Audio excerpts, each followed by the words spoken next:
Our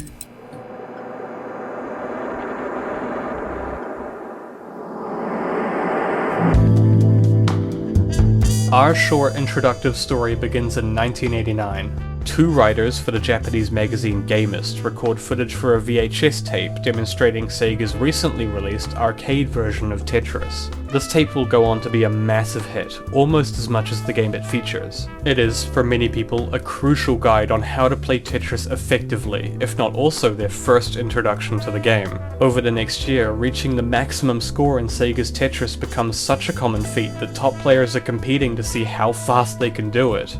While American arcades are on a slow decline towards mediocrity, Japan harbors a growing scene of dedicated hardcore players.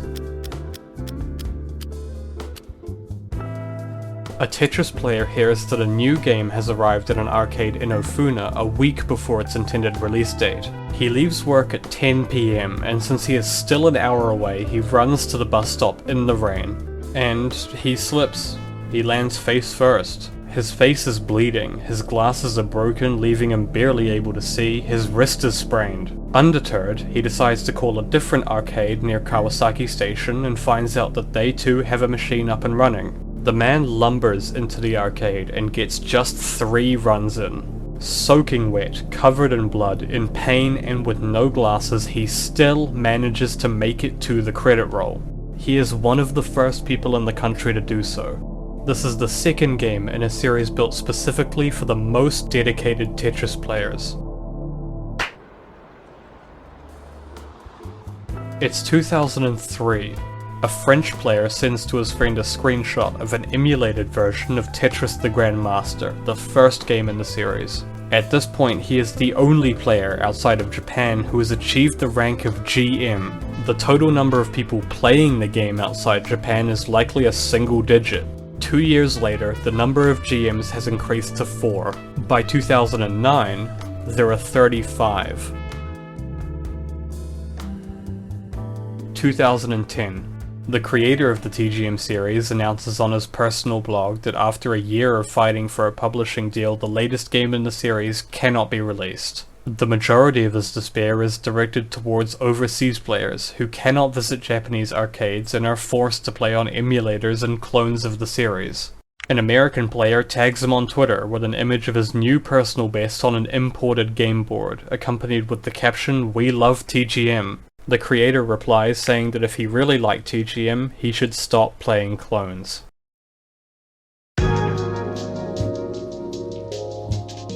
2025. A YouTuber talks into a microphone about the history of the Tetris the Grandmaster series. That's me, hello. If you're already a fan of the series and you're not from Japan, your first exposure to it was likely a viral YouTube video. These days a lot of people have seen clips of at least one of the games, but comparatively few have taken the leap of actually giving it a go. And that's fair, they're designed to be difficult games. But they're also intensely rewarding, and for that reason I would still classify the series as underrated. It is also a series packed with history. 4 decades of history if you start from the roots. So this video will be split into 4 parts. Not precisely 1 decade per part, as much as I would have liked that, but there will be interesting moments throughout. This is not, however, a happy story.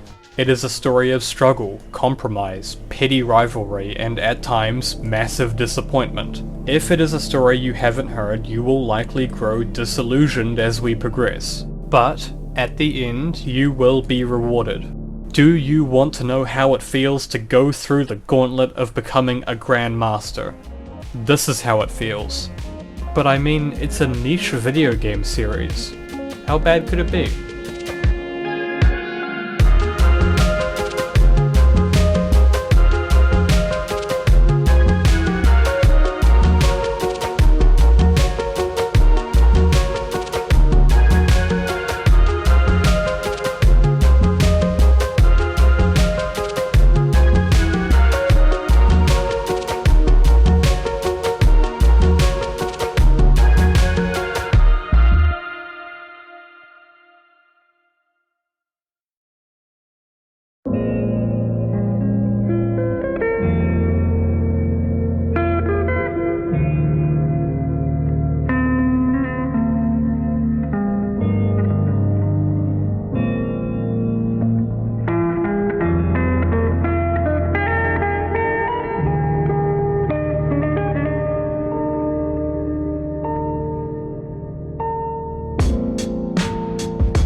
Following a low period in the mid-1980s, the latter half of the decade saw a remarkable resurgence of arcade games. Although it had to compete with recent home console powerhouses such as the NES and the later release of the handheld Game Boy, the arcade scene was beginning to offer a range of new titles with advanced graphics and enticing mechanics. Racing games such as Outrun and beat-em-ups such as Double Dragon helped re-cement arcades as major centers of entertainment, especially in Japan.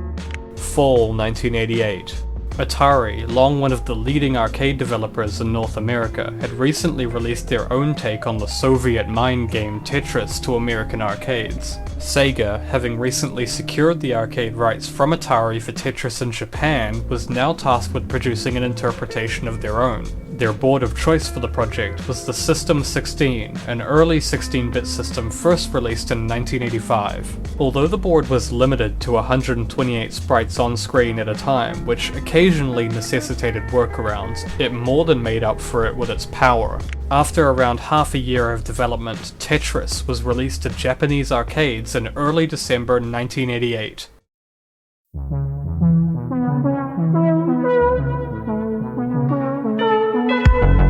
Although noticeably simple in its graphics, especially compared to the popular arcade games of the era, Sega's rendition of Tetris has a few features that make it stand out from the contemporary Tetris repertoire. Most notably, and likely a result of arcade owners' desires to produce difficult-to-master games that kept people coming back, the later levels see the pieces fall at speeds seldom seen at the time. The fastest of the game's speeds sees the pieces drop one tile every frame, equivalent to the entire height of the board in just a third of a second. Playing this would be nigh impossible with the mechanics seen in existing versions of Tetris, so in order to make continuous play feasible at this speed, two novel design choices are introduced. The first is an exceptionally fast dash, the speed at which pieces move side to side while holding a button. This allows for a much wider variety of moves, at the cost of some precise control.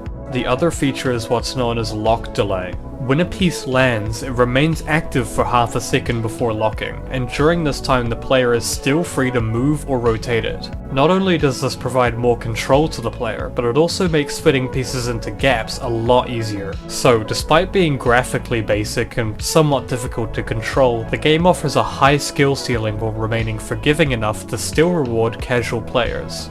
For all its innovations, however, the game also has some major drawbacks. For one, it only lets you rotate counterclockwise, although some arcade cabinets came with 3 rotation buttons, which could be pressed in rapid succession to simulate a clockwise rotation. In addition, for some fucking reason, the ceiling of the board prevents rotation, meaning at the slower speeds you have to either tap the soft drop or awkwardly wait for the piece to drop before you can rotate it, an issue that many other forms of Tetris at the time didn't present. Nevertheless, the game was still unique, and crucially, it had depth to offer.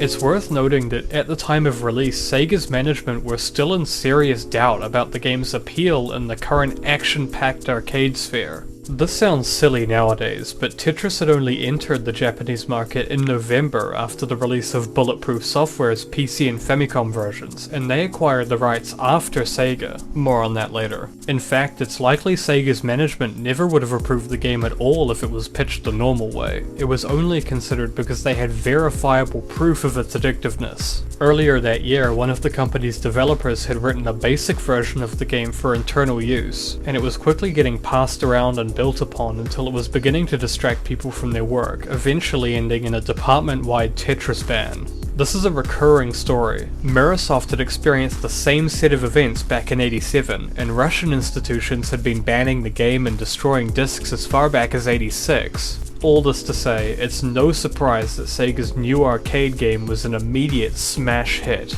Nearly overnight, it had become one of the highest earning arcade titles in the country. By mid-January, it was already first place on Game Machine's Best Hit Games list, beating out the second place game by a considerable margin. The biggest surprise though is that it held first place for the entire year, and it kept its position near the top of the list well into 1990, an unparalleled achievement in a gaming scene with new hit games coming out practically every month. Thanks to its persistent popularity, Game Machine would end up crowning it as their overall top game for 1989 and 1990. Gamist also awarded the game its 1989 grand prize, complete with an illustrated front cover. This monkey is horrifying. It's nowhere near this creepy in the game. Why did they draw it like this? If you look up images of Sega's Tetris, you'll occasionally find versions that look a bit different. This is because the game was so lucrative that Sega ended up repurposing its 8-bit system E-board to play a similar version, and Taito began to repurpose some of their less popular cabinets as well. Although with no access to the original game's source code, their development team had to recreate the sound and graphics from scratch, guided only by a series of VHS recordings, which is damn impressive. There's no other way to slice it. This was arcade domination. The effect Sega's Tetris had on the Japanese arcade scene cannot be overstated. Unlike most of the existing racing and fighting games, Tetris attracted a wave of more casual players that in turn helped develop the image of arcades as a place for all types of people. Unsurprisingly, the monumental popularity of the game inevitably led to quick mastery by many of the more motivated players. You probably noticed the score counter caps out at a measly 1 million, and the lines counter at 999, both relatively achievable feats once you adapt to the maximum speed, so players began to set their own challenges. Although it was certainly cheaty, hitting the maximum score as fast as possible could be made a lot easier by memorizing the power-on pattern, a specific sequence of pieces that would always be dealt on the first game after the system started up. Another common way to show off your skill as a player was to build special shapes, such as this design with a V-shaped gap running through it. Performances were becoming the next big thing. Unfortunately, this was not the only thing that happened after the game's release. Despite the surprise success of Tetris in arcades, it was about to become Sega's most volatile item. It doesn't necessarily take violence to make a bestseller video game. One of the all-time hits is Spectrum Holobyte's Tetris, written by a Russian programmer, Alexei Pajitnov.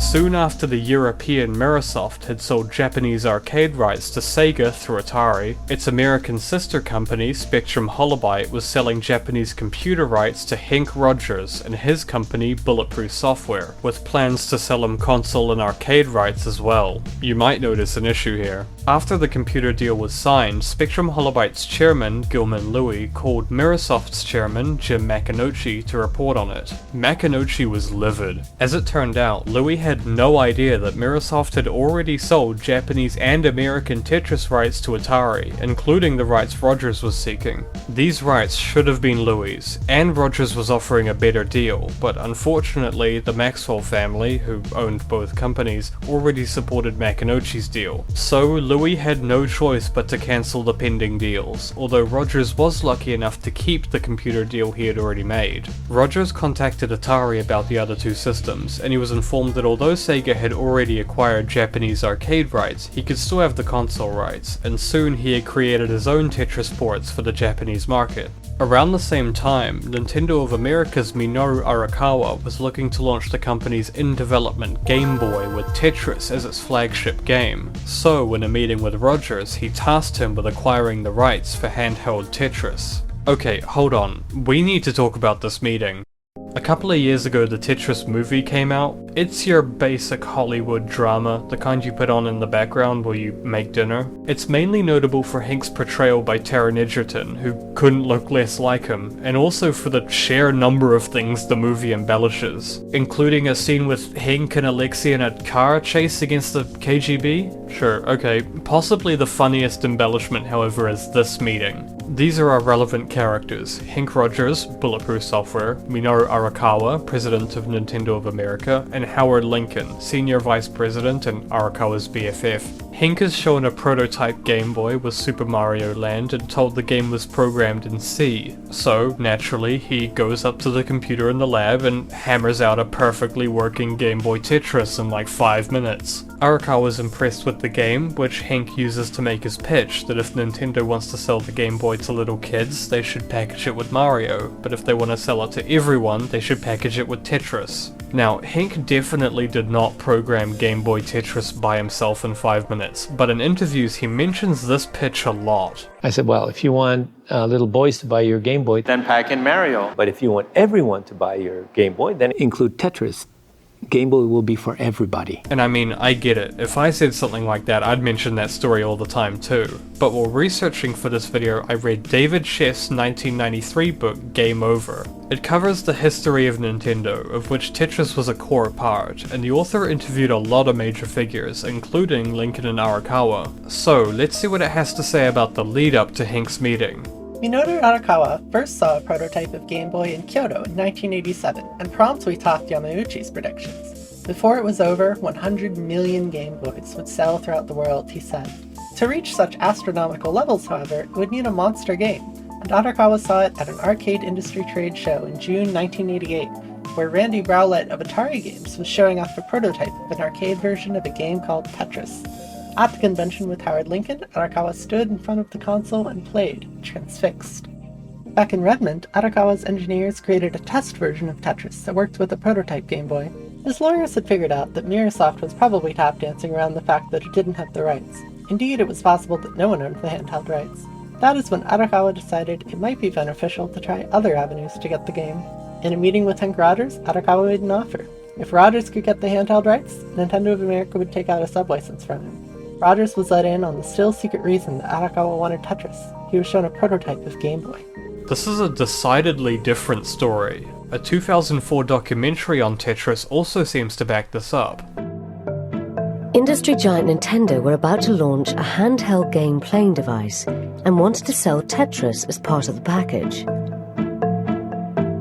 But first, they needed someone to discreetly secure them the rights. We showed Hank Rogers a prototype of Game Boy and a prototype of Tetris playing on Game Boy. So he immediately moved very quickly. This documentary interviews both Lincoln and Rogers, so did he just not mention his pitch to these guys? Or did he change his story once he realized how cool it sounds to claim you pitched Tetris to Nintendo? That can't be right. I would get his recent book to see if he expands upon his side of the story, but more likely than not, it just says the same thing he says in all his interviews. Luckily, Dan Ackerman's 2016 book, The Tetris Effect, comes in to shed some light on the situation. Having interviewed multiple key people, Dan arrives at the same conundrum of conflicting stories. He doesn't dispute Rogers' claim, but he does say this. If Arakawa had acted surprised by Rogers' proposal of Tetris as the perfect game for the Game Boy hardware, he was simply playing his cards especially close to the vest. In truth, Tetris was already on his radar and had been for some time. Nintendo's own R&D engineers had pitched Arakawa on the game, and even now there was work going on to produce a prototype cartridge to discern the feasibility of the game for the Game Boy's small black and white screen. Personally, I'm not buying Hank's story. Literally, his book's $40, I'm not buying that. But I will concur that his pitch may really have happened, even if he was preaching to the choir. And don't let this initial story ruin what you think of him. He did do some awesome things, as you'll soon see.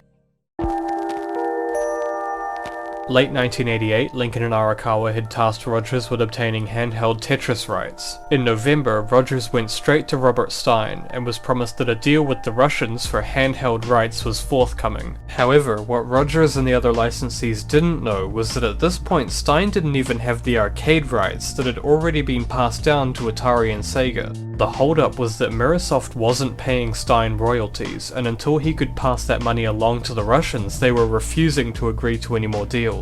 After months of waiting, Rogers had grown increasingly impatient and was losing confidence that Stein would be able to get him the rights in time, if at all, and so in February of 1989, he decided to travel to the Soviet Union himself and secure handheld rights from Epilogue, the recently formed organization with authority over all exports of Soviet computer software. As it happened, unbeknownst to Rogers, both Stein and Microsoft's president Kevin Maxwell also independently arrived at Epilogue at the same time to secure various rights for themselves. While meeting with Epilogue president Nikolai Belikov, Rogers presented to him a Famicom Tetris cartridge, and he also mentioned Sega's recent arcade release in passing. Both of these came as a surprise to Belikov, who believed the rights given to Stein only regarded computer systems. Rogers requested a copy of the original contract, and he realized that it was vague in what it defined as a computer, which meant at the very least games made for consoles weren't illegal. However, However, the two arcade games on the market were.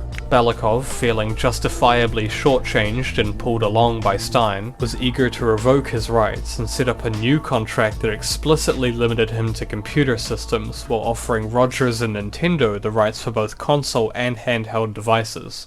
It worked. Against all odds, it worked. Stein had signed the new contract before he realized the updated definition of computer had stripped his video game rights, and Belikov had ignored an offer from the Maxwells, who were friends with the Russian government, because at the end of the day, Nintendo was offering far more. Now armed with definitive rights, Nintendo immediately began battle against Atari, who had just ported their version of Tetris to the NES with millions spent on marketing. They had no clue what had just happened. They still thought the rights were theirs, so they fought back, but they had no chance in court. Nintendo had plans to bring in both Belikov and Alexei Pajitnov to testify, but there was no need, as the judge quickly ruled in their favor and granted them a preliminary injunction against Atari, forcing them to take hundreds of thousands of their brand new game cartridges off the shelves. The hammer blow was swift and decisive. If you haven't heard the full story of Tetris, this barely scratches the surface. There's a whole trove of wild anecdotes, but others have already covered this in far greater detail than I ever could. I highly recommend David Sheff's book, as well as Gaming Historian's video on the subject. What really matters to us is who got the arcade rights in the end. It was good news for Atari and Sega. In the process of accidentally signing away his console rights, Stein had finally managed a contract with Epilogue for arcade rights, meaning they wouldn't have to pull their cabinets. Unluckily, however, just as Atari had been porting their game to the NES, Sega had also been working on a port for the Mega Drive, which, despite being ready to release by April, was now stuck in limbo. This new version, like Atari's doomed NES port, had some new features that would have elevated it above the arcade version, such as a time trial mode and a doubles mode where two players could play on the same board. And you can rotate in both directions now. Of course, since their bitter rival Nintendo now held all the cards for console Tetris, Sega begrudgingly decided that their safest bet would be to destroy every copy of the game. It's not known exactly how many of the original copies survived, but it's likely a single-digit figure. Only 4 can be pinpointed today. It's for this reason that the Mega Drive version of Tetris is often claimed to be the rarest Tetris game, and that may be true in terms of physical copies, but it was eventually released to limited success on the Megatech, an arcade cabinet that could play Mega Drive games. The game was also re-released as part of a PlayStation 2 collection in 2006, finally allowing the public to play it at home.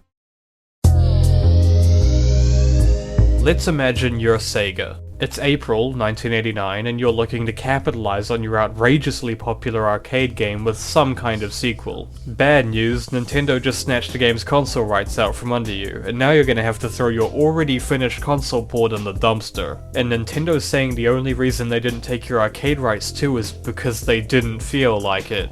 That's not reassuring. This Tetris IP is looking pretty volatile. This probably isn't the only reason, but it's at least part of the reason that Sega decided their best bet was to change up the mechanics a bit and release their Tetris-ish follow-up under an entirely new name. Enter Flashpoint. This game is weird. It released in July, and the main difference from Tetris is that instead of simply clearing lines until you lose, your goal is to beat a series of stages by clearing the flashing blocks. That's basically it. Even the speed curve is the same, but an interesting addition is a switch on the board that would enable 2-cell mode, an even more brutal speed than the usual limit where pieces drop 2 blocks per frame. This was designed to be a kill screen to stop people from playing too long. It only activates 25 minutes into each credit, but it was still possible to play, so for top players it was a welcome challenge. You can tell Sega had no idea whether to brand this as a Tetris game because there's no license information in the game or the flyers, and also because hidden in the game's code is a completed but cut second mode that's effectively just regular Tetris. Very weird.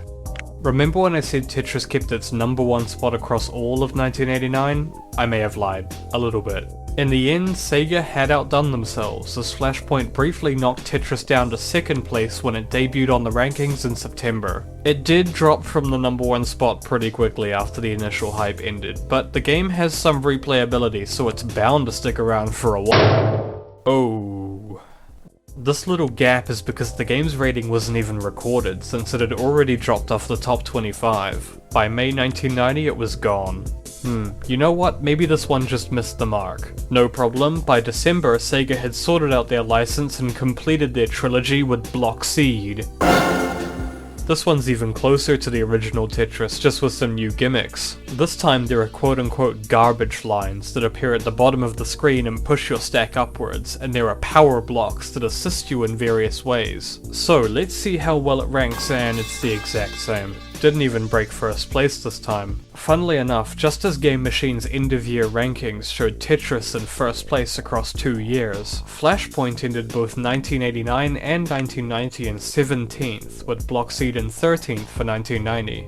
It's worth pointing out that by general arcade standards, this wasn't bad. These games were still successful, but considering this was right in the middle of Tetris mania, they definitely didn't do as well as Sega was hoping. So what did they miss? This sounds obvious, but Tetris's broad appeal is in its simplicity. The best Tetris game is deceptively simple, easy to get into but with a high skill ceiling, so the only way to improve is to think and stack faster. Any new game with challenging gimmicks necessarily asks you to master those gimmicks, and so the game feels like a side mode when compared with the depth that base Tetris can offer. This is what happened with Flashpoint and Blockseed. There was an initial burst of attention as people tried it out, but since the games feel more like side modes than sequels, players got a good score or two and went back to Tetris. After Blockseed, Sega realized this and moved on to other games while the Tetris money rolled in. Bulletproof Software did not realize this. In December 1991, they released Tetris 2 plus Bombless, followed by Tetris Battle Guided in 1993, then Super Tetris 3 in 1994. But these were all for consoles. Japanese arcades wouldn't see a new Tetris game until Jellicoe's Tetris Plus in late 95. And even that couldn't help but include a gimmick mode itself. Still, it was successful enough to spawn some home console ports and an unremarkable sequel. If you ask an older person what classic Tetris games they remember, it won't be any of these. Game Machine released its final issue in June 2002. Its biggest headline in the Overseas Readers section is that for the first time in over 5 years, Sega might soon turn a profit again. This prediction couldn't have been further off. The following year would turn out so poorly the company would nearly disappear entirely. They had been bleeding money struggling to capture a share of the now fiercely competitive console market, so they were left with really only one thing still keeping them afloat: arcade games. On the previous page, still clinging on to the end of the best hit games list, their 14-year-old game sat quietly. It's the most profitable arcade game they ever made. So what, that's it? Is Tetris immune to innovation? Despite the picture I've been painting, I can promise you it isn't. There is a path. It slipped by Sega and Nintendo and BPS because they were chasing the broad family appeal the series was already providing. And that's fine, it did make them a lot of money, but for Tetris to properly evolve, it could only be done through the fans themselves, the most dedicated players. Our story proper begins in 1987 with the release of the Sharp X68000.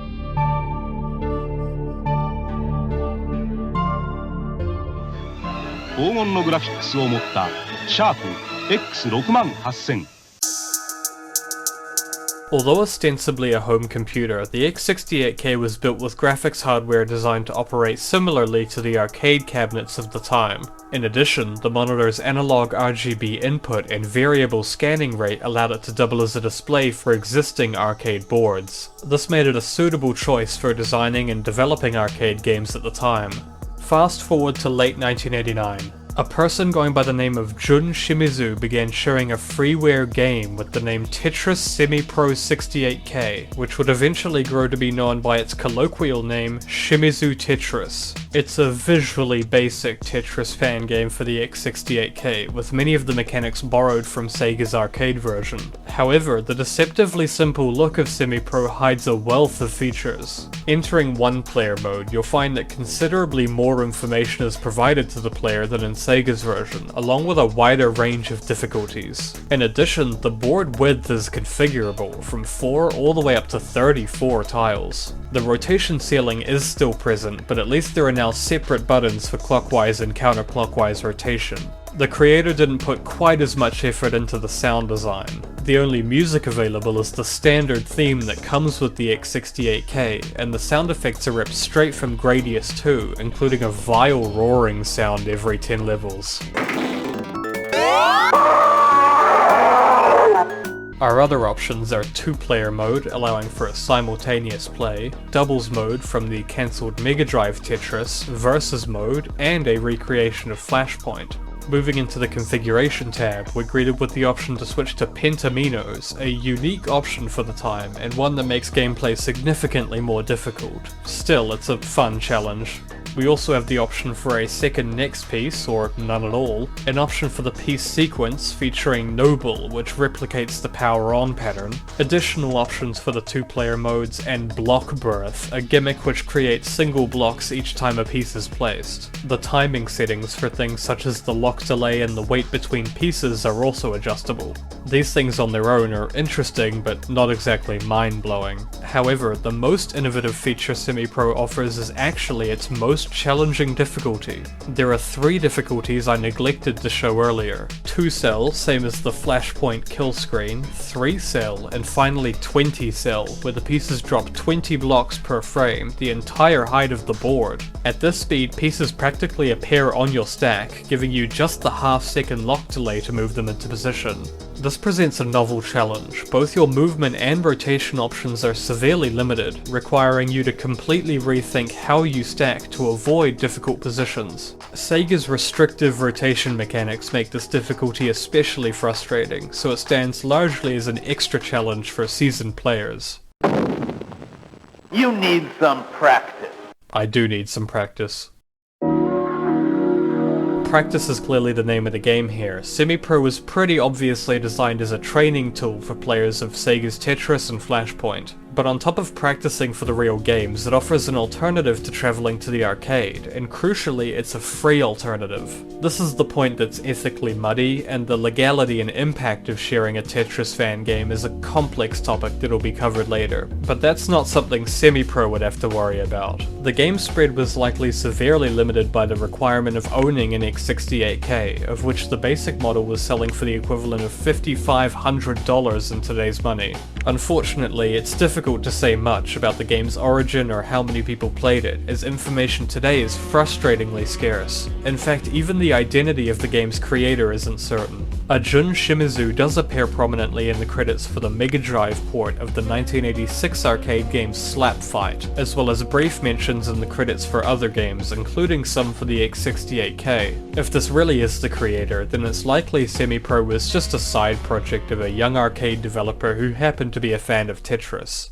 The game was destined to never achieve fame, and maybe that's how it was intended, but likely on accident it offered a glimpse into a simple, natural path that could potentially bring a brand new era of incredibly impressive skill. Casual Tetris will go its own way. Later down the line, Henk and Alexei will take back control of the rights and forge their own path. We'll check in on them again later. In the meantime, all the pieces are here to create a pure and true test of brainpower. It is to be, dare I say, not just a paradigm shift for Tetris, but the ultimate puzzle game. These pieces will sit here until, eventually, they are picked up by someone with the vision to bring it all together. That person will be our shepherd, our grand architect, and from then on, our story will be at their whim. Let's hope they're up to the task.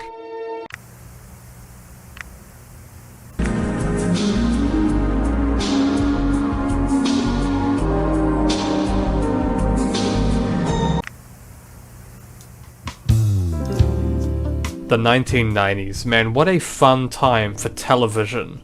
Okay, this dark orange does not look good. Just give me a second. Yeah, that looks good. Anyway, television. When most Westerners think of Japanese TV, 3 things typically come to mind. Crazy game shows, weird ads, and sketch comedy. And many of the most famous clips in these categories come from the 90s.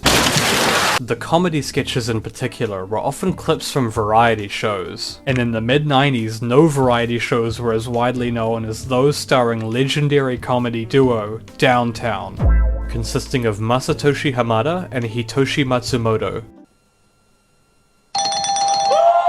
And it just so happened that Matsumoto was a gamer. In late 1996, Japan experienced a second, smaller Tetris boom after the release of Mini Tetlin, a small and very cheap keychain device containing a bootleg version of Tetris, ideal for everyday people who didn't typically play video games. Riding on this boom, Matsumoto decided to develop a two-part segment for the show Downtown no Gotsue Kanji, titled The Road to the Tetris King of the Entertainment World. Matsumoto's original plan for the segment involved dubbing himself the King of Tetris and challenging various other celebrities in a competitive Tetris game, specifically Super Tetris 3. However, his Tetris skill turned out to be average at best, so the segment was revised to see how many of the recurring cast members he could be in a series of versus matches. The segment was aired across 2 episodes in November 1996, both with primetime slots that would further push the Tetris boom. Meanwhile, a group of former Capcom employees headed by game designer Akira Nishitani had recently formed the foundation of a new game company named Arika, which is just Akira's name in reverse. By the late 90s, however, Arika's most widely known member, by a mile, was the company's enigmatic vice president, Ichiro Mihara. After the success of Arika's first project, the spin-off game Street Fighter EX, Mihara was given the opportunity to create and lead a game of his choosing. He had recently seen the Gotsue Kanji Tetris segment on TV, and was inspired to try making his own competitive Tetris game for home consoles. His plan was simple: design a Gotsu-themed Tetris game focused on competitive battles, and pitch it to Downtown and their parent company Yoshimoto. Mihara was planning for a dramatic visual style, supposedly involving 3D environments but with 2D characters, a similar style to the recently released PlayStation game Parappa the Rapper. But when pitch day eventually rolled around in 1997, Matsumoto gave the advice that would save the idea from mediocrity. The fun of Tetris comes from its simplicity. So Mihara worked on scaling back the flourishes, but by September another issue had arisen. Matsumoto's simmering frustration with Fuji TV, the TV network airing Gotsue Kanji, reached a boiling point after they decided on short notice to delay the show's date-sensitive 2-hour special in order to air a Central League Baseball Championship game. This event, and the subsequent falling out between Matsumoto and Fuji TV, led to the show's sudden cancellation in October. With no show to design his game for, and no other plan to differentiate it, Mihara had no choice but to shelve the project for the time being. Oh, that wasn't actually that long. After half a year away from Tetris, a wave of motivation had struck, and a new plan was beginning to form. This time it would be an arcade release, and it would build on Sega's Tetris, a game Mihara was familiar with as an avid arcade player. He was pretty confident it could be improved upon, so he assembled a crack team of around a dozen people to help develop his vision. This team included Sega Tetris superstar TJ, one of the players from the famous tape a decade prior, who also previously did playtesting for Flashpoint and Block Seed. Mihara believed he could design a version of Tetris more focused on skill and speed than Sega's version, yet also more smooth and intuitive. As an example, sometime during development, a woman from the Arika office was doing a test play and was confused when the piece wouldn't rotate while up against the wall. Being accustomed to Sega's methods, Mihara was hesitant to change the existing rotation system, but he decided to ask the development team to try designing a system that would allow for rotations against the walls. Thus, the kick system was born. If a piece couldn't rotate, the game would kick it 1 block to the right and try again, and if that failed, it would try kicking the piece to the left. Only if all 3 checks failed would the piece not rotate. This meant that if a piece tried to rotate up against the left wall, it could kick right, and up against the right wall, it could kick left. This was a crucial improvement for beginner players, as it made rotation far more intuitive and allowed them to throw pieces against the wall without having to worry about flicking it back in order to rotate it. On top of this, it also greatly increased maneuverability at the higher speeds. Since the kick system didn't seem to cause any critical gameplay issues, it was agreed to add into the game fully. But the big question here is, how do you balance so many things? Can you manage a Tetris game that's smooth and intuitive, that draws in new players, then forges them into masters, that retains its competitive aspects, all without sacrificing simplicity? Maybe it was game dev mastery, maybe it was just luck, but yes, it was possible. Arika had just spearheaded a brand new style for a game series long thought stagnant. The game was called Tetris the Grandmaster, and it was about to push the arcade community's abilities to the limit.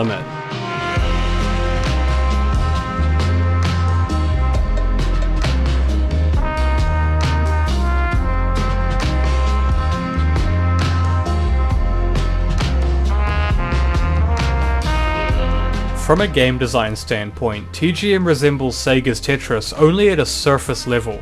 It has the same fast left-right movement, the same fast soft drop, and the same lock delay. There are, however, some standout changes. The level system has been drastically changed, now increasing by 1 every time a piece drops, with additional increases when lines are cleared. There are also goals set every 100 levels, with each barrier requiring a line clear to continue through. You might have noticed the score is now attached to a grade indicating the player's skill level. This grade goes from 9 down to 1, then from S1 up to S9, with the best achieved grades appearing on the leaderboard. Getting good scores comes from things like Tetrises and combos, but improving your speed is now a major factor to the gameplay, as evidenced by the large omnipresent timer, and the fact that your final time appears on the leaderboard. Another nice new feature for more beginner players is what TGM calls the temporary landing system. That's this semi-transparent ghost piece that appears for the first 100 levels, which helps you see exactly where your piece will fall on the stack. TGM's visual style is certainly memorable. The game runs on the Sony ZN2, a PlayStation-based board used exclusively by Arika and Capcom for their early 3D fighting games. Arika likely chose it because it's what they were familiar with, but it's a hilariously overpowered board for this game, with its advanced 3D graphics capabilities used pretty much exclusively for the line clear animation and the spinning board effect. In fact, all the boards are actually 3D and simply rendered from the front, which results in this distracting 2-pixel column down the middle. The music and sound design are highlights of the game, produced by the talented Shinji Hosoe and Ayako Saso.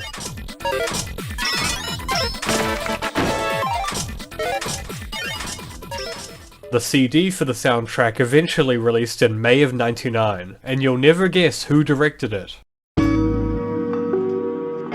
1998, the year of TGM's release, actually marked TJ's transition into the video game music industry, an industry he would work in for the next 20 years. Now, that's all well and good, but besides the new grades and visual polish, how is TGM so different from the versions of Tetris already in arcades? You've likely already made the connection, but the key is that Mihara had seen Shimizu's game, and its unique difficulty makes its grand debut in TGM once the player hits level 500. 20-Cell, now called 20G, is back in full force, although even just getting to level 500 is no easy feat. At 300 the speed jumps from 1 to 2G, and by 400 it hits 5G, a speed already beyond any previous official Tetris game. As we've seen, these speeds require very careful consideration of where you place your pieces and how to prevent them from getting jammed, but TGM offers a variety of mechanical changes to make it more viable. The new kick system is one of those things that helps massively with some new moves that weren't possible under Sega's rotation system.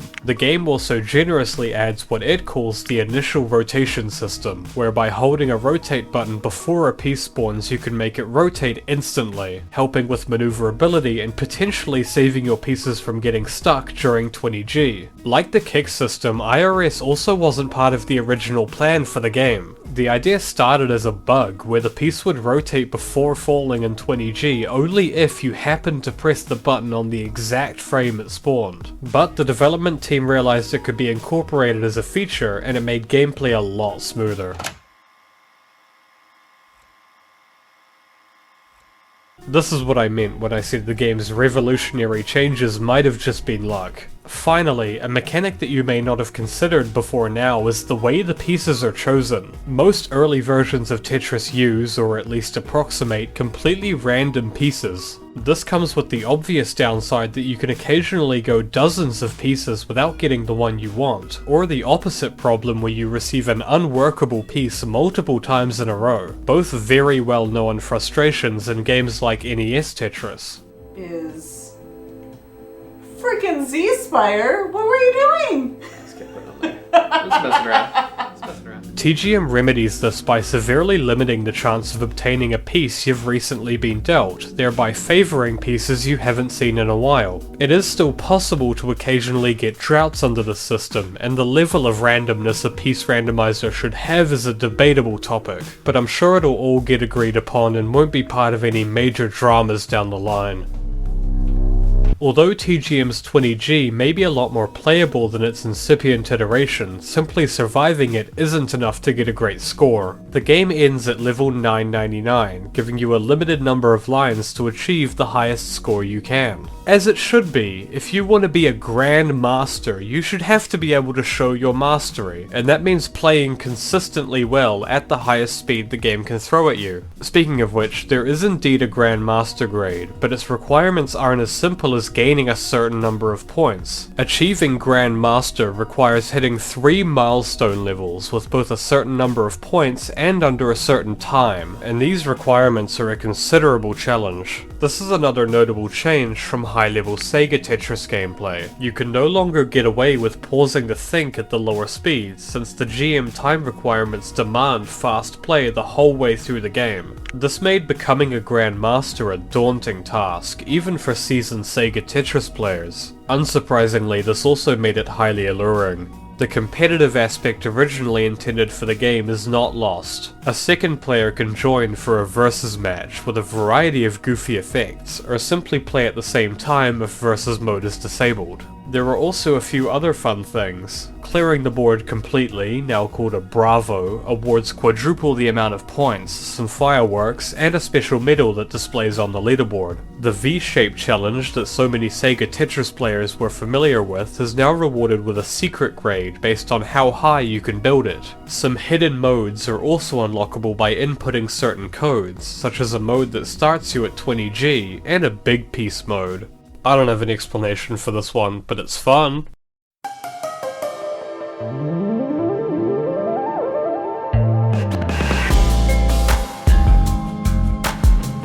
The thing about Tetris skill is you'd think it translates very well between different versions of the game, but this is shockingly untrue. Beyond the transferable base skills of stacking cleaner and thinking faster, most of what separates top Tetris players is muscle memory for the specific game they're playing, obtainable only by years of practice. If you ask a modern player to try NES Tetris for example, they'll be good, but nowhere near close to the abilities of top NES players, even if they can think just as fast. Because of this, there aren't many people who are great at all types of Tetris variants. Most people only focus on one or a few specific games they enjoy. I say all of this because it's time to introduce the Hall of Champions. Our inaugural member for this hall is our favourite Sega Tetris World Champion, TJ. However, to spoil the ending, TJ will not be the greatest TGM player of all time. He was, as far as we know, the only person on the development team who could achieve GM. Even Mihara was rubbish. But TJ doesn't count because he helped playtest, so who will be the first proper Grand Master? And how soon after the game's release will the rank first be achieved? As it turns out, they wouldn't have to wait long to find out. Very shortly after the game's release, likely on release day, a player by the name of Zon was recognized as the first Grand Master. The details aren't really known, but it is known that Mihara had gifted Zon his own custom board as a reward for being first, and apparently it only took 30 games to get GM. Zon was an avid Sega Tetris player, and luckily the two games are similar enough that some of the skill carries over. His score and time from this game aren't recorded, but this is still a record worth noting, so I'm just going to place him at the highest possible time you can get a GM with. Once you have the GM rank, you can focus on getting a higher score, but the game's leaderboard orders GMs by time, so that's the generally accepted metric for comparison, and that's what this graph will be using. The first GM game with a time that is known is by TJ, who wasn't far below the limit himself. This is probably because the requirements for GM were set based on his skill as a playtester. I am including TJ's records on this list, but if you don't think he qualifies, just block your ears for a bit. Either way, he was clearly nowhere near his limit, setting 3 more records on the same day and bringing his time under 12 minutes by the end of the month. By mid-September, he had brought it all the way down to 11 minutes and 8 seconds, with a sub-11 minute game seemingly not far off. But this is as far as Sega Tetris skill can carry you. TJ would eke out an 11:06 about a month later, but by this point the ball was out of his hands. The September 20th edition of Gamist's High Score section contained 2 GM scores, an 11:39 and an 11:06.3, both of which were achieved by a player named Nov. Unfortunately, this is the only image I have of him. Is he mewing? Even if the 11:06 was achieved on the 20th, it still would have been the world record, but that's just the date that the times were collected by Gamist. The game could have happened at any point in the previous month. This will unfortunately be a recurring situation. Nov will set more records, but he didn't seem to ever share when he got them, so most of his times that we know today come from the monthly Gamist issues. If you are Nov, or know Nov, please contact me so we can remedy this tragedy. On October 22nd, TJ claimed to have achieved a 10:48, although this wasn't officially submitted for some undeclared reason. And he also claims that his time is just 1 second behind the world record, presumably by Nov, but this is not the time that would appear in Gamist 3 days later. Nobody else was improving at anywhere close to the speed. This was Nov's game now. It was shortly after this point that Nov recorded one of his runs, and although the quality is a bit crap, this is the oldest surviving footage of a TGM run, which means we can analyze it. Nov wastes almost no time having the pieces sit around. Almost every available frame is spent either moving a piece into position or soft dropping it, as you would expect. When going for time, trying to tuck pieces is a bad idea in the early levels, as soft dropping a piece onto the stack instantly locks it, meaning the only safe option is to get it close and then wait for the painfully slow gravity to move it the rest of the way. Nov starts by building up a well for Tetrises in the center of the board, an unusual strategy even for the time, and it leads to some moments where he has to cover the well in order to keep his stack clean. He makes up for these time losses by pushing his stack incredibly high in order to minimize soft dropping time, but having such a high stack puts you at risk of topping out if you get even 1 or 2 inopportune pieces. Nov pushes his luck massively in this game. I hope for his wallet's sake this wasn't how he played every game. He also ends up with a hole in his stack early on, misses some clear opportunities to fix it, and then lets it sit at the bottom until well past level 300. I don't understand that part.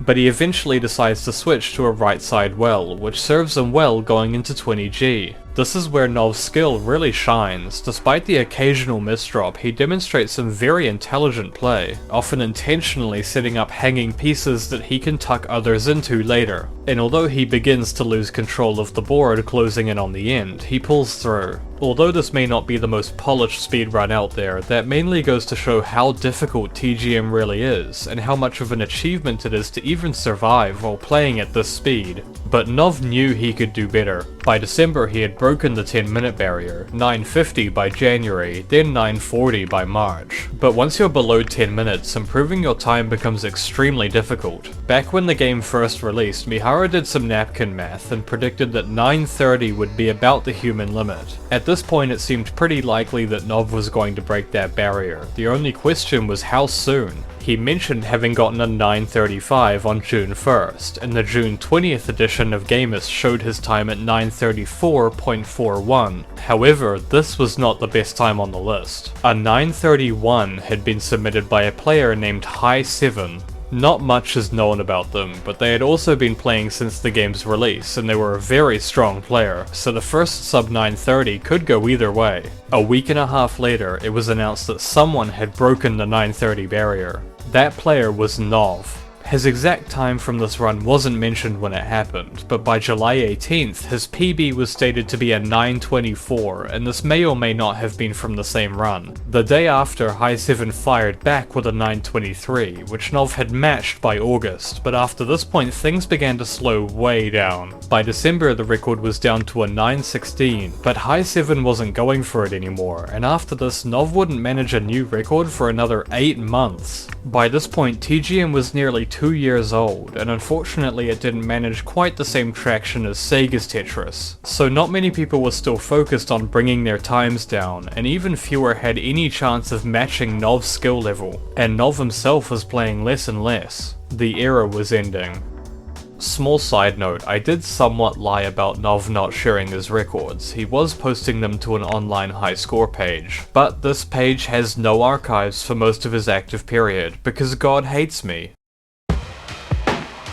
If you were watching Nov and High7 at their peak, it'd be fair to assume that a sub 9 minute run might actually be possible. But as 2001 rolled around with nobody even close to breaking the record, the community began to wonder, was a sub 9 ever going to happen? Anyone going for it would have to be in it for the long haul. Remember, the skill doesn't just transfer from other games, you have to spend a lot of time playing TGM. But by 2001 there were 2 players up to the task who potentially had a shot at getting the record. The first was 777, or just 37, who was inspired to start playing by TJ shortly after the game's release. 37 was incredibly good at fast mental calculations, so it wasn't much of a surprise how quickly they were bringing their times down, having passed the 930 barrier in mid-2000. However, after their 924 they went nearly a year without a PB, and by the time they were making progress again, another top player by the name of MT wasn't far behind. In October, 37 regained second place and was now less than a second behind the world record. Then, right at the end of the year, Nov's record was finally dethroned by MT.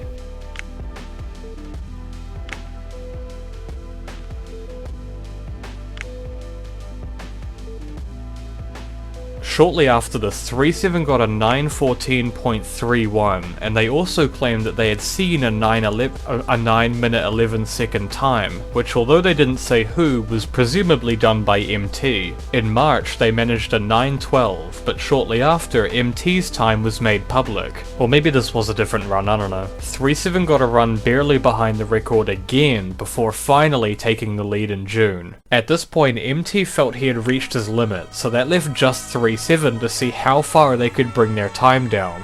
Let's see if they can hold the record long enough to break 9 minutes.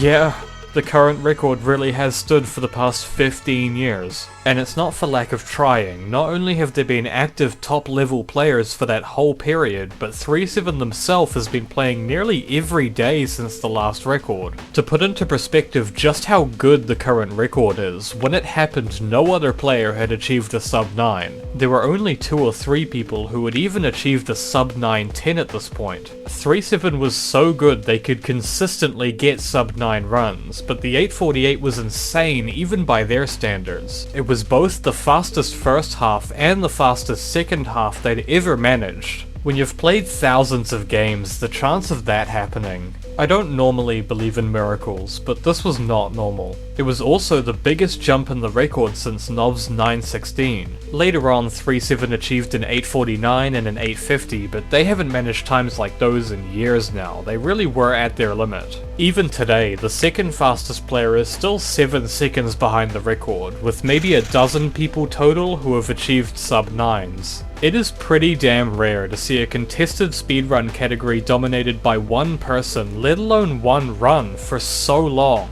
It's even more of a sight to see a run so unbelievably skilled that even 15 years later there is not a single person alive who can even come close to it. This run stands alone.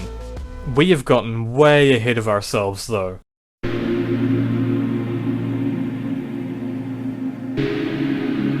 Back in 1999, TGM was looking successful enough that Mihara had begun development of a port to the PlayStation. The game was always intended to be for consoles. It was already built on PlayStation-based arcade hardware, and promoting a game based on it being difficult to master kind of turns players away when they have to spend 50 or 100 yen for every run. Mihara probably chose to release an arcade game first because that's the environment he was familiar with developing for, and because an arcade license was cheaper and easier to get. Speaking of licensing, back in mid-1996, Henk and Alexei founded a new company to handle the licensing for Tetris games, fittingly named the Tetris Company. TTC then immediately ruined their reputation by sending out legal threats to anyone they could find who was sharing unlicensed Tetris clones, paid or not. Considering how ubiquitous Tetris is and how easy it is to code, this was a lot of people. Many of the victims of the Tetris intimidation simply changed the name of their games to avoid Tetris branding, at which point they would receive another email telling them they're still infringing on Tetris's look and feel. This was, and still is, a legal grey area, but none of the poor bedroom coders were about to take on a massive company in court, so most people just acquiesced and took down their games. You're probably thinking this is the same shit Nintendo does to intimidate its biggest fans into taking down their fan projects, and it's funny when you remember that Henk was BFFs with Nintendo's CEO, and their two companies would go on to collaborate many times. Clearly they were on the same wavelength. Henk actually responded to some guy's angry email about the takedowns, and they got into a huge fight.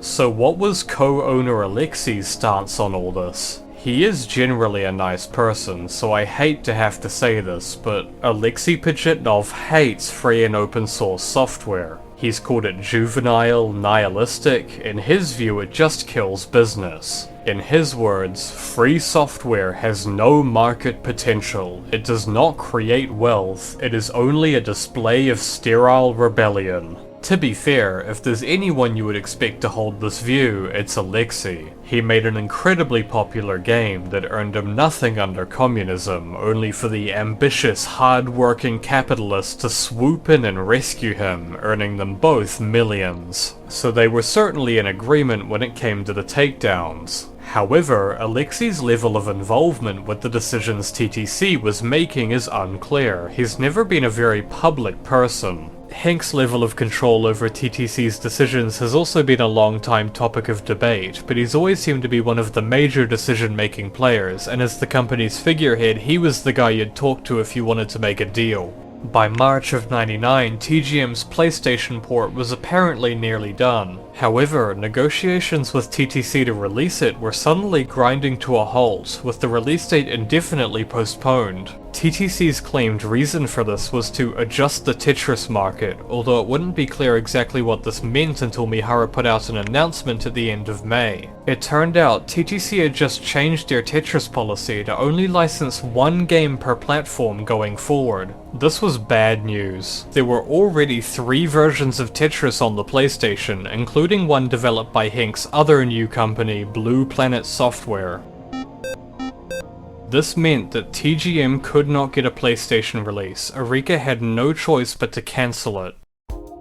They had also submitted a bid for a license to port the game to the upcoming PlayStation 2 but part of TTC's new policy was to wait for bids to come in from multiple companies, of which many already had, and then pick what they felt was likely to be the most profitable. TGM is a fantastic game, I love it, but it just doesn't have that broad, casual appeal that makes typical Tetris games so successful, and TTC's new policy meant they had no room for unique or niche Tetris games. In fact, despite their clear attempt not to dilute their brand with superfluous games, they were still perfectly happy to license boring slop, and many big companies were more than happy to pay top dollar to develop boring slop because they knew it would sell no matter what. I mean, it's Tetris. TGM was a moderately successful but abnormal game created by a small company, so whether TTC's decision was based on the upfront bid or projected sales figures, Mihara likely knew before he even heard back that their bid for the PS2 was going to be denied. Opening up the game's code also gives us hints that it may have been intended for a later international arcade release, although for reasons unclear this also never happened. Thus, the Western world was doomed to remain almost completely unaware of the game's existence. However, the cancellation didn't mean people weren't playing TGM at home. Sort of. Not long after the game's release, a player by the name of Goo began work on a fan recreation for the PC. It was designed to mimic the gameplay of the original TGM as closely as possible, but it had to be done using the limited information the community had at the time, meaning it deviates from the original in small ways. However, it also adds some features not in TGM, such as a detailed statistics display, which made it a very useful training tool.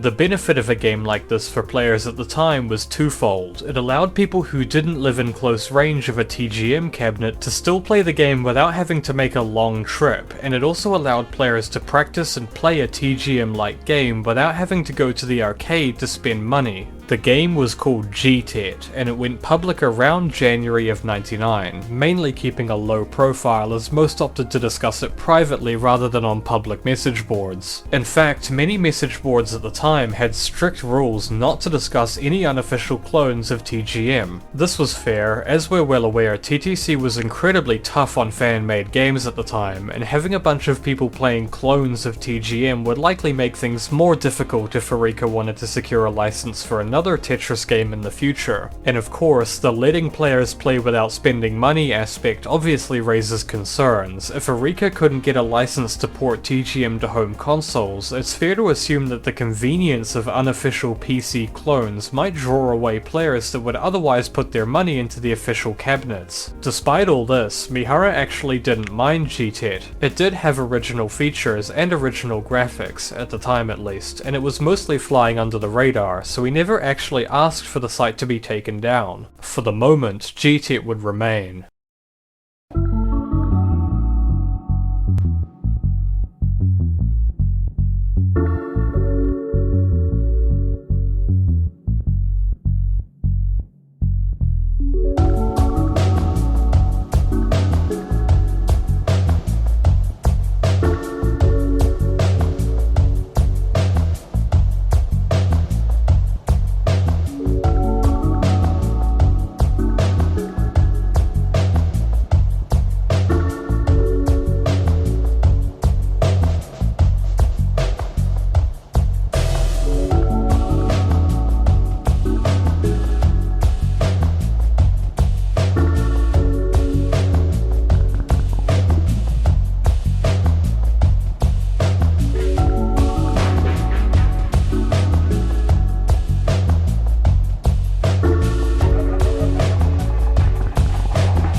Wow, that image comes up a lot. I do not have many images. The TGM National Tournament, officially called the Arika Mihara Presents Tetris the Grandmaster Time Attack Tournament, was the largest meetup of top TGM talent since the game's release. It was mainly organized by Mihara, with help from a player named Ipe Papi, who was also the owner of one of the largest community forums. Over the afternoon of December 30th, 1999, a total of 15 people went head-to-head to decide once and overall the best TGM players of the 20th century, although despite this frequently being called the World Tournament, nobody outside of Japan played TGM at this point. Many of these participants are people we've met previously. The plan was to split the tournament into two sections, a time attack division and a battle division. The goal of the time attack division was simply to see who could reach a certain level the fastest. 200 for qualifiers, 500 for quarterfinals, and 999 for the semi-finals and the finals. However, nerves turned out to be a recurring problem. Players who could normally get consistent GMs were now struggling to even reach level 200 before topping out, either because they made a series of poor decisions or because they were making extremely risky moves to go as fast as possible. Nov faced Ipepapi in the quarterfinals, and since Nov's average GM game was over 30 seconds faster than his opponent, he had every reason to play it safe. But the outwardly carefree Nov was secretly facing nerves as bad as everyone else, which led to him topping out before he even reached 500. The best player in the room had lost without even reaching the semi-finals. So the finals ended up being between Ipepapi and a player named Jin, who had recently broken 10 minutes and was known for his consistency. Consistency that immediately imploded under the stress of the AMPTTGMTAT, as Jin also topped out early, leaving Ipepapi the unexpected winner of the time attack division. Then the battle division began. With less emphasis on risk-taking, Nov regained control and breezed through the competition, leading to an easy victory. After the battle division, there was still some time left for the tournament, so it was spontaneously decided to run a second time attack division. This was intended to remedy the obvious issue that plagued the first division,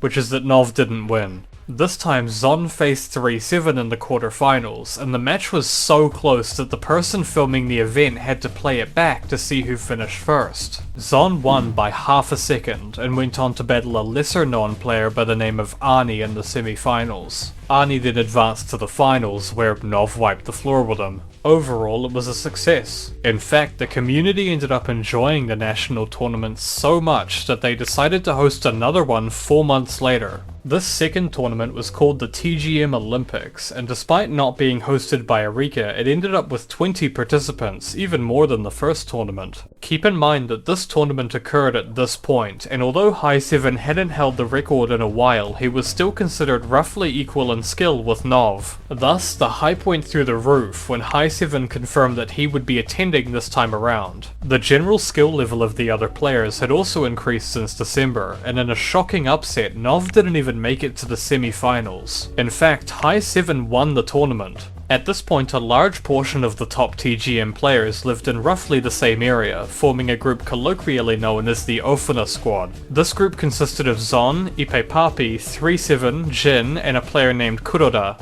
On the night of May the 3rd, these 5 players were in a car together, headed to Nagoya for the TGM Olympics the next day. Among the variety of topics discussed on this trip, the upcoming tournament, traffic, and so on, was the one question that every TGM fan had asked in the past few days. What does TA stand for?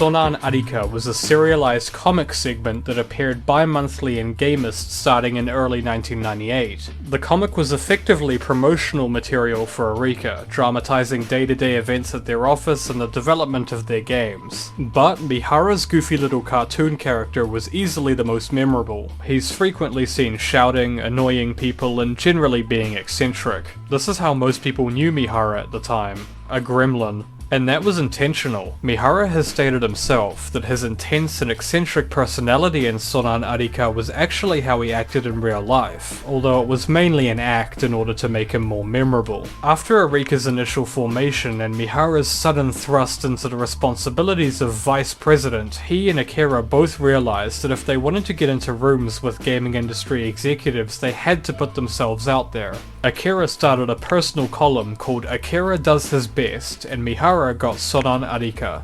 The comics were also frequently used as a conduit to announce things Arika was working on, and the May 1st edition of Arcadia, the successor to Gamist, featured Mihara's character officially announcing that a sequel to TGM was in development and its subtitle was TA. Mihara had no plans to reveal what that stood for anytime soon, so the community was left to make all sorts of guesses. But gradually, more information was coming out. A public beta test in June, an interview in July, a convention booth in August where you could battle Arika's resident master. And images were starting to appear as well, with a new, more mechanical look. This game was harder. It had more modes, faster speeds, and new grades. The game released in October of 2000, and it was called Tetris the Grandmaster 2: The Absolute.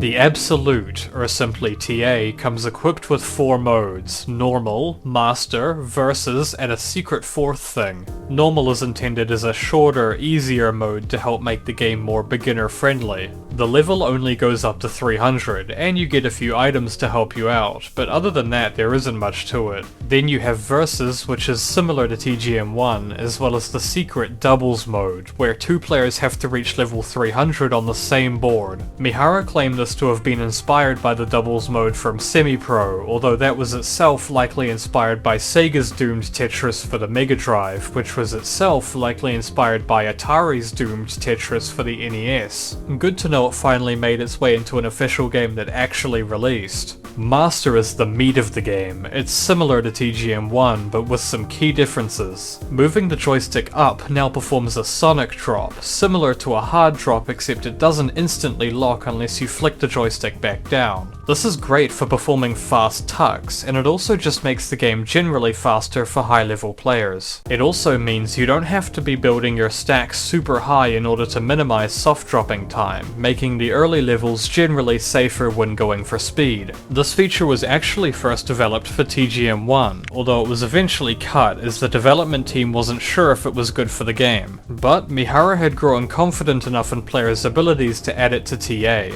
The grading system has also been changed. Your score no longer matters for your grade. Instead, grades are now based on an opaque and somewhat complicated system with internal points and decay and whatnot. Basically, all you need to do to improve your grade is play faster, survive longer, and get lots of Tetrises. Another addition you may have noticed is a group of medals. They come in 6 types, each with 3 delicious flavors, and function as achievements for each game, with varying levels of importance. AC is for performing bravos, RO is for rotating the pieces a lot, ST is for approaching or beating the section time records on your cabinet, SK is for getting Tetrises, RE is for performing recoveries by having a high playfield and then digging it back down, and CO is for performing combos. As mentioned earlier, Master is faster. The levels up to 500 are the same, but the 20G now gets faster as you progress, with less time before the piece locks and before the next piece spawns. This speed increase is relatively gradual, up until 900 where it jumps fast enough to give you a heart attack. Finally, the soundtrack is once again fantastic.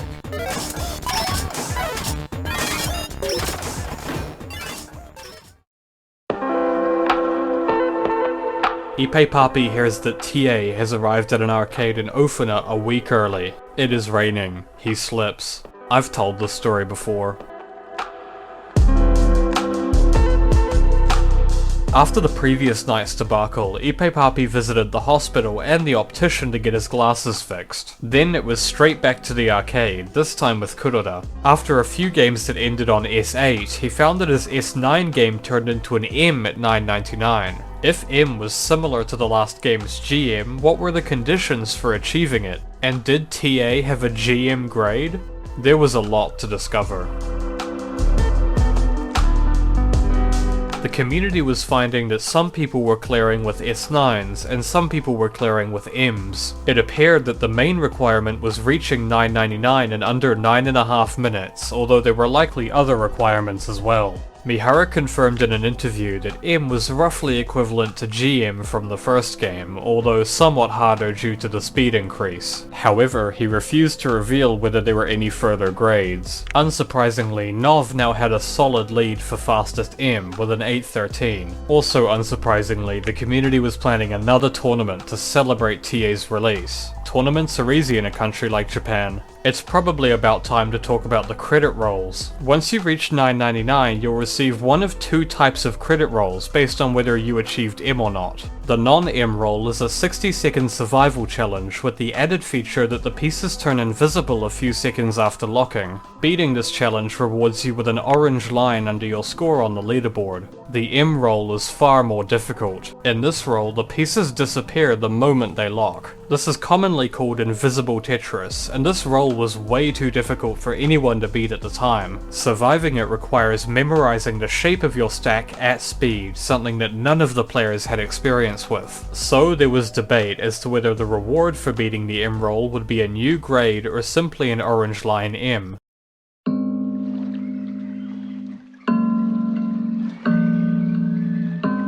As the evening rolled around, Ippei Papi got a call from Kuroda to head to their local arcade as soon as possible. He arrived to find a group of people huddled around one of the TA machines, which now carried the word plus.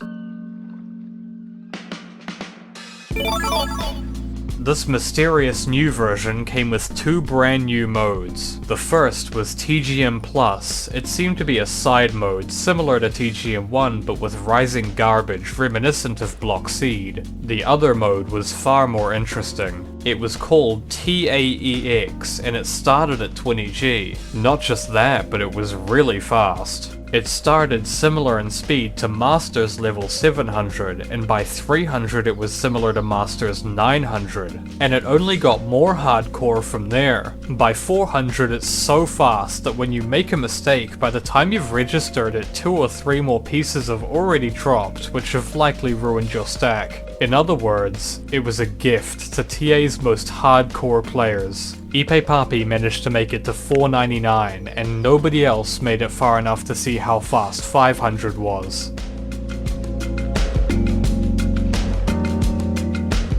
Another location test for TA+. TAEX was now called TA Death. This time, Ippei Papi just barely managed to make it to level 500, at which point the credit roll played. It appeared Mihara had been merciful in ending it there.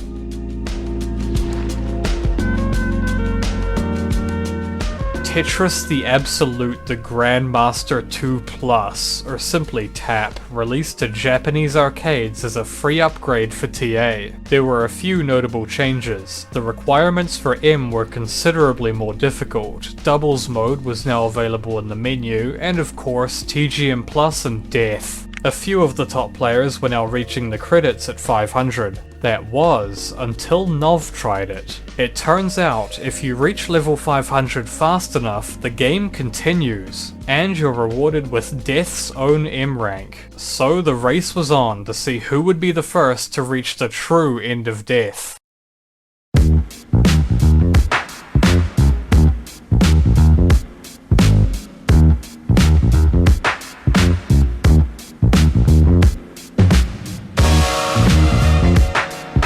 The day after TAP's official release, Nov's Death PB was 561. His stacking up to 500 was often very clean, but 500 was another speed increase again, meaning even he was falling apart quickly. On the 28th, he made it to 591, then to 613 the next day. New Year's Day saw him jump to 689, and his confidence was boosted once he realized that 600 didn't come with a speed increase. As per usual, nobody was improving as fast as he was. On the 7th of January, Zon became the second player to break the 500 barrier with a 577, but by this point Nov's PB was over 800.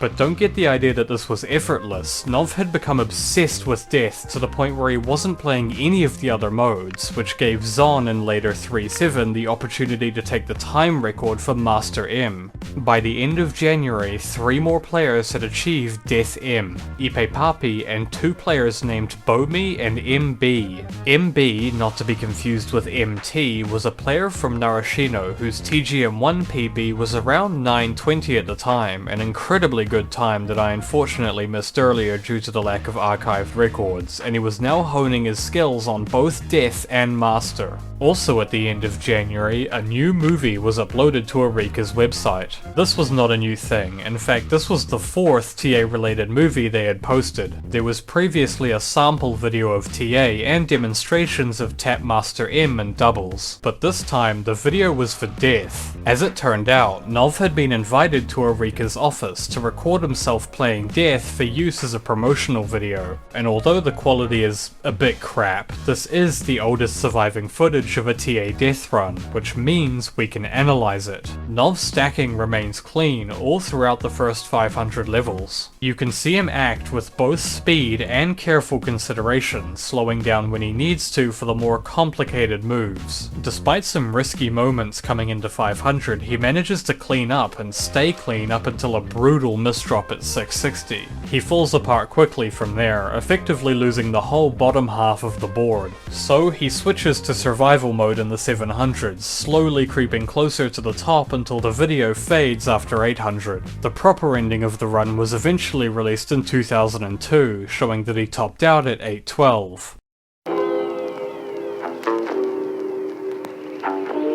This was easily the most impressive feat of Tetris skill ever captured on video at the time. Not only was it the gold standard for studying death, it was also just astounding to watch, especially if you were only aware of Tetris as that casual game for non-gamers. Arika definitely did not anticipate just how viral this video was about to become. You know, the internet started out with people doing research, sending email, looking for information sites. That is all changing. The internet is becoming an important medium for distributing pure entertainment. The internet was the largest it had ever been, and the video quickly escaped the bounds of the Japanese community and was being shared worldwide via forums, emails, word of mouth, and early content sharing websites such as eBaum's World, although by the time it had spread to the Western world, its name had been changed from the unpalatable Death 800 to the catchy but somewhat misleading Tetris Japan Finals. This game of internet telephone meant that few, if any, of the awestruck Western viewers were aware that the original download page was full of serious sounding threats not to repost the video, but Arika seemed to have no plans to take any real action against the unstoppable wave of reposts. Beyond just the state of the internet, this video had the perfect recipe to go viral. Tetris was one of the most famous games of all time. It was a household name, but outside of Japan, the games were made pretty much exclusively for casual players and children, so in the event that someone did want to get good at Tetris, their options were lacking. On the arcade side, you had Atari's 1988 Tetris, which wasn't very difficult, or Tetris Plus, which mainly focused around solving puzzles and received a lukewarm reception outside Japan. Nintendo's NES Tetris still had a few fans, and the faster speeds were quite difficult, but much of that difficulty came from the fiddly controls and brutal random pieces, not the speed. Simply put, Western Tetris had been in an entirely different world from Japan ever since the release of Sega's version, which had been forging high-level players for well over a decade.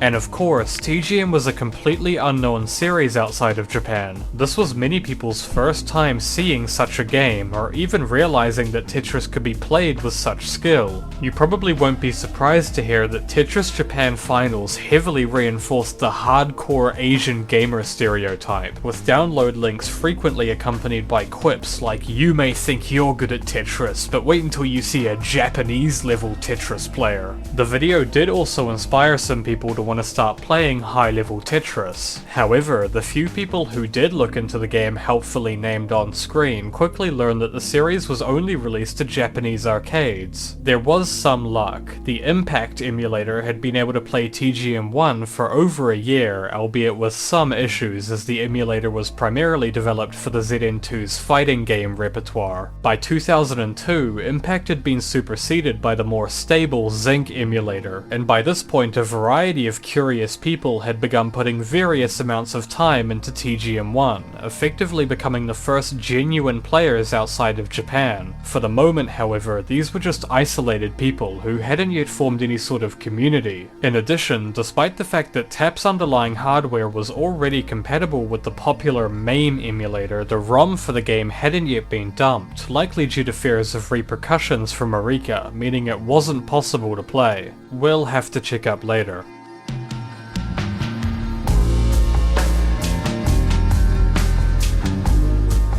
Nov continued playing Death after the promotional video went out, and less than a week later he announced that he had reached level 999 and achieved GM. Not only was this incredibly impressive, as no other player had even reached 700 yet, but it also implied that Master likely had a GM grade as well. So the question arose, if there was a GM, did it simply require stacking cleaner and faster, or was it behind the M roll? Nov was taking an extended break after his Death GM, so a new race had begun to achieve the first Master GM, if it even existed. The time record for M would trade hands a few times over the next few months, with Nov briefly returning to pull off a 748 before disappearing again. By October, Ipe Papi had brought the record under 745, over a minute faster than the M requirement, but he still hadn't seen any differences, and still nobody had beaten the M roll. It may seem surprising how much trouble the M roll was giving people compared to the fading roll, but not only is Invisible Tetris incredibly difficult, it's also an entirely different skill from the rest of TGM. And again, the skill doesn't just carry over. This means that the first person to beat the roll wouldn't necessarily be the fastest player overall, it'd be whichever M-level player was the best at Invisible. On December 2nd, the time record was taken by a player named Jin. No, not that Jin, this was another player also named Jin. It's confusing, I know. This other Jin hadn't been active in the community for as long, but his rate of improvement was impressive, so he had soon surpassed the other Jin in skill. To differentiate himself, he started going by Jin 8, although I have yet to locate Jins 2 through 7. 6 days later, on December 8th, 2001, a player announces that they have beaten the M roll and achieved the rank of GM.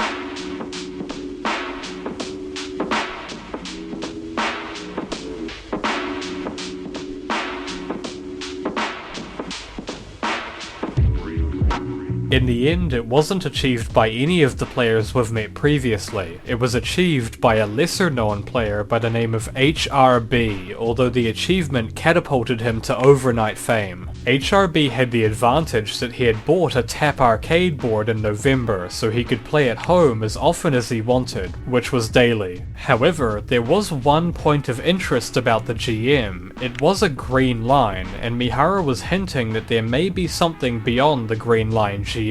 But Mihara says a lot of things. He had been claiming various levels of undiscovered grades since the game came out, either to create mystery or just to mess with people. Either way, after the first GM, things began to quieten down again as nobody else could seem to beat the M roll yet. So why not take a break with another tournament? This one was called the Death Festival, and it was intended both as a competition and a chance for players to practice their death skills. HRB turned up, as well as many others.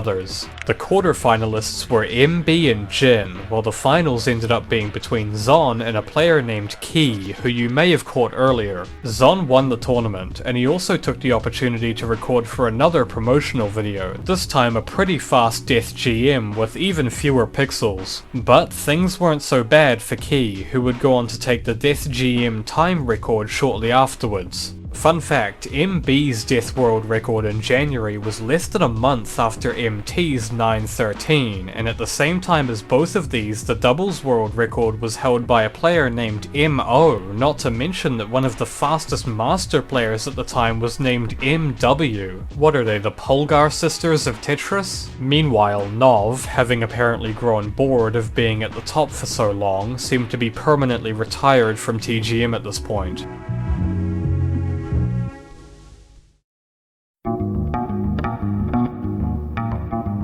It's now June 2002. MB has taken back the death record from Key, having pulled off the first sub 540 just a week prior. However, Grandmaster HRB is now on the running to take it from him, being on his own 540 pace run coming into 900. He tops out, just a few pieces short of what would have been a huge PB, and mere seconds behind the world record. Coincidentally, also gunning for the record at the exact same time as MT, who is currently also on a 540 pace run coming into 900.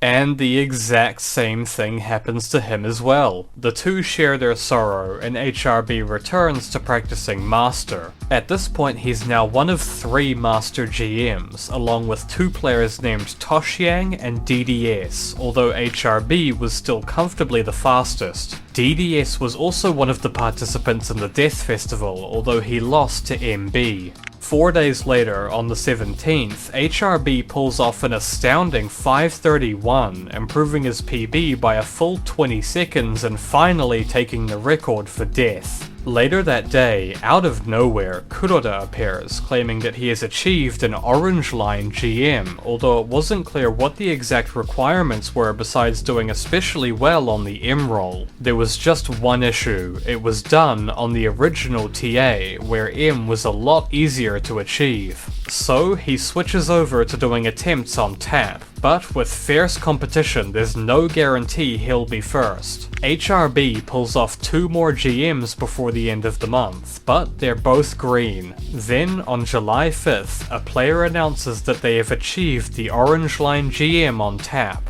It's DDS, just 3 months after he had achieved his first green line. It appeared that achieving the orange line likely required clearing a certain number of lines in the roll, eventually determined to be 32. There was debate over whether or not Mihara had been lying about there being further grades, but there was one player determined to find out. In February 2003, Jin 8 became the 3rd player to achieve Orange Line GM, behind the other 2 skilled invisible players DDS and HRB. But he wasn't satisfied, so he continued practicing, eventually obtaining a 2nd Orange GM in April and then another one later that week. By May, he had managed to beat HRB's time record, bringing it down twice more over the next few months, at which point he stopped keeping track of how often he was getting the orange line. His goal was to be getting an orange GM every day, and he was pretty close. In the span of a year, Jin 8 had grown from a relatively unknown player to one of the best invisible Tetris players on the planet, as well as one of the fastest TGM players overall. Mihara could hint all he wanted about there being new undiscovered grades, but if Jin 8 wasn't finding them, nobody would.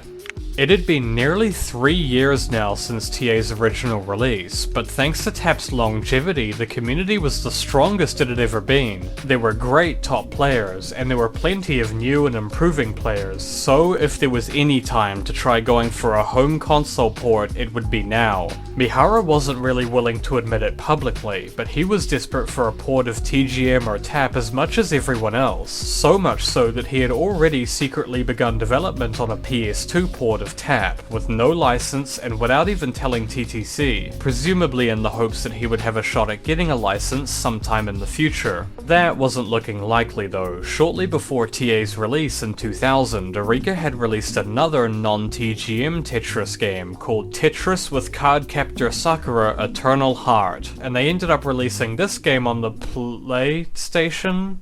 How the hell did they manage that?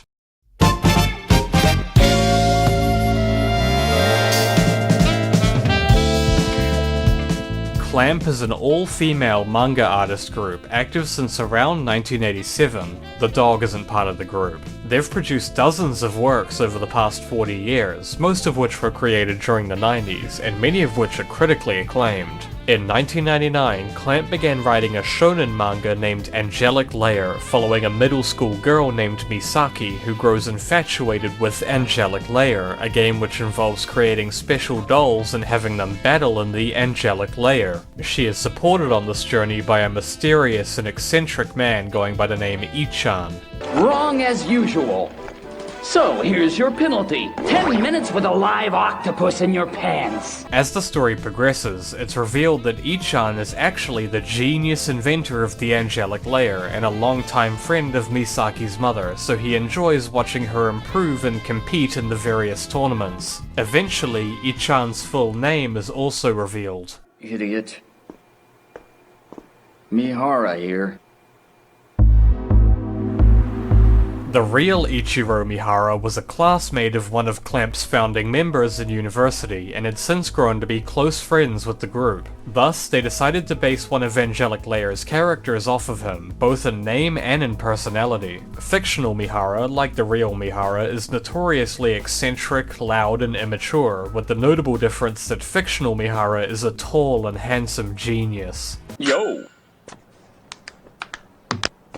Clamp's 1996 manga Cardcaptor Sakura also features a supporting character named Chiharu Mihara, whom they later mention was named after Ichiro's real-life daughter. Thanks to Mihara's connection with Clamp, and thanks to their previous addiction to Street Fighter II, a game designed by Akira, Arika got the opportunity to release 2 Cardcaptor Sakura games for the PS1, in August 1999 and January 2000. Then, shortly after this, they obtained a license from TTC to create a Cardcaptor Sakura themed Tetris game called Eternal Heart, or simply Etahar as the community called it. So, the biggest question is, how did Arika get a PS1 Tetris license while one platform, one game was in place? It's not certain, but the likely answer is that by 2000 TTC had quietly relaxed their stance on this policy somewhat, and that Etahar was sufficiently unique, or alternatively that they had been selectively using it as an excuse for any game they didn't want to license. The second question is, why did TTC license Etahar but not TGM? The most likely answer to this is that Cardcaptor Sakura was a massively popular money-printing franchise at the time, and a themed Tetris game was pretty likely to have broad appeal with children and teens. Etahar is nothing like TGM, it's far less difficult and clearly aimed towards the young people the Cardcaptor franchise itself was directed towards. Yet another PS1 Tetris game had also been licensed around the same time, created by Success Corp as part of their Super Light 1500 series of budget PlayStation games, and this one doesn't even have any unique selling points besides its price. But it was an unexpected hit, boosted massively by a TV appearance featuring famous music producer Hikaru Utada battling against Hitoshi Matsumoto. He still sucks ass, by the way. In 2001, Mihara claimed on his blog that the main reason TGM couldn't get a home console release wasn't one platform, one game, but instead because of the success of Success's budget Tetris, claiming that a TGM game would inevitably be a lot more expensive, and that even if TGM fans say they would buy the better product even if it's more expensive, the general public wasn't likely to buy it, and the wholesalers weren't likely to buy it either. In his words, the TGM series had lost to the 1500 series. To make matters worse, in late 2000 TTC had signed a deal giving exclusive Tetris publishing rights for PS1, PS2, Xbox, Game Boy Advance, GameCube, and PC for at least the next 3 years to an American distribution company named THQ. This likely made releasing a TGM game on any of those platforms completely infeasible. And there was one other factor that was rumored to be having an effect on licensing, and that was a personal conflict between Mihara and Hank. Tetris's ownership structure was somehow more confusing in 2001 than it was in 1989 when Robert Stein pretended to own rights he didn't. This is what I believe happened. After the collapse of the Soviet Union, Epilogue, which held the original rights to Tetris, transformed into a private company ran solely by Nikolai Belikov. However, back in '85, Alexei had handed the rights to Epilogue specifically for a 10-year period, meaning they reverted to his control in 1995. Hank Hank and Alexei, worried Belikov might drag them through a legal battle to try and claim the rights again, instead struck a deal with him that led to the creation of TTC in 1996. The Tetris rights officially went to Epilogue, who now had an equal stake in TTC along with Hank's new company, Blue Planet Software. TTC was jointly run by Hank, Alexei, and Minoru Arakawa, and its job was to license the Tetris trademark to game developers as they saw fit. While this was happening, BPS continued to make new Tetris games, and Belikov was no longer really involved. He was basically retired. Later in 2005, Hank and Alexei would buy out Epilogue and replace it with a new company named Tetris Holding. Immediately after THQ acquired Tetris distribution rights, they began working with BPS to create a new game called Tetris Worlds, set to release on nearly every platform THQ owned. The Game Boy version was handled by a company called 3D6 Games. They finished in September. BPS was handling the other 4 platforms, and THQ's goal was to have the game out on PC and PS2 by Christmas. However, shortly after development started, Hank disappeared, only to return months later and demand a complete redesign of the game to better fit his ambitious vision. As a result, only the PC version was completed before the deadline, and it was a shell of what it was supposed to be. The PS2 version was completed a few months later, by which point a furious THQ had offloaded the work for the final 2 platforms onto another company named Radical Entertainment. The Japanese ports ended up being handled by Success Corp, although whether or not THQ had granted them exclusive rights to Tetris in Japan is unclear. All 5 of the game's versions were met with mostly unfavorable reviews.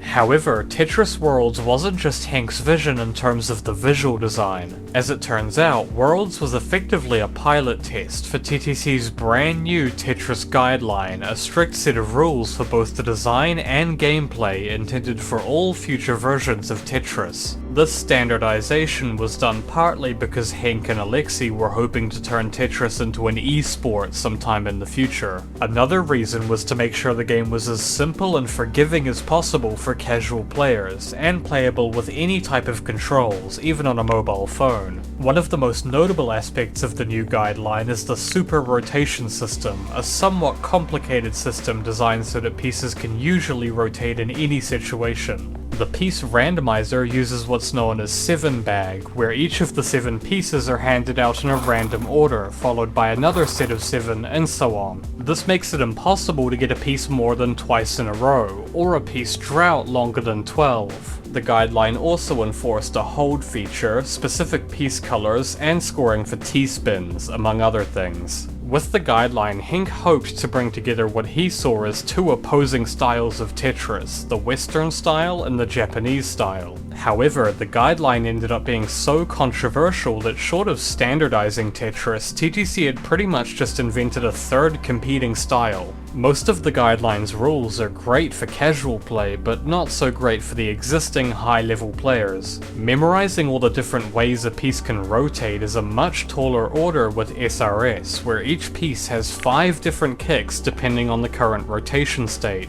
and not all of these kicks are intuitive, leading to unexpected behavior. On the other hand, 7-bag was frequently criticized for making the game too easy. In fact, not only does it make playing extremely consistent, when combined with hold, there actually exist viable strategies to play forever with no chance of topping out. Holding and the focus on T-spins aren't fundamentally bad, they just shift the most effective way to play more towards memorizing T-spin setups, which again requires relearning if you're used to a different system. But the worst offender is the move reset. Under this system, moving a piece at all resets the lock delay, allowing you to simply move or rotate a piece back and forth to stop it from locking and buy yourself time to think. Licensees had the option to choose between a maximum of 15 move resets per piece, or infinity. Infinity, of course, removes any stress the game may have had.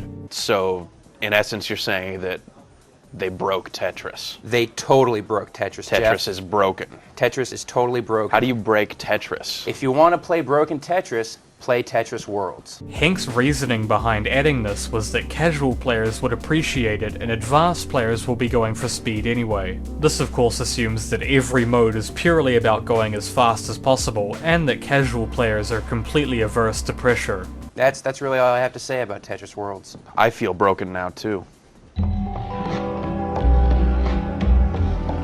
To the surprise of no one, Mihara was not particularly fond of the new Tetris guideline. It was nearly the antithesis of everything TGM stood for. Since day one, Arika had been fighting a constant uphill battle trying to get TTC to give the TGM series a proper chance. Having the series succeed on home consoles would prove that there is a market for more high-level players, something that you'd think Hank and Alexei would want for their Tetris Olympics idea, but TTC wasn't willing to give them a shot, and Mihara felt that the wholesalers probably weren't going to give them a shot either. This, along with the THQ deal, were the two main reasons Mihara felt there was no hope for a console game in 2002. There are rumors, there's no evidence of course, but there are rumors that at the time of Worlds' release, Hank was only willing to license Tetris games that followed the new guideline, that Mihara simply refused to compromise his vision and twist the TGM series to fit it, and that this caused some personal tension with Hank.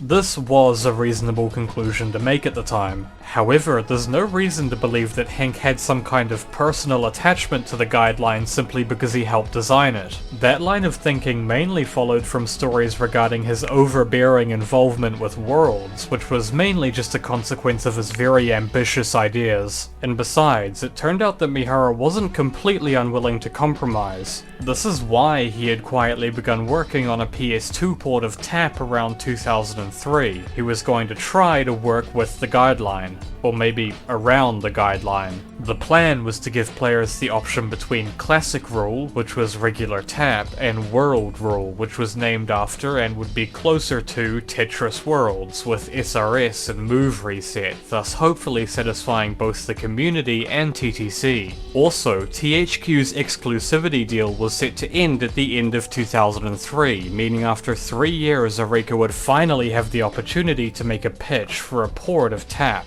Better late than never, I suppose. Another thing the public wasn't yet aware of was that sometime around May, Mihara had also entered talks with TTC to release another brand new TGM game, just for arcades at the moment, but possibly for other platforms as well once the THQ deal ended. But unbeknownst to Mihara, an entirely new issue was about to jeopardize his plans. Mihara was about to go to war.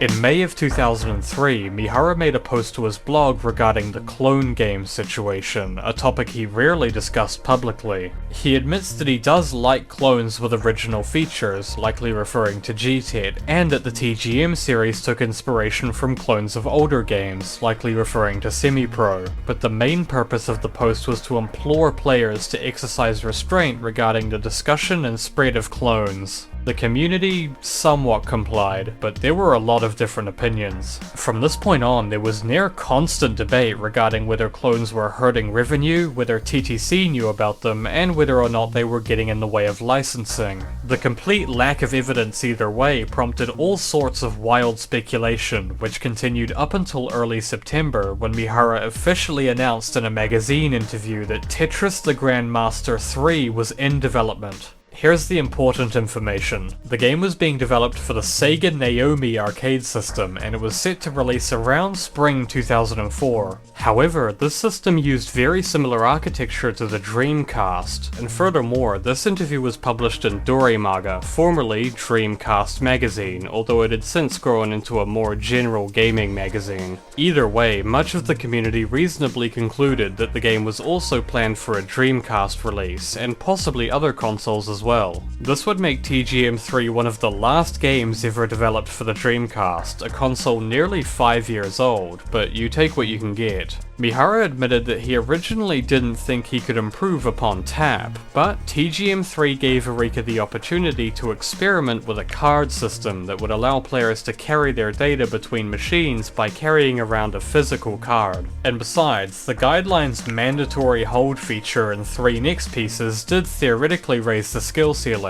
As with the still unannounced TAP port, the game would let players choose between the Classic and World rules, although most players admitted they only planned to play on Classic and hoped that this would convince TTC of its value. But the most important note from this interview was that Arika still didn't actually have a license. They were still in talks with TTC. In fact, according to Mihara, development on TGM3 had already been halted and then restarted once before due to the unwanted spread of a clone. Not clones in general, a clone, singular. So let's take a look at what options were available to home TGM players at the time and narrow down which one was likely causing Arika so much trouble.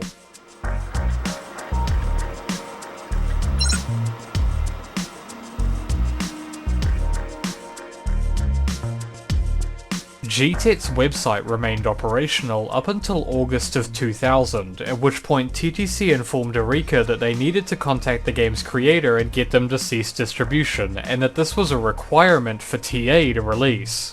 Gu promptly removed the download link when he got the email from Arika, and he rebranded the site to a general TGM information page. The fact that this demand came right before TA's release means one of two things. Either TTC already knew about GTET but didn't feel the need to take action until the new release, or they specifically went searching for TGM clones after licensing TA.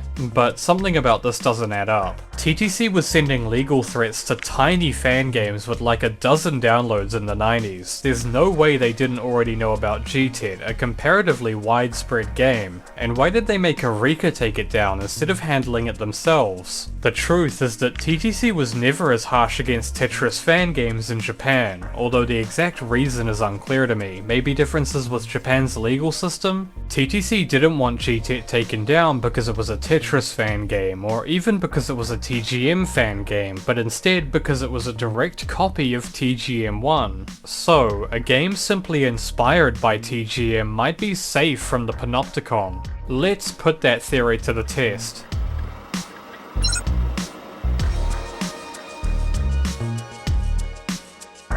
Back in April of '99, a programmer by the name of Kenji Hoshimoto, better known by the alias Hoshiken, released his own Sega-inspired Tetris fan game for the FM Towns computer, which he called Heberus. Around the same time, he began playing TGM on and off, although he didn't fully understand the philosophy behind it until the release of TA and TAP. As the rate he played increased, so too did his desire to play a TGM-style game at home, eventually culminating in a remake of Heberus for Windows, named Heberus 2001. TAP's influence on the new Heberus is far from subtle, with 4 modes roughly equivalent to Normal, Master, Master starting in 20G, and Death, and of course an additional Versus mode. The game also benefits from a polished visual style, a rare sight for freeware Tetris in 2001. But Hoshiken wasn't trying to create a clone of TAP, but instead just a fun and polished Tetris fan game that he could share online. In fact, he deliberately avoided copying TGM's timings and mechanics so as to not mess with players' muscle memory.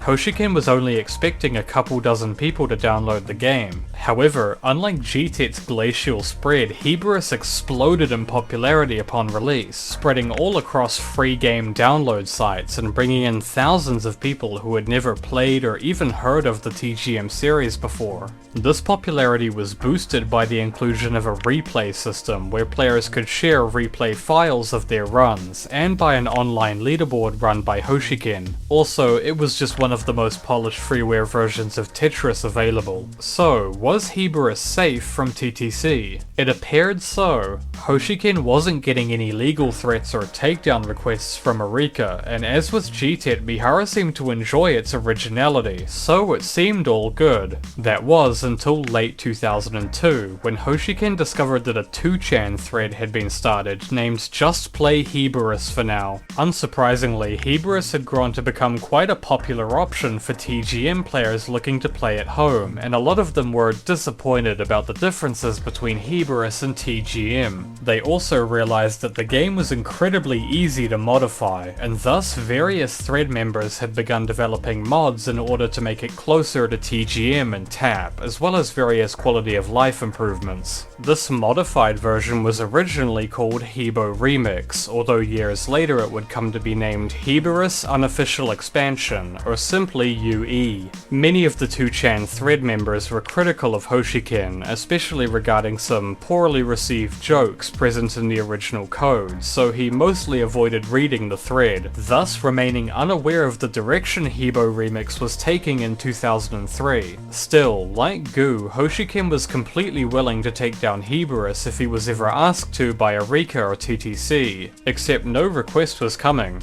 This was likely because the original Heberus wasn't a direct TGM clone, and the mods that were developed by multiple, mostly anonymous people, making it difficult to target any specific person. Besides, Hebo Remix still wasn't very widespread. In fact, the first time Hoshiken heard there might be an issue was when the Dorimaga interview went out in September, containing the vague mention of TGM3's halted development. He feared that this may have been related to Heberus, but if it was, he likely would have heard something by now, so the issue may have been elsewhere.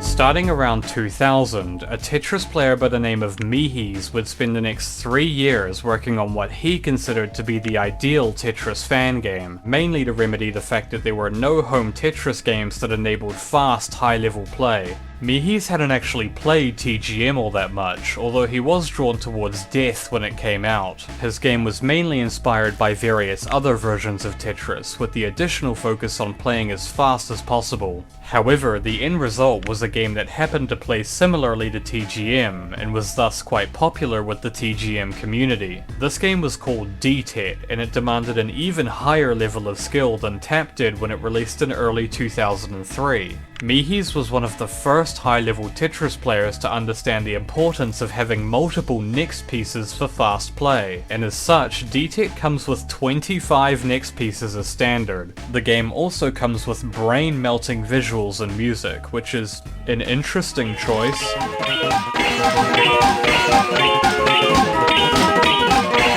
Mihis also never received any emails from Arika, although he would voluntarily remove the download link in 2005 after hearing about TTC's treatment of other fan-made Tetris games. But he was kind enough to continue updating the leaderboard, which he still does to this day. Mihis was one of, if not the fastest Tetris player in the early 2000s. The dude was way ahead of his time. He probably could have set some TGM world records if he bothered to actually play it. To date, he remains the only person in history to not like TAP because it was too slow.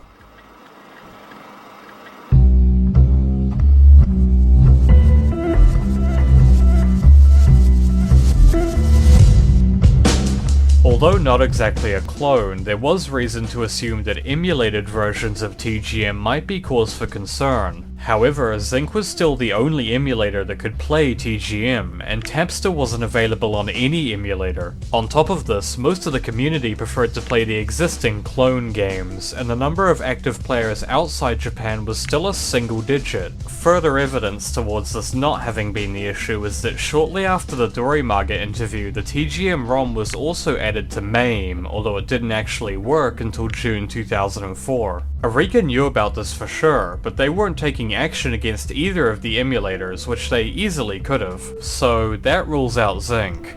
Wait, is that everything? I mean, besides some of the Heberus mods, none of these really fit the bill. What are we missing?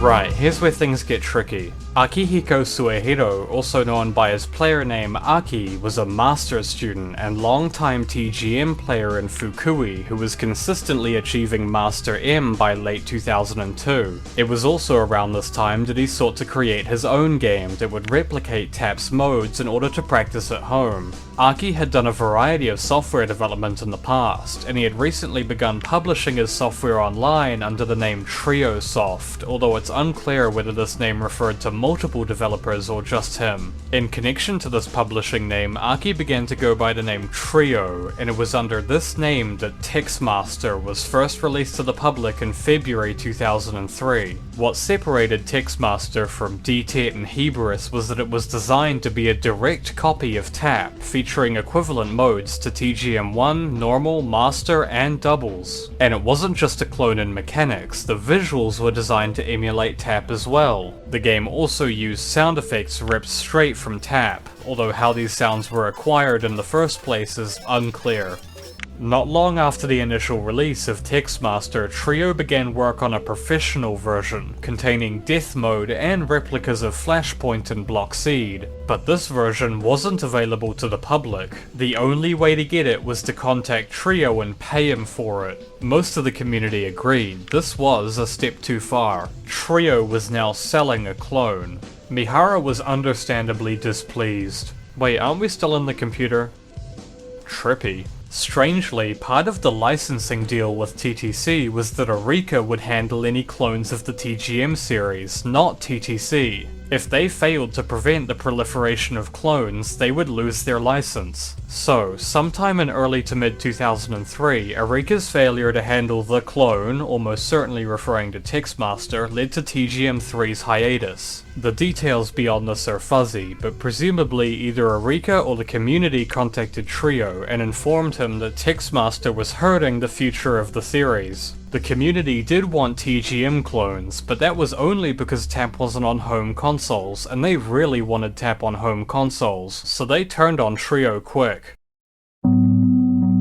Now, I'm not 100% sure, but it appears that Trio stopped selling TexMaster Professional not long before the Dorimaga interview went out, which is what allowed development of TGM3 to resume. The wording in the interview implies that the game was completely cancelled due to TTC, and Arika likely had to go through the whole pitch and approval process again, hence why Mihara was still in licensing talks when the interview went out. So Arika's relationship with TTC was now strained, which meant Mihara wasn't planning on approaching them about the PS2 port anytime soon. All he could really do was work on TGM3 and hope that the community would be understanding and avoid distributing clones. The community understood, mostly, and things progressed quietly. Mihara even revealed the in-development PS2 port, saying he was hoping for a release around fall of 2004. Eventually, spring rolled around, but there still wasn't any news regarding TGM3 or the port. Normally, there would at least be a public playtest by this point, but Arika may just have been behind schedule due to the licensing issues, so as long as nothing gets in the way...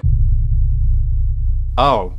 It appears Trio didn't get the memo. By April, he had re-released TexMaster on a new website, complete with all the features that were originally part of the paid version, and it still contained TAP's sound effects. In an attempt to resolve the issue peacefully with both Trio and the fuming community, Mihara made a public announcement on his blog stating that while he appreciated the passion behind TexMaster, clones of TGM, even free ones, would hurt the series. Like with GTET, Mihara was hoping that Trio would be understanding and take the game down. Instead, Trio completely ignored him and continued working. Once the community realized what had happened, they decided to contact Trio themselves, explaining the situation and asking him to take down the game. Trio responded stating he didn't know anything about Mihara's blog, and that since he hadn't been contacted directly asking him to take down TexMaster, he saw no issue. This is, of course, the most poor attempt at feigning ignorance ever attempted by a human being.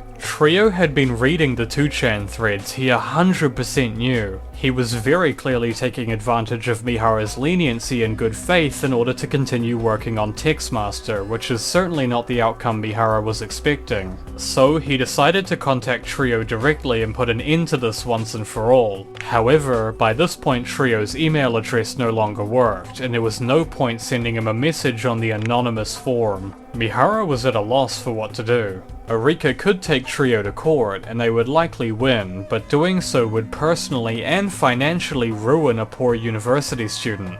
Worse, if Trio had a job, a lawsuit would also likely get him fired and ruin his career. But on the other hand, Arika's relationship with TTC was already precarious. If another incident happened, they wouldn't get another chance at a Tetris license for years, if ever. So Mihara simply continued to express his concern through his blog. This, in turn, caused a build-up of frustration in the community, who began to further insult Trio, who only grew more defiant and arrogant in turn. Trio claimed this was actually the community's fault for being too indiscreet with TexMaster and making a public fuss, and soon he was blaming Mihara and Arika for their inability to negotiate with TTC. He was just generally shifting blame to anyone but himself. Mihara, afraid of saying anything that might offend TTC, but also afraid to ruin a man's life over this, had no other option but to continue politely stressing the importance of ending distribution of TexMaster, while at the same time pleading with the community to remain respectful regarding the situation. The community, furious at Trio's continued arrogance, largely ignored these pleas and continued hurling insults. Trio posted more provocative remarks. Mihara pleaded again for him to take down his game. The community hurled more insults and blamed Mihara for not being aggressive enough. Trio posted more provocative remarks. Mihara pleaded again.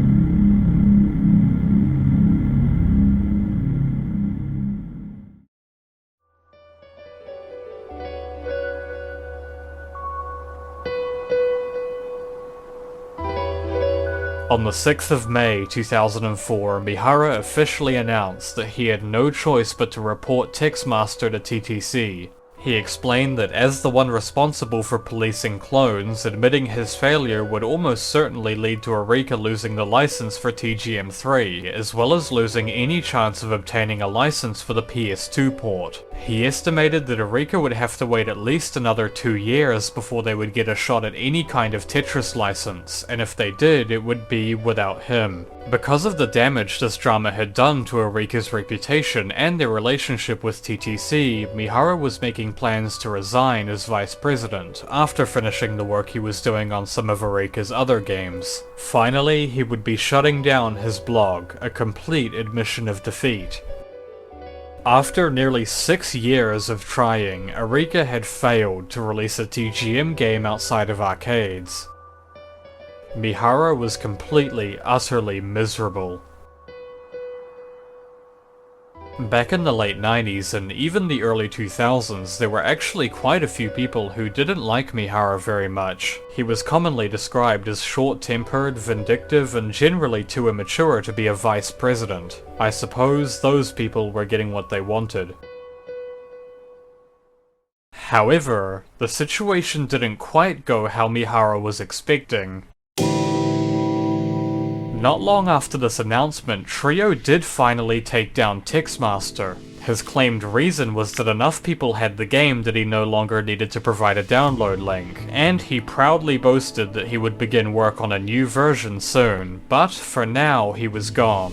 In addition, TTC had indicated that they were still potentially willing to work with Arika regarding the TGM licenses, but the situation was now incredibly delicate. Realizing that he may still have a slim chance of saving the TGM series and his job, on the 8th of May, Mihara launched what he called the final gamble. This gamble turned out to be begging the community to delete any posts they had made criticizing TTC, as the company apparently had employees who could read Japanese and were watching the public forums. Mihara was pretty confident that the public's discretion regarding the situation would affect license negotiations, which was worrying considering their track record.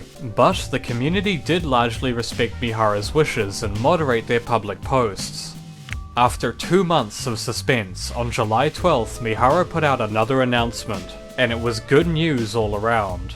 First of all, Arika hadn't lost the TGM3 license. In fact, a location test was planned for August. The PS2 port probably wasn't happening, but another new TGM game was in development for the upcoming PlayStation Portable, and it was called TGMK. The K apparently stands for killer, but the public didn't know that. I'm not sure why he announced this so confidently though, because yet again, Arika didn't actually have a license yet, and nearly immediately after this announcement, their bid for the PSP was denied. As it turns out, Sony decided they wanted the license, and well, it's their console. Mihara's response was, well, let's at least hope their game is fun.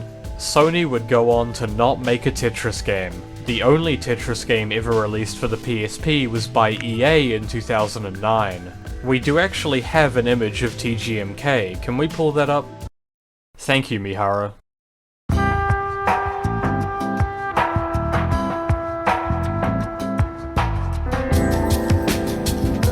Although outwardly happy and appreciative to TTC for the TGM3 license, it's hard to imagine Mihara was anything but miserable by this point. He had now tried and failed 4 times to release a TGM game outside of arcades, probably more that he never mentioned publicly, and all he had received was a 3rd arcade game. This game, and any future TGM game, would have to follow the Guideline, a guideline designed around a completely different Tetris philosophy. The complete lack of home console ports for a game series that does not fit the arcade style had all but ensured TGM's imminent demise at the hands of clones and emulators. You can tell Mihara's mood had shifted regarding this topic by the way he spoke about Trio, who it seemed was not going to receive any legal consequences. He was beginning to regret not suing. Also, there was now competition in the arcade market too. Success Corp had returned to ruin Mihara's day again with Tetris Kiwame Michi, another basic Tetris game that released both in arcades and for PS2. Kiwame Michi was boring, it had a few random gimmicks, it felt like a bootleg TGM game, and of course it had infinite move resets. Mihara's health, both physical and mental, had noticeably declined over the past year, due in part to TGM but also some unrelated health issues that only made things worse. But still, he pushed forward. And there were upsides. The 2 location tests in August and October went pretty well, people were hyped for TGM3, and 2005 would turn out to be a good year for the series. Not only would it be the year of TGM3, but Mihara would finally get the chance to release a game for a home console, the upcoming Xbox 360. Is the future finally looking up? Could Mihara's misfortune finally be turning around? No?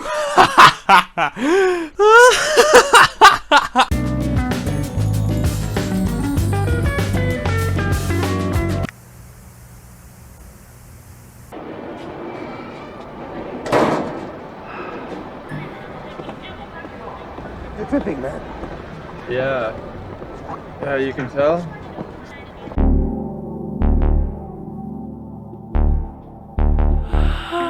The first rule of the complete history of Tetris the Grandmaster is that you can never trust anything I say, although this is less due to intentional deception and more because I keep finding out new things as I'm writing this. For example, it turns out there was actually a public playtest of TGM3 before the TexMaster debacle. Well, kind of. At the end of January, a single cabinet appeared at the Ofina Game Club for one afternoon, specifically to test one of the game's new modes, and as such, only this mode was playable. It was called Shirase, meaning obituary, aka the successor to death. It was somewhat of a disappointment though. Since the hold and the extra next pieces seemed to have been removed for this test, it was effectively just death but faster, and most of the top players fell apart around 500. The furthest was Jin, who made it to 570. The August location test was far more exciting. It brought in the extra next pieces, the ability to hold, and the option to choose between the 2 rules. The community was beginning to realize just how much easier it was to go extremely fast once you get used to using hold and factoring in the additional next pieces. They were turning out to be pretty decent additions to the series. Mihi's is vindicated. The location test also came with a second playable mode named Kamui. It seemed to have a 5-minute time limit and the same set of pieces each game, and supposedly it would work with the card system and match your skill level in some way. It was just weird. Very few people were playing it compared to Shirase. By the time of the second major test in October, a lot had changed. Kamui was gone, replaced with Easy, TGM3's equivalent to Normal, and Master, TGM3's equivalent to Master. Man, you know what I miss? Card Captor Sakura. And Mihara did too, because Etahar had made its way into TGM3 as the brand new Sakura mode, which if you couldn't tell is basically just Flashpoint. The game was also still distinctly lacking the card system. In fact, the game was no longer even running on the Naomi at all, but instead the Windows-based Taito Type X. It was soon revealed that the card system had been done away with entirely in favor of an account system on each machine. Players would have their best scores in each mode saved to their account, but it seemed they wouldn't be able to carry this data between machines. The reason for this downgrade is still unclear.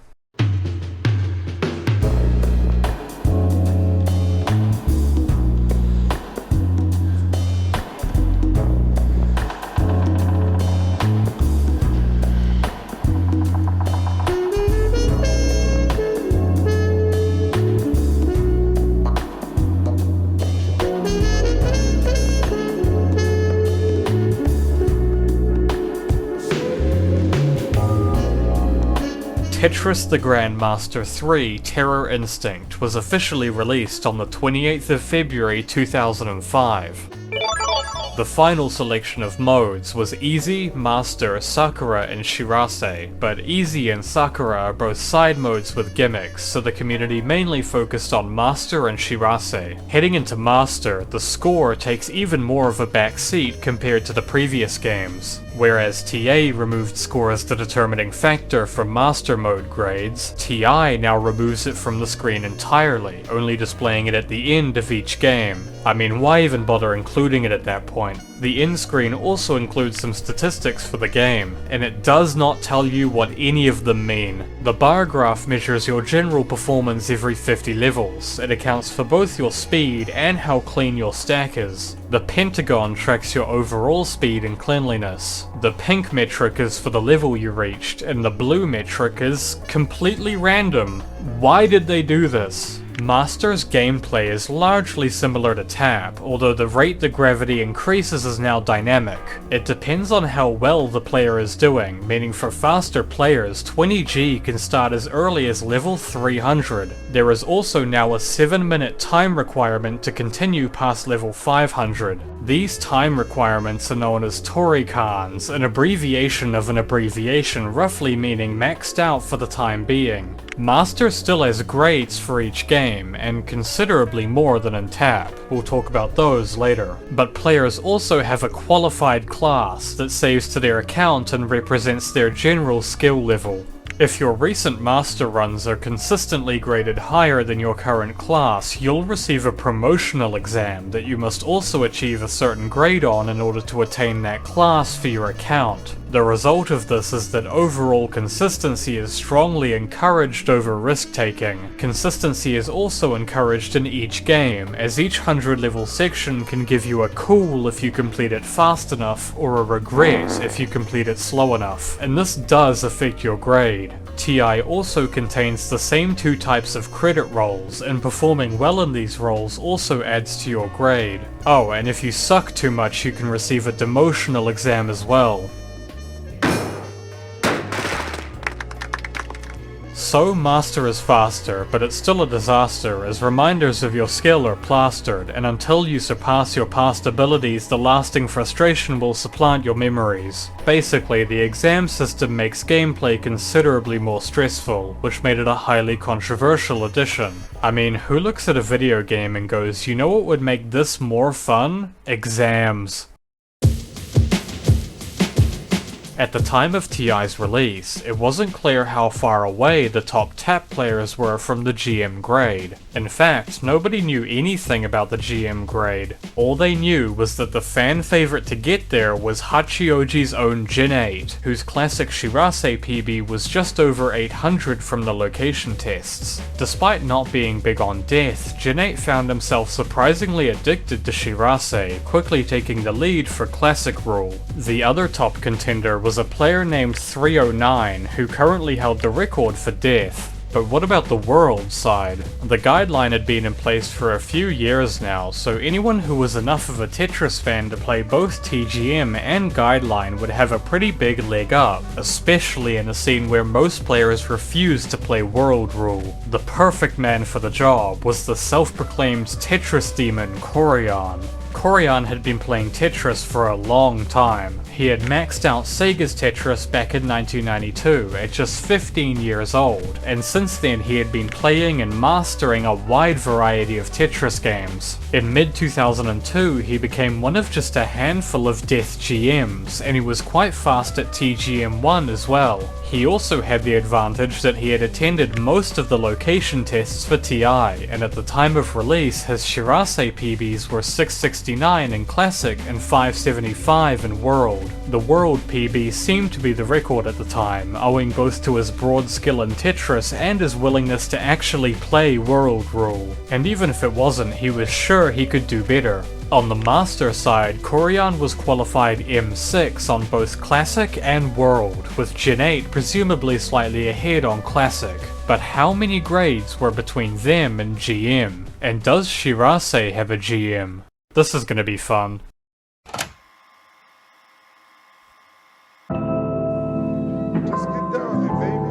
On the 19th of February, a week before TI's official release, an exhibition was held at the 2005 AOU Amusement Expo, giving top players an opportunity to flex their Shirase skills in front of a large crowd. Anyone who reached level 500, even if they were stopped by the Torikan, would receive a prize. Gen 8 and Kuroda both topped out just short of 500, before Corian, the only one who chose World Rule, defeated the Torikan and topped out just after 500. Gen 8 also broke through on his second attempt, making it into the 600s. That's the run you're seeing now. You might have noticed that in case Shirase's speed wasn't sadistic enough, you also start to receive rising garbage after 500, similar to TGM Plus, aka Block Seed. This means that if you can't clean up your stack, it'll get pushed upwards until you top out, which is exactly what happens to Gen 8.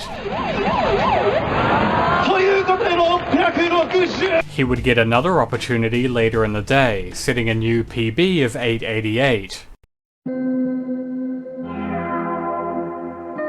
TI arrived at Corian's local arcade on March 1st. He arrived to find HRB already playing, and he began practicing exclusively on World, setting a new Shirase PB of 796. By March 5th it was up to 910. Then on March 9th, with HRB watching, Corian achieved 1186. So yeah, Shirase keeps going after 1000. In addition, once you reach 1000, a new gimmick appears. The pieces all become monochrome, with a pattern referencing the original Tetris from 1985. As such, the community named these the Ancestor blocks. I don't think I have to explain why this makes playing more difficult. Corian learned that Gen 8 and 309 had both already passed 1000 on Classic, and that for them the blocks were white instead of green. On the 13th, many of the top players got together to determine who was leading in skill. 309 was probably the fastest Shirase player in the nation, having grown quite adept with hold, but neither he nor Gen 8 managed to make it over 1000 again. Corian, the world record holder, pulled off an astounding 1248. The group was shocked to find that the speed was still increasing coming into 1200. At this point it was on the verge of impossibility. TI is sadistic in many ways. Gen 8 proved to be the leader for Master, having pulled off a game ranked Master K. The grades were getting stranger after M9. Master K? Who knows what's next? On the 15th, Corian managed a Master ranked game in World, before breaking his Shirase PB thrice over the next 2 weeks. Then, on the 30th, Corian hit 1300 and reached the credit roll. And it seemed to be the actual end this time, not a Torikan, since this roll was somewhat different. This is big. If this was the true credit roll, then it appeared there was no GM for Shirase, with the highest grade being S13. Clearing the roll simply makes it orange. However, the next day, Mihara stated that Shirase's 1300 was yet another Torikan, and that the mode went as far as 1600. But I mean, it had already been proven that he had lied about Tap's grades, and besides, it was April 1st, can we really trust him? Corian decided to switch to practicing Classic, which turned out to be useful for another TI tournament at the beginning of May, which only allowed Classic rule. Gen 8 was the favourite to win for Master, but thanks to a lucky game, the winner ended up being the other Gen. Quite a few players had made it over 1,000 in Shirase by this point, but the tournament performance was underwhelming. On the 12th of May, Corian managed to overtake Gen 8 with a new classic Shirase record of 1149. The next day, Gen 8 arrived at the arcade to see Corian playing. He then immediately pulled off a 1202. This may not have actually been his record though. He had recently impulse bought a TI board to play at home, which he was doing nearly every free moment he had. He was still visiting the arcade occasionally for some reason. Over the next few months, he would push his best Master grade even higher, achieving Master V, then Master O, and finally Master M in November. But despite getting some really good runs, there wasn't any evidence of a GM grade. If it did exist, clearly you had to play perfectly. Despite the really impressive top players, not a huge number of people were playing TI. Many were still playing TAP, or had simply lost interest in the series due to the recurring arcade costs. But these people were in luck. On the 13th of May, Arika announced that a new TGM game was in development as an Xbox 360 launch title, tentatively named T4. They had the license this time. There were no new clones being developed. Surely, nothing can go wrong in between now and November, right? Right?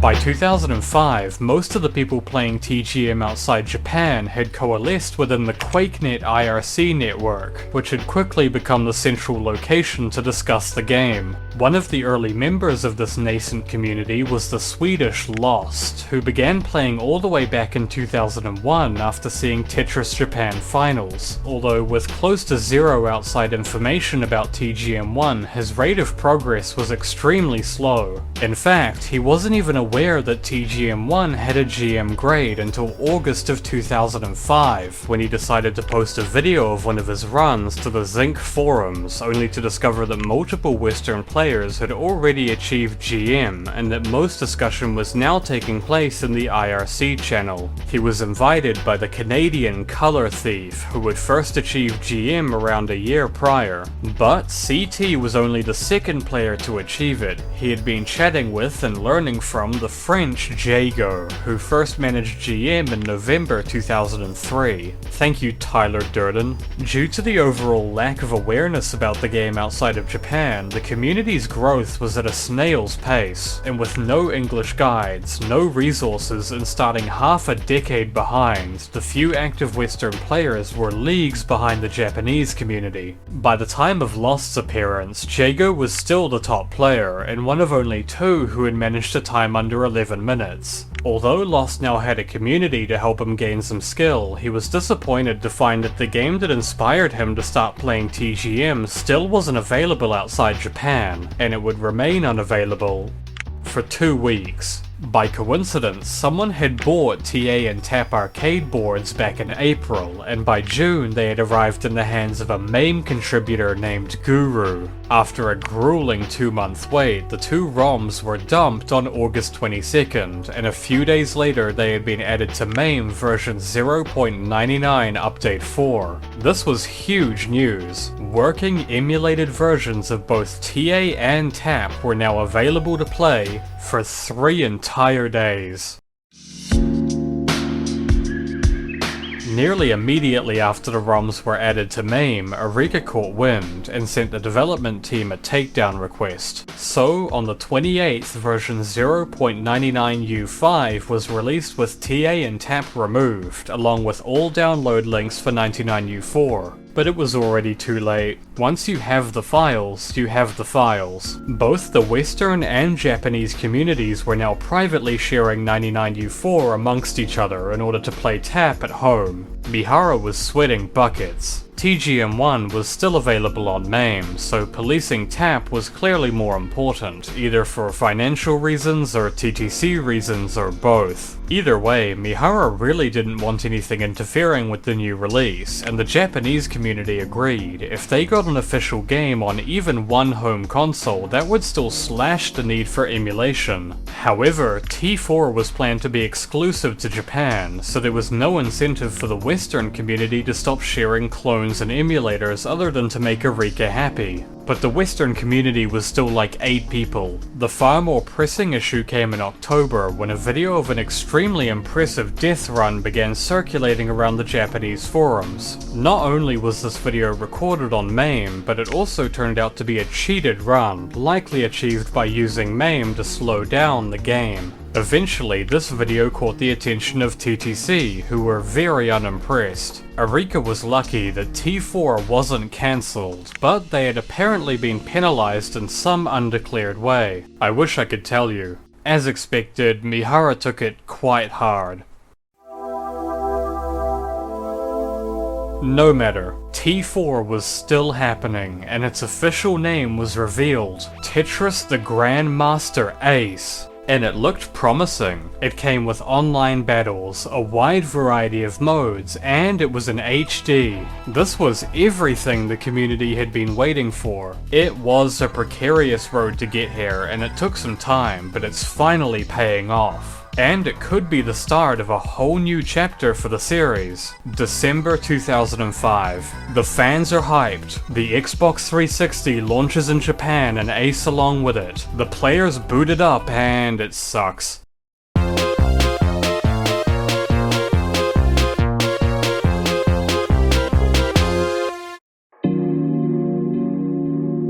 Beyond the part about being a Japanese Xbox 360 exclusive, Ace has some issues. For one, a large portion of the content was locked behind an Xbox Live Gold membership, which cost just under 800 yen a month. The Xbox Live integration was actually a selling point because it provides access to the online battles, but the membership is also required to access some of the offline content, such as the harder modes. Not that these modes are particularly difficult to beat, because both rules now come with infinite move resets and the Torikans are gone. In fact, all of the main modes are now centered around clearing 150 lines, doing away with TGM's usual level system entirely. The credits aren't even playable, you just kind of sit through them.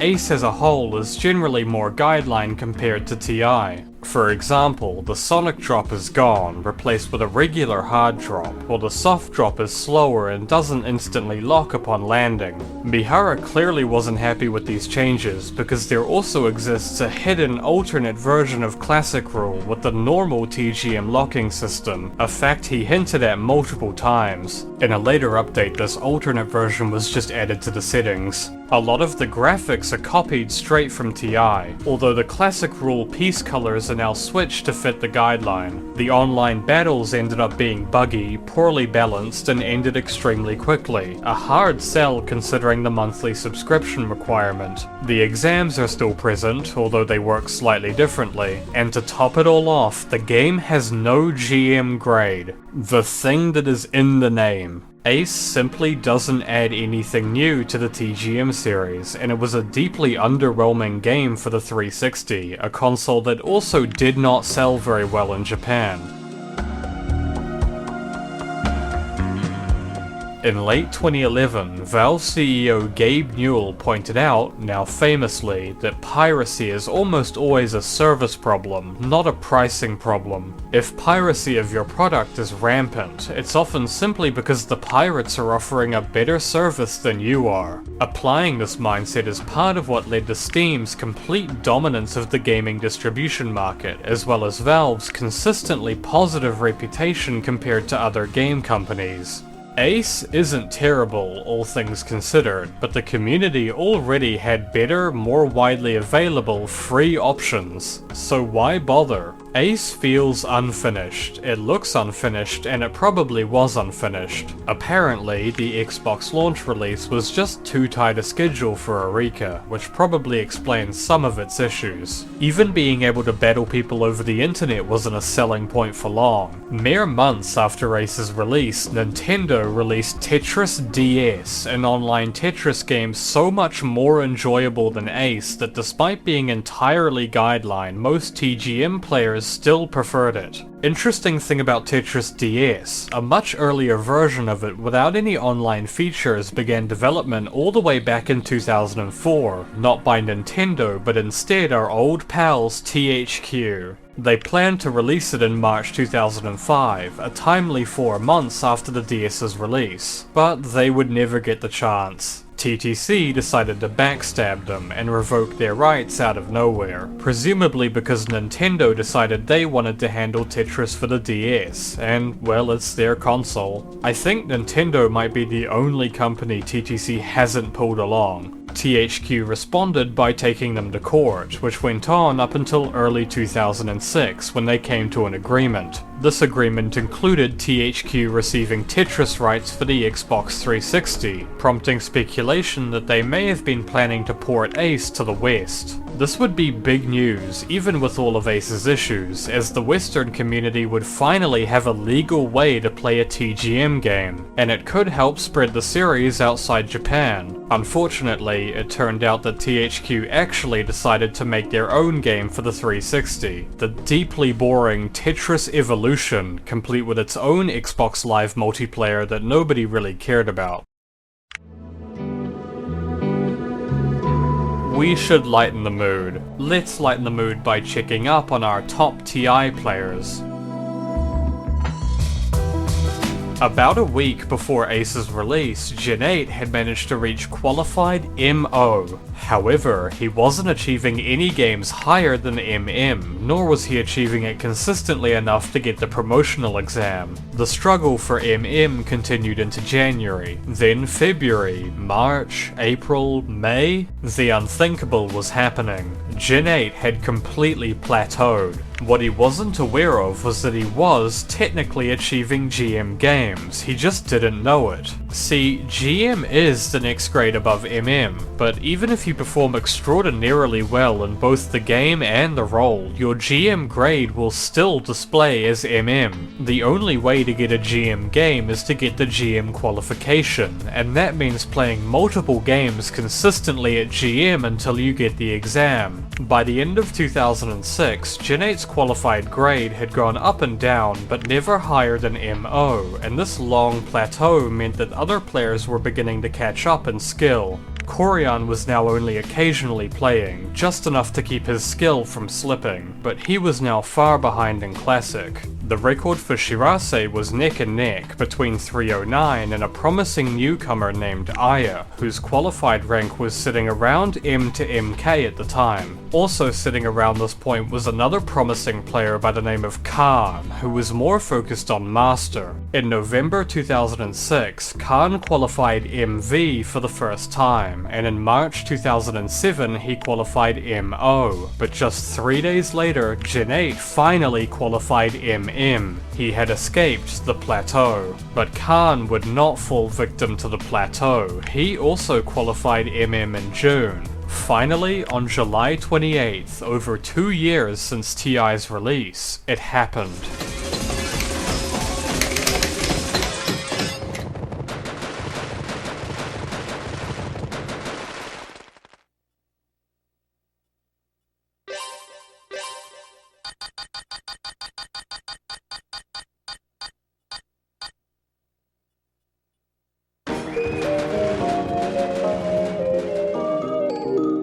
The first GM was Gen 8. Khan was the second, but he ended up having more trouble. It took him until December. Of course, Arika took the opportunity to upload the video of Gen 8's run, which like Tetris Japan Finals quickly went viral. And, like Tetris Japan Finals, it was about to summon a new wave of international interest.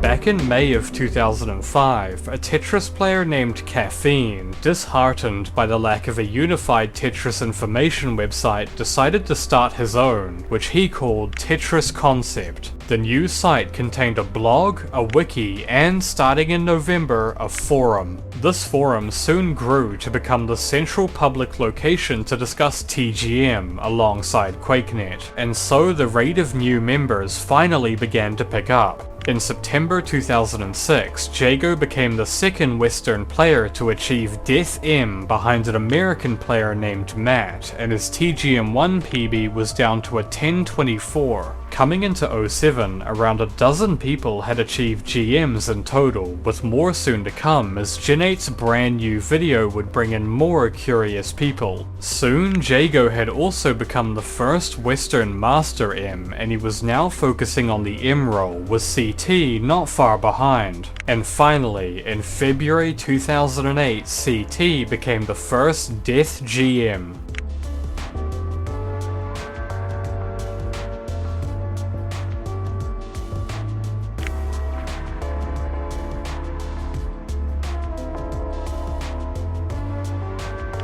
Also, physical meetups were finally starting to happen, albeit few and far between due to the player base's large spread. I got gold ST and I'm pretty fucking one-handed, bitches. It's worth noting that by this point TI was still unavailable on any kind of emulator, and buying an arcade board was prohibitively expensive, so unsurprisingly a variety of clones had been created and modded to emulate its modes. In fact, the quantity of clones in general was exploding, both inside and outside Japan, so let's reassess the clone situation. Heberus UE had been in continuous development up until August 2007, by which point it contained replicas of nearly every mode from TGM1, TAP, TI, and even ACE. And it was highly customizable with a wide range of rule sets, including DTETs. Because of all the features, Heberus had grown to become by far the most popular clone, although Hoshiken would eventually take the original Heberus down, just before development also ceased on UE. More on that later. Also around mid-2007, a player by the name of Report began work on another clone, which by 2008 was gaining traction as an alternative to Heberus. However, this wasn't actually a new clone, it was just TexMaster again. It turns out when Trio shared the original game, he also made the source code available, and so Report had begun working on an updated version with new graphics and sounds. And this version has a Counter-Strike theme? since Report spoke both English and Japanese, he shared the game in both sides of the community, although the Western side, having not been through the original TexMaster incident, was far less discreet in sharing and discussing it. There were also a lot of smaller clones made by various people, either to serve specific niches or just to have made one. There were 3 contributing factors to this. A, as we know, coding a Tetris game is extremely easy. B, coding a TGM game is not much harder. And C, these people are all massive nerds. The earlier Japanese community did make a few smaller Tetris clones as well, but Tetris Concept was going big on small-time clones. Jago made a clone, Lost made 2, one of which had fancy backgrounds and music from a friend named Simon, who happened to be an artist. Some of their childhood experiences together would later go on to form the basis for Simon's debut graphic novel, Tales from the Loop, although today he's best known for his best-selling novel, The Electric State, which was later adapted into a black hole for money. There was even a TGM clone made for the DS. More people than ever were playing clones, and they were not subtle about it, much to Mihara's frustration. In fact, by 2007, this situation was already reaching a boiling point.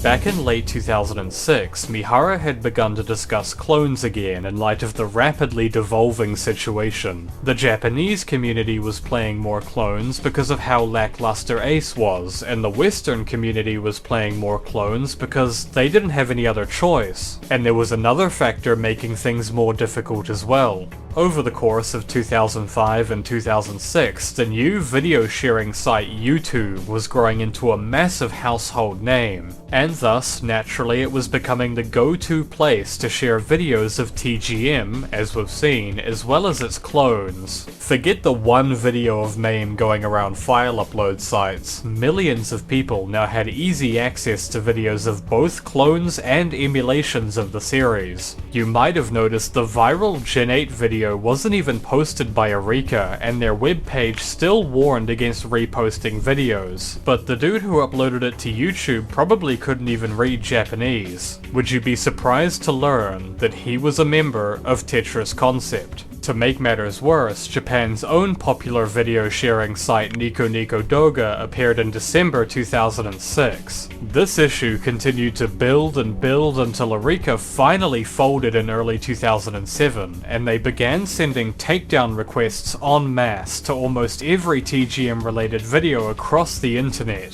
This included clone games, emulators, some of the re-uploads of Arika's promotional videos including Tetris Japan Finals, and basically any video which wasn't obviously a real arcade cabinet. And since these requests came in waves instead of all at once, any YouTube channels with multiple infringing videos would quickly rack up strikes and end up deleted entirely. This is also part of the reason I have so little footage from this period. Very frustrating. It was also frustrating for players trying to share the TGM series with a wider audience, although Mihara didn't really want anyone outside Japan finding it anyway. As the Western community grew, he was growing to resent it more and more, even as the Japanese community welcomed them with open arms. The Western community, on the other hand, barely knew anything about Mihara or his complicated thoughts on clones. They only saw the mass takedowns, so friction was forming.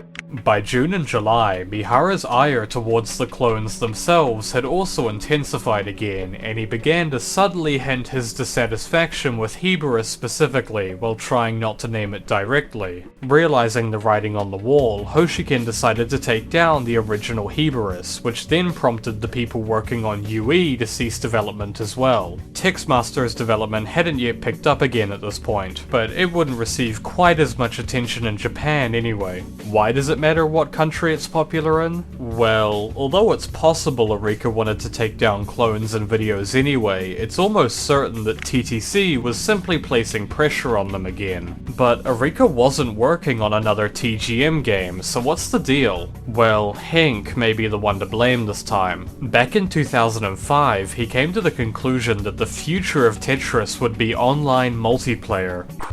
Tetris. Back-to-back Tetris. back-to-back T-Speed. And thus he formed two new companies in collaboration with Minoru Arakawa, Tetris Online and Tetris Online Japan. Tetris Online Japan's first game was released in June 2007, note the timing, also named Tetris Online, although in the West it was colloquially referred to as Tetris Online Japan. Try not to get confused. TTC likely viewed Heberus and the other TGM clones as potential competitors to TOJ, partly because TOJ had a 20G mode, and in case you think that sounds like fun, the game was also pay to win. TOJ was shockingly ahead of its time in the scummy microtransaction department. You had to buy things such as more nex pieces and faster movement using the in-game Tetris points, which could be gained by playing the game a lot but was far easier to obtain just by paying money. And by paying I mean there was a premium subscription. And gambling.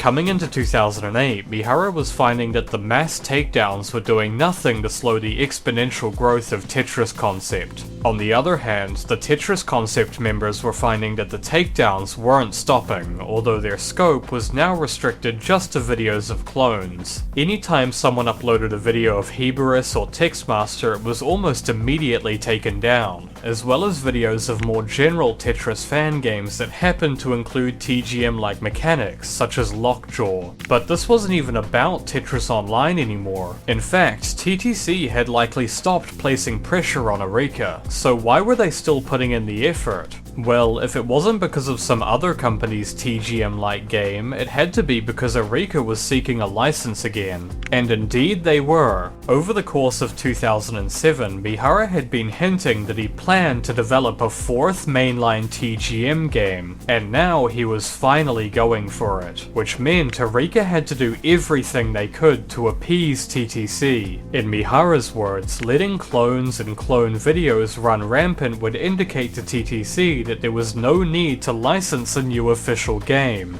It's just the same catch-22 again, only worse this time thanks to YouTube's prevalence. By this point, practically all the odds were stacked against Mihara. For one, he was claiming that again, Arika would only be able to obtain an arcade license. I mean, this was not the 90s anymore, even Japanese arcades were falling out of fashion. That's probably why an arcade license was so easy to acquire, but TTC were not treating the series well. The most frustrating part is that Henk seemed to like the TGM series a great deal, but alas, he was not the only decision maker in TTC, and even if he was, the money came first. Mihara was not oblivious. He knew that even if he did get another arcade game released, it would probably struggle to break even. Almost nobody was interested in another arcade game. Everyone wanted console ports and international releases, and he was trying for those as well, but like always, he was getting nowhere.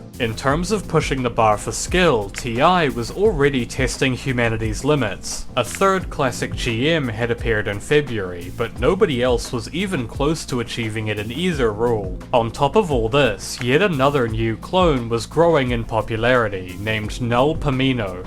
A lot of people have been requesting that I teach people how to play Tetris. So I want to show you in this episode some basic stacking patterns.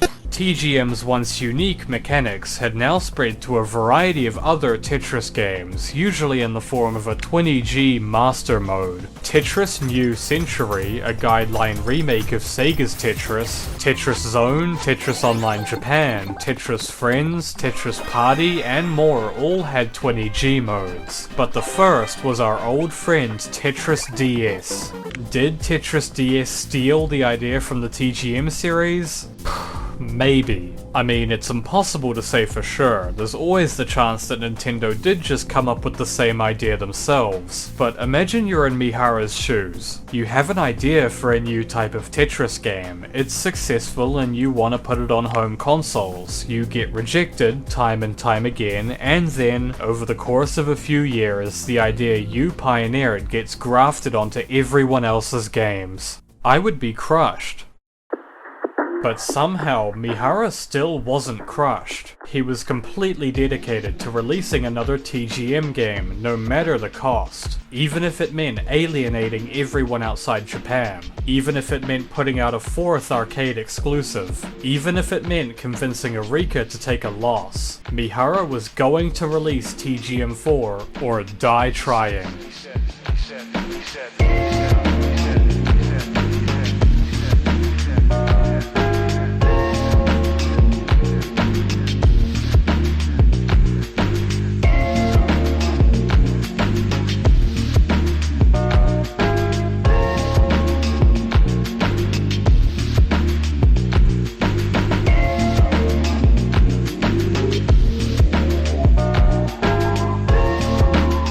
On the 25th of March 2008, CT announced Tetris Concept's first ever major online tournament. It was called the Carnival of Death, named after a rudimentary machine translation of the earlier Death Festival, and the date, March 25th, was chosen to reference the 325 Torikan associated with Death Mode. 17 players ended up participating, with Jago achieving the highest level of the event, a frustratingly close 960. Thanks to the overall success of the carnival, it was decided that it would run again the following year. In the meantime, both the top players and the new players were grinding to increase their skill. One of the most promising newcomers was 15-year-old Kevin Burrell, going by the online name Kevin DDR. Like much of the community, Kevin discovered the TGM series through Tetris Japan Finals. However, unlike most players at the time, he mainly focused on TI's world rule, having come from playing the Guideline Tetris DS. Unfortunately, with no TI available, even on an emulator, he had no choice but to play it through clones like TexMaster. He was also a staggeringly quick learner. In November 2008, the United States finally received its own genuine TI arcade board at the Acme Bowl arcade in Seattle, Washington. Alright, hello Tetris Concept, hello YouTube. This is Kevin DDR, Kevin Barrel, reporting in at the first Tetris the Grandmaster 3 Terror Instinct cabinet in America. Hopefully it's actually at the arcade. Is it here? Holy shit, yes it is. I gotta call Guitar. Hey, you'll never believe it, I'm standing right in front of a Tetris Grandmaster 3 cabinet. And you're also on video, I guess, because I'm calling you on a video that's going on YouTube. Kevin, being the one who convinced them to buy the board, began playing it religiously, and by the end of the year he had reached qualified M7 on World with a Master O game, although interestingly he still hadn't achieved the comparatively easy TGM1 GM. On the 30th of December, a Japanese end-of-year tournament was held in Ofuna. Jago, who now lived in Japan and had been learning from the top Japanese players, decided to attend the event. And on his very first game of TAP's Master Mode, Jago had become the first Master GM outside of Japan. Well, it was in Japan, but either way it was an exciting end to the year. As 2009 rolled around, many of the Western players declared their resolutions for the year. Jago was hoping to achieve an Orange Line GM, CT was hoping to become the second Master GM behind him, and Kevin confidently declared that by the end of the year he would achieve the World Rule GM qualification, becoming the 4th TI GM in the world and the first outside Japan. This was, putting it bluntly, an insanely ambitious goal, but he was dead serious. The new year would also bring a gift to the community. On the 4th of January, MAME version 0.129 quietly re-added TA and TAP, although this time Tetris Concept agreed not to discuss it publicly on the forums or post any videos. Kevin's fancy new TI cabinet also came with a reality check. It turned out to be one of the lowest earners at the arcade, to the point where Kevin was literally the only player some weeks, which eventually led to it being pulled. It was then set up at another arcade in nearby Tacoma, where it also received close to zero attention and was thus pulled again, eventually just ending up in Kevin's house, which worked well for him. On a lighter note, the second Carnival of Death received far more attention than the first, with 46 players in total, fully cementing it as an annual tradition from then on. That's how quickly things can end in this world. Just like that. And you never see it coming. On the 23rd of June 2009, Caffeine announced that Tetris Concept was shutting down. The wiki was to be migrated over to the hosting site Wikia, and the forum would be kept up for the next 2 weeks before disappearing for good. Why, now and all of a sudden, was Caffeine shutting down the site? It's time for me to move on. Well, why not just hand it over to a new owner? It just wouldn't feel right to me. The reactions to this were, unsurprisingly, universally negative. Offers to take over were rebuffed, pleas to keep the forums up were denied, and the bargaining soon devolved into arguments. A Dutch player, Mafanyo, proactively decided to register TetrisConcept.net as a backup, a move Caffeine called hijacking Tetris Concept's legacy, all while insisting that everything would be fine as long as the community just picks a new site with a new name. None of this behavior makes any sense. What was really going on? The main issue, at least I believe, is that Tetris Concept was not supposed to be a TGM community. This whole time it was meant to be a general Tetris related forum. In fact, Caffeine wasn't even a TGM player, his main claim to fame was his 40-line time attacks. But a large portion of TC's members were there specifically to discuss TGM. And by 2009, he was done maintaining a site he wasn't interested in, so he was shutting it down. Wikia was, and still is, a controversial service, and one that the community had previously turned down as an option. But now that the wiki was being shut down, Caffeine unilaterally decided to hand it over anyway. He wasn't willing to send anyone the database with the forum posts, but he would let them make their own archives. He was even willing to redirect TC.com to whatever new site they came up with, but not if it was TC.net. Tetris Concept was his project, and he wasn't handing it over to anyone else. Not the name, not the database, nothing. The conflict continued to build up until the 26th, when Caffeine gave up arguing and just took the site down immediately. And that would be the end. However, people did, in fact, make their own archives. In response to the announcement, one of the community members had scraped all of the forum threads, and after the shutdown, a script was written to convert the HTML back into database form. The result of this is that by the 29th, TetrisConcept.net was up and running, complete with all of the old forum posts, much to Caffeine's dismay. Since TC was still mostly TGM centered, another member did end up doing as Caffeine requested, and started a new forum for general Tetris discussion, named Hard Drop. The wiki was eventually moved to Wikia, but confusingly both TC.net and Hard Drop had also copied the data to create wikis of their own, meaning there were now 3 competing versions of the same wiki, and 2 forums for what was supposed to be one community.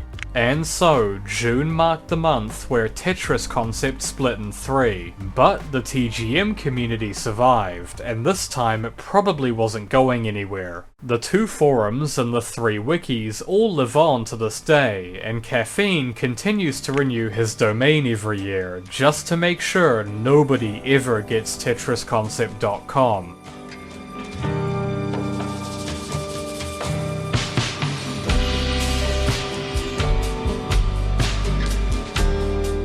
Throughout mid-2009, Mihara gave a series of updates regarding a few different TGM games. Surprisingly, he was still actively trying for the PlayStation port of TGM1, although he was now hoping for it to be added as part of the PlayStation Store's Game Archives section, allowing it to be played on both the PS3 and the PSP. Unfortunately, however, EA currently held exclusive Tetris rights for both of those platforms, so Mihara would have to wait for the opportunity. He was also still looking into releasing TGMK, possibly for the Nintendo DS, but profitability was a concerning factor. He didn't want it to just end up like Ace again. Finally, he was pleased to announce that a public location test was happening for Tetris the Grandmaster 4, the Masters of Round. It was originally going to be Knights of Round, referencing the Knights of the Round Table, but it got changed. And yeah, it's another arcade game, but Mihara had still put serious effort into reaching this point. About a year prior, he had created Club TGM, ostensibly a way for trusted players to post TGM content without repercussion, although in reality it was just another attempt to make TTC happy. Look how trustworthy our community is, they follow the rules. Don't worry about the people overseas, they're not invited to the club. Wait, what do you mean they have a TI cabinet?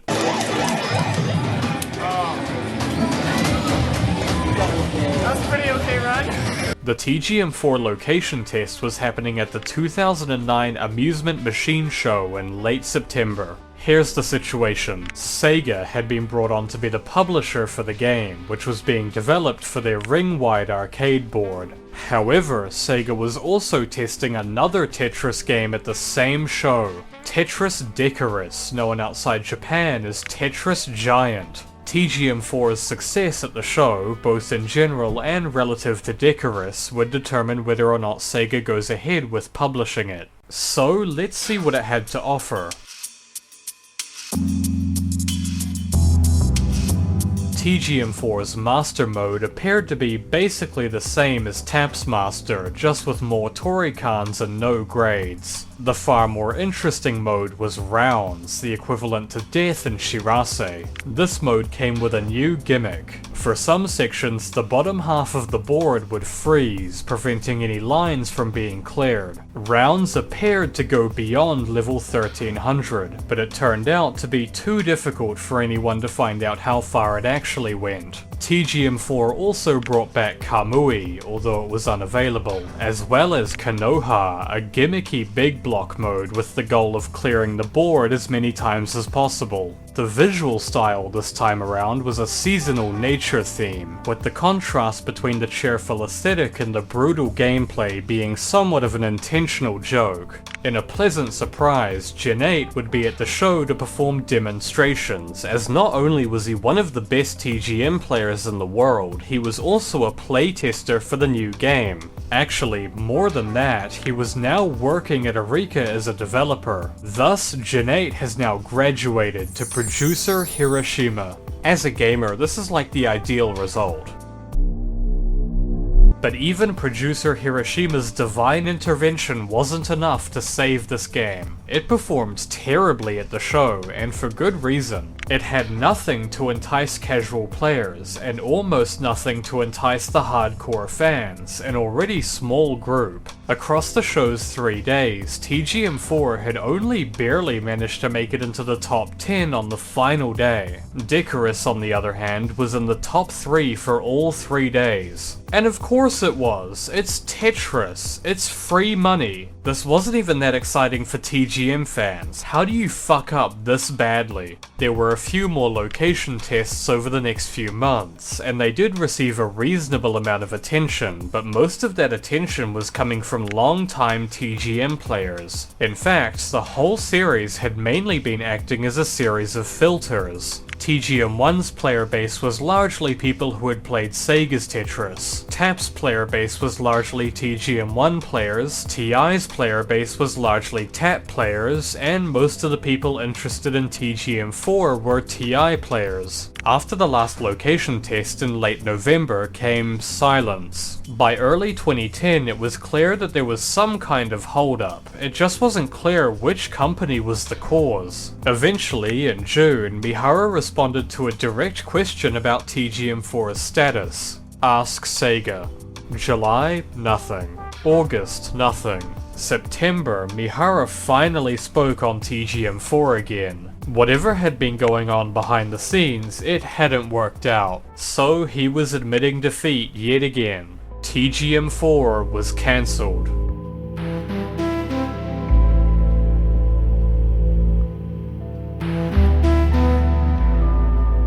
But who exactly was to blame? Instead of the expected issue, being poor performance at the location tests, Mihara placed the blame entirely on clones, specifically clones overseas. His dejection had turned into anger, and his scapegoat was overseas players and their reliance on clones, something he was suddenly mentioning quite a lot. Tetris Concept was reading these posts, and thus, in an attempt to soothe his restless mind and maximize the chance of TGM4's release, they decided to officially instate a prohibition on the discussion of clones, similar to many of the old Japanese forums when TI's release was threatened.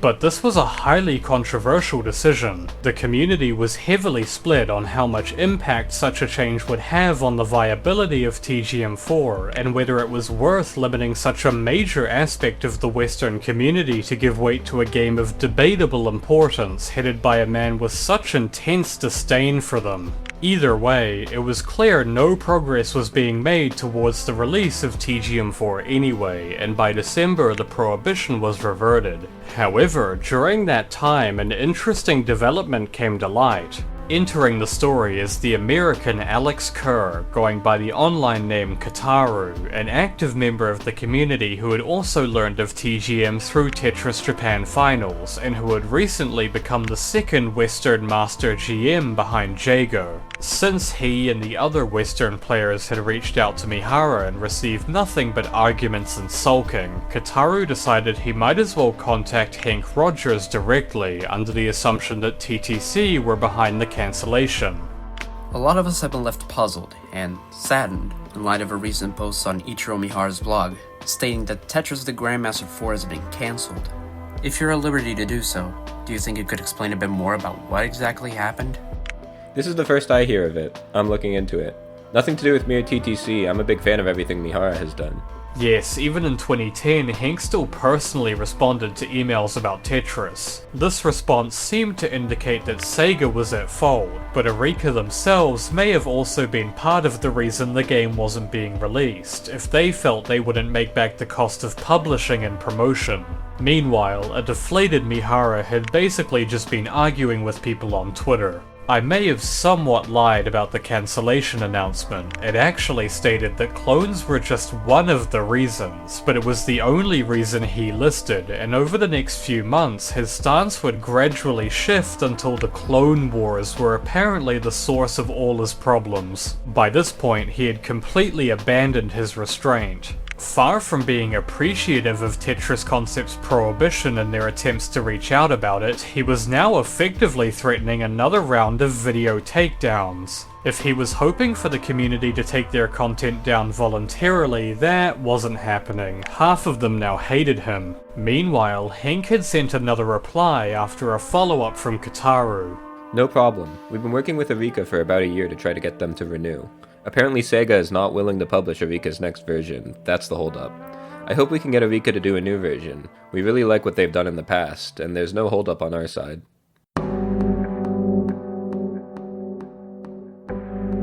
Finally, we arrive at what seems to be the source of the issue. The most likely course of events is that after the location tests, Sega had either changed the terms of their publishing offer or they were reconsidering partnering at all. The prevalence of clones was probably a factor in their decision, because Mihara was now convinced that was the main, if not the only problem. And by the end of 2010, his mind was set. When another TC member contacted him on Twitter regarding the prohibition, Mihara revealed more about his personal view on the matter. Your Japanese is a bit weird, so I may not fully grasp your intent, but I'll respond to the best of my understanding. There's no doubt that Hank is a fan of TGM. However, that and the issue of licensing agreements are separate matters. The project was cancelled because the clone issue wasn't resolved. That's the reality. Tetris Concept has lifted the ban on discussing clones now, right? Then there's even less point in having a conversation. Clones demotivate me. Naturally, I don't feel like pouring my heart and soul into it for people who support those who simply copy our efforts and achievements, which we painstakingly thought through and refined over time. Do you have any idea how it feels to not be able to release TGM4 after going to all the trouble of making it? Of course you wouldn't understand, would you? It's as important to me as my own child. It gets trampled on by clones, and when that gets pointed out, do you think I can just say, sure, we'll release it anyway? Now I understand the cause. Over these past few months, the licensing talks suddenly froze because you contacted TTC with such matters, didn't you? TTC isn't an organization that operates solely on Hink's decisions, though of course he is an important figure. There are other licensors to consider as well. In other words, it was you who obstructed the revival of TGM4. Too bad, really. It also turned out that Mihara hadn't noticed the original email Tetris Concept sent informing him of the prohibition, and regarding it he had this to say: "After the clones are gone, we can talk." Now the tragic picture can be seen in full. Sega's publishing offer was either untenable or retracted entirely, presumably due in part to clones. Mihara, frustrated at having wasted the past year with a nearly finished game sitting around, dropped his filter and began arguing with people over who was responsible. Kitaru, unable to reason with him, contacted Hink, which then, according to Mihara, drew TTC's attention to the situation, thus jeopardizing the license completely by accident. And what had been achieved? Tetris Concept had just spent the past few months in a civil war over the prohibition. CT had left, as had a dozen others, over a miscommunication. Mihara was miserable, as per usual, and despite his demands, the clones remained. What's Kevin up to?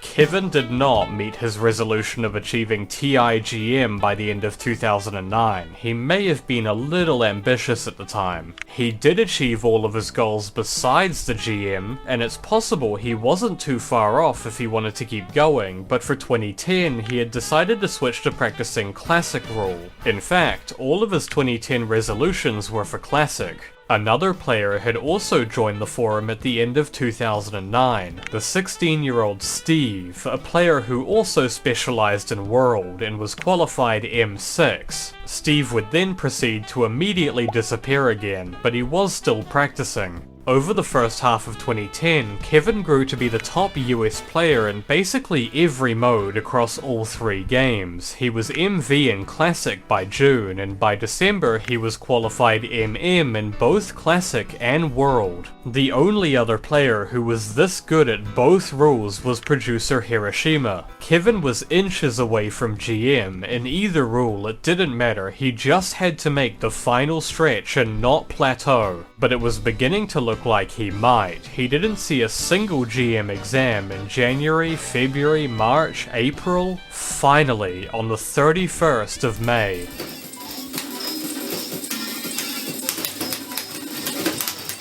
Yeah, oh my god, oh my god, oh my god, oh my god. A well-deserved GM. There were some who believed that Kevin had this unmatchable talent that meant nobody else could play at this level, but what the fuck? Oh my god, no way!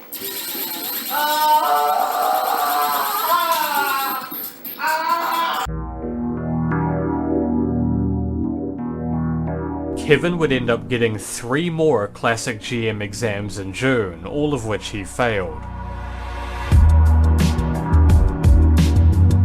In July, Steve appeared again to announce out of nowhere that he had achieved qualified MO, just 2 steps short of GM, and he was going for GM as well. It only took him until September 7th to achieve qualified MM, and since Kevin still hadn't passed any of the exams, it was beginning to look like Steve might manage it first. A week later, on the 13th of September, one of these 2 players announced that they had achieved GM. However, the very next day, the other player also announced that they had achieved GM. So, who got it first? It was Kevin, with Steve the day after. The Western community was astounded, the Japanese community was pretty impressed, even Mihara congratulated Kevin, after confirming he was playing on an actual board of course. Unlike Kevin, Steve had only been playing World rule. He liked World, but to the community, World was the inferior rule, the easier non-TGM rule. With all the peer pressure, getting the GM in World just didn't feel the same. So Steve decided it was about time he got good at Classic Rule, but he was finding it a lot more difficult than expected. Despite a full year of effort, by mid-2012 his qualified rank was still only M2, so he ended up just moving on from TGM entirely.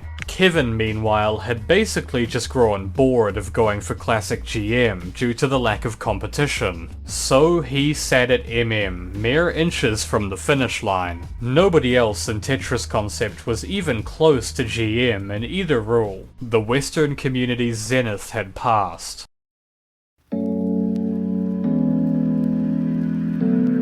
By 2013, it felt like the TGM series as a whole was in its final chapter. Stagnant, slowly being eaten away by entropy. New people weren't really getting into the series, nothing had been heard from Mihara regarding another game, and only one other Japanese player had achieved GM since 2008. Coming into 2014, the activity was even more absent. More people were leaving the community than joining. Mihara was still miserable and bitter. Really bitter, actually. This is a harsh thing to say. The TC forums were largely dormant, and it appeared as if the TGM series may have finally run its course. What is the future of Tetris? Who or what influences how people play? Is it the people themselves or the inscrutable business managers? Henk had been placing his finger on the scale. If he had any way to ensure the future of Tetris would be his future, he'd take it. But his actions were never personal. He didn't enforce the guideline because it was his. He simply saw what all the executives saw, what Nintendo and EA and THQ saw. They saw Tetris as a purely casual game, the game anyone can play. Mihara believed in a different future, a future where the most dedicated Tetris players could hone their skills and become masters. He fought for that future with everything he had, and he lost. Which is weird, because Henk wanted roughly the same thing. Alexei did too. They were never foes to the TGM series, but I deduce that the reason their Tetris Olympics idea still hadn't happened yet was that it would get in the way of TTC's primary interest. Money. Did you know, back in 2006, Henk claimed in an interview that TTC gave out licenses for two reasons, for games that made them money and for games that moved Tetris forward. I have no idea why he said this, maybe at the time he actually believed it.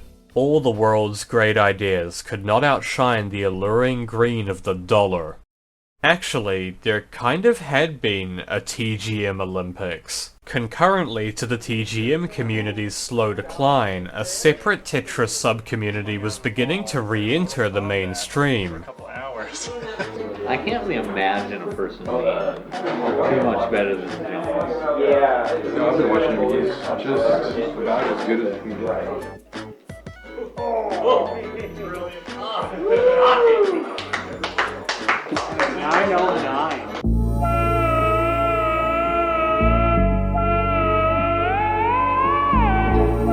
The TGM community's distant cousin, the NES Tetris community, had been almost completely dormant since the 1990 Nintendo World Championships. That was, until it caught the interest of a long-time Tetris fan, coincidentally also named Mihara. Robin Mihara was itching to track down the best Tetris players across the United States and have them battle in a tournament. However, from his American point of view, the quintessential Tetris was the NES version, which is also what happened to have the most impressive scores on high score website Twin Galaxies. So, in August 2010, Robin hosted the Classic Tetris World Championship in Los Angeles, California, and the game of choice was NES Tetris. Attending the event was Trey Harrison and Thor Ackerland, two of the top players from the Nintendo World Championships, as well as Jonas Neubauer and Harry Hong, some of the only people skilled enough to max out the game's score, an admittedly much harder feat than maxing out Sega's Tetris. Hank and Alexei liked the idea, both of them made appearances at the event, and TTC was one of the sponsors. Who's the best player in the world? And, you know, we really haven't found out. A film crew was also present to record the tournament as part of a documentary, which is where I've been getting all the footage for this chapter. It's interesting to see what Americans considered the peak of Tetris performance. Since most of them grew up with the NES and Game Boy versions, they had no idea the TGM series even existed. That's Kataru. He was at the tournament too. So, the documentary people certainly knew about TGM. There's an entire section of just him talking about it. I think I first played back when I saw, it was one of those videos that went around on YouTube. It was, I think, Tetris Japan Finals or something was what it was labeled. It was a death mode video. It even shows a clip of Gen 8's viral GM video, and it uses Null Pamino for example footage of Invisible Tetris. Don't tell Mihara. No, the other one. Also, this was mere days before the TGM4 cancellation announcement, but Henk did also mention at the event that he was a fan of the TGM series. Come to think of it, there's no way Robin Mihara didn't know about any of the viral TGM videos if he was searching for the best Tetris players, and Kataru was already a master GM, so this seems like an easy win. There were 8 spots for the finals, and getting into that top 8 required either being one of the 5 pre-selected top players, which Kataru wasn't, or being in the top 3 for the qualifying round, which required playing nearly perfectly on NES Tetris's B-type. After getting a great score, Kataru thought he had a spot. I think I have a spot. He did not have a spot. It might just be that I got knocked out. He's so cute. He's the little baby Grandmaster. Kataru may have been the most skilled overall Tetris player at the event, but he wasn't the best NES Tetris player, because again, the skill doesn't just carry over. So he was relegated to the sidelines, while the still very impressive Jonas went on to win. But this was not the end of the Classic Tetris World Championship. They wanted it to become annual. So the second annual championship was held in October 2011, the same month that the documentary went out, and this time Kataru made it all the way to the finals against Jonas, who would go on to win a second time. Jonas was just on another level when it came to NES Tetris. Unfortunately, the 2011 tournament had a concerningly poor attendance relative to its cost. But the success of the documentary, along with a switch to another venue, meant CTWC could return in 2012. And from here, the community only grew, forming a new, revitalized scene centered around classic Tetris. Henk and Alexei wished for Tetris to become a competitive esport, the monkey paw curled, and their first mainstream Tetris tournament was for a 20-year-old non-guideline game that didn't even have a versus mode. They did try to transform it into something more modern. The 2011 event was actually just called the Tetris World Championship, and there was a separate tournament for the recently released PS3 version of Tetris, but most people were there for the NES tournament, and by 2012 the championship was officially classic again. That documentary really did wonders for the classic Tetris community. TGM could sure use some more exposure. Arika hadn't obliterated the Gen 8 video off YouTube yet, but the community didn't really have much to offer as of late. Kevin and Steve didn't have videos of their GMs, and besides, another takedown wave could occur at any time. The TGM community could be revitalized, but it would need some serious exposure.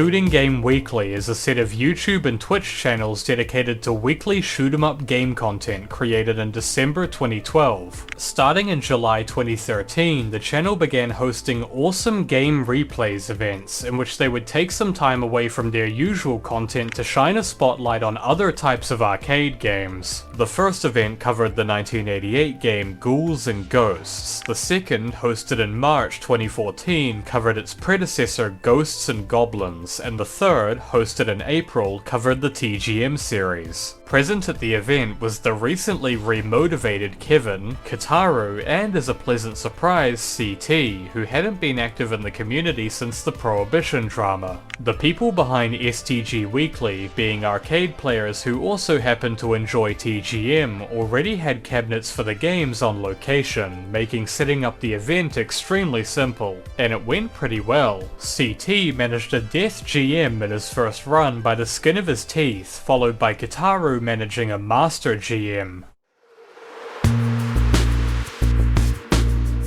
But this was not the only TGM exhibition going on. Merely a week later, TI Grandmaster Khan took a trip to France and gave an astounding performance live on stage. But first, some context. For the past few years, Jago had been carrying TGM exhibitions in France, both in terms of skill and in working to make them happen. Back in 2010, he had helped set up a tap cabinet at the Stunfest Gaming Festival in Rennes. The game drew a lot of interest at the event, which allowed it to return in 2011, this time with a bigger space that allowed a larger crowd to gather.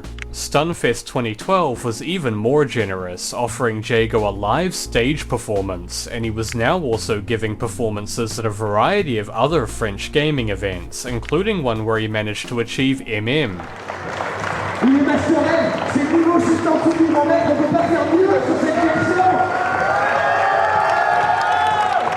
He had also been hosting the annual Tetris concept meetups until Mufano took over hosting in the Netherlands. They had fun.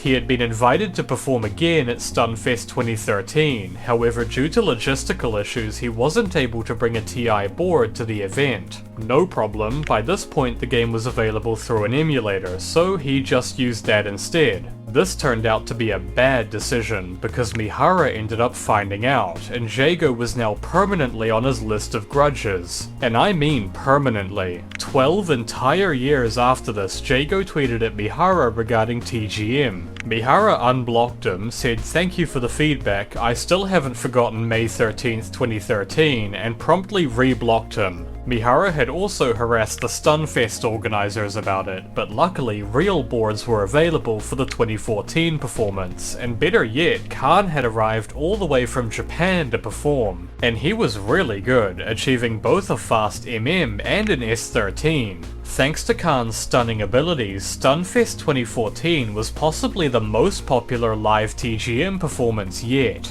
Following the success of Stunfest and the Awesome Game Replay stream, fellow French player Klex began talks to include a TGM segment in the upcoming 2015 edition of the annual speedrunning event Awesome Games Done Quick, set to occur in early January. This was not an easy idea to make a case for. The GDQ organizers were pretty narrow with what they considered speedruns at the time, and although TGM is a game based around speed, it's not played in a traditional speedrunning format. However, the success of the previous performances demonstrated that the game could be appealing to an audience, and luckily, Klex managed to obtain an hour-long segment at the event. This would not be as simple as Stunfest or AGR though, as not only would Klex have to fly from France to the US, but CT also had to bring his arcade boards in from Canada. After some trouble setting up, the rescheduling of the segment to a different time slot, and Klex arriving from France mere hours before the event, CT, Kevin and Kitaru all returned on January 8th, 2015 to play a full exhibition with all three games in the series, but this time to a much larger audience.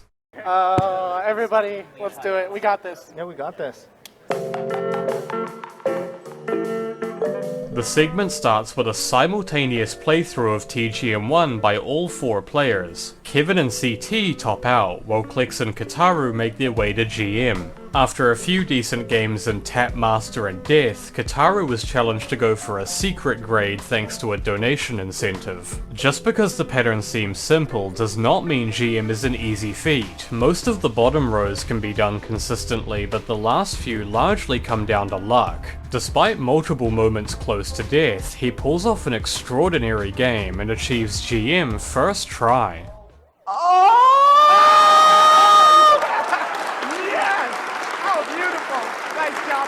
Then Kevin's on to play Classic Rule Master, the mode that had plagued him for the past 4 years. In a fantastic display of skill, he manages to play well all the way through, earning him an MM on his first try. On a roll, he then enters Shirase, managing an S11, and to finish it off, a doubles game with CT and Kataru.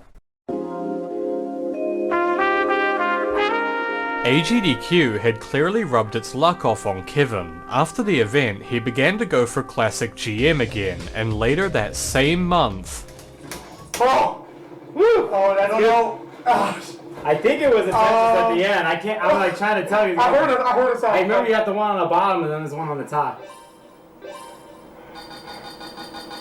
What are you looking for here at the end? The yellow one.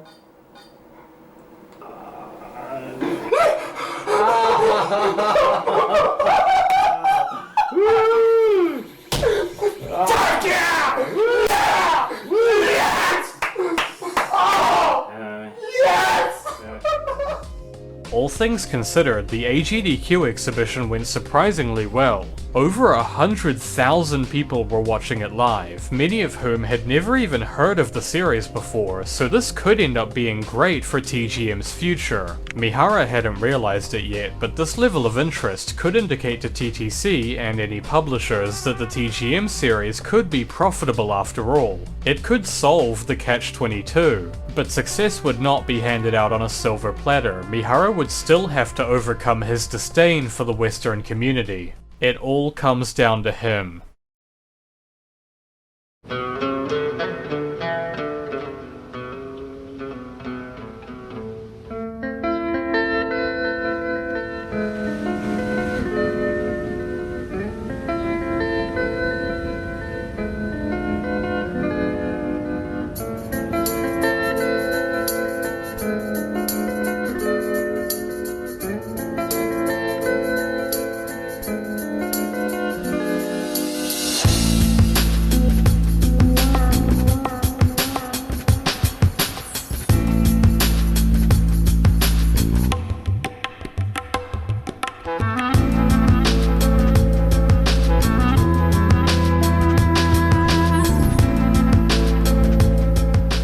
On the 26th of March 1920, American writer F. Scott Fitzgerald published his first full-length novel, This Side of Paradise. It's an entrancing view into the hedonistic youth culture of an America on the eve of the flamboyant jazz age, the so-called Roaring Twenties. The book follows a young aspiring writer in his attempts to romance various upper-class women, while also grappling with his academic requirements and the effects of the First World War. It is also effectively an autobiography. If Paradise was successful, it would enable Fitzgerald to marry a wealthy young woman whom he had desired for the past few years. If it wasn't, he was going to leap from the window of a very tall building.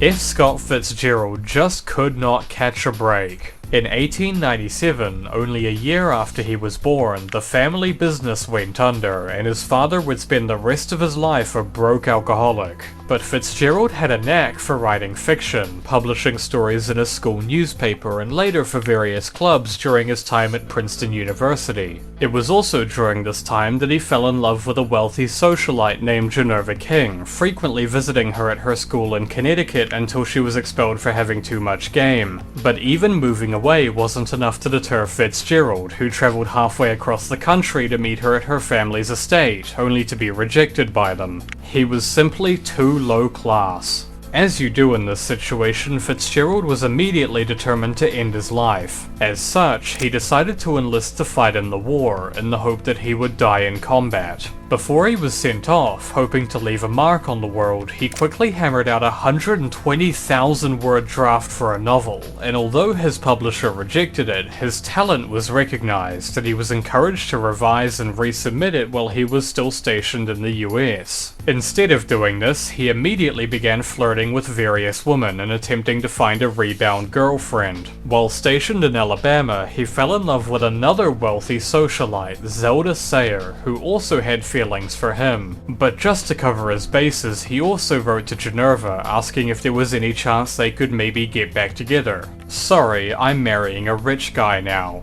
Zelda also refused to marry him until he was financially successful enough for her, eventually breaking off their engagement, while Fitzgerald tried desperately to get published. By late 1919, he was completely crushed, broke, and again planning on ending his life. In one final attempt, he revised his previous novel draft and submitted it for publication one more time.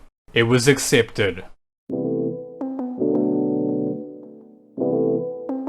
This Side of Paradise was an instant success, immediately catapulting Fitzgerald to the cultural mainstream and allowing him to marry Zelda, even though the two now felt more like friends than lovers. Nonetheless, they immediately began living in luxury across various hotels in New York City. This period of extravagance and hedonism eventually culminated in Fitzgerald breaking down in the back of a taxi, realizing he would never be as happy as he had just been. Material satisfaction can only last for so long. It was at this point he came to the revelation that this feeling also encapsulated the Jazz Age in general. It was a shallow, self-gratifying display of excess. He channeled this feeling into his second novel, The Beautiful and Damned, which also took heavy inspiration from his and Zelda's lives. His continued success both maintained his expensive lifestyle and boosted his ego. However, despite being wealthy and mingling with the elite, Fitzgerald was not really part of the elite. As an outsider, he began to abhor the self-serving wealthy lifestyle he was simultaneously trying to emulate. With this conflict in mind, he took some inspiration from various places in his life and friendships to form the basis for his third novel, The Great Gatsby. After multiple revisions, another marital crisis, and Fitzgerald punching a police officer, Gatsby released in April 1925. Its critical reception was favorable. It was undoubtedly a great book, but commercially it fell flat. This would be the beginning of Fitzgerald's gradual decline. His wife Zelda simultaneously resented him and demanded he continue writing short stories in magazines in order to maintain her expensive, carefree lifestyle. When he ignored her at a party to talk to another woman, she threw herself down a flight of stairs. By 1930, his attempts at finishing his fourth novel were beset by alcoholism, lethargy, and the time he had to spend writing short stories to pay for his wife's psychiatric treatment, as she was now clinically insane. He eventually released a fourth novel in 1934, but by this point the Great Depression had set in, and Fitzgerald's novels began to represent an excessive bygone era that many now resented. He was no longer able to maintain his fancy lifestyle, and soon his excessive drinking prevented him from writing entirely. However, this low period would not last forever, and Fitzgerald's popular resurgence would come from an unexpected place. During the Second World War, the American Council on Books in Wartime distributed copies of The Great Gatsby to soldiers stationed overseas. People began to understand the novel not as an emblem of the hedonistic Jazz Age, but as a nuanced criticism from the perspective of a self-made man attempting to fit in with the wealthy elite. By the end of the war, the deeper, more insightful layers to Fitzgerald's writing were finally being recognized. There was only one problem. He was dead.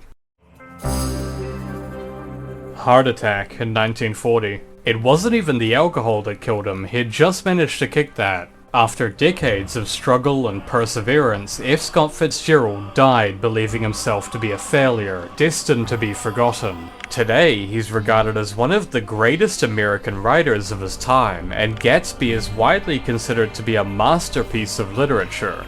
His influence cannot be overstated.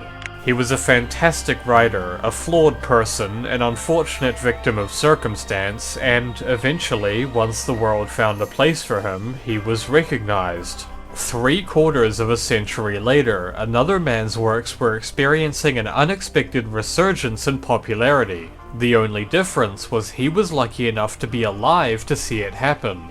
テトリスのゲームをこれ作ってるんですか？そうですよ。見せろよじゃあ。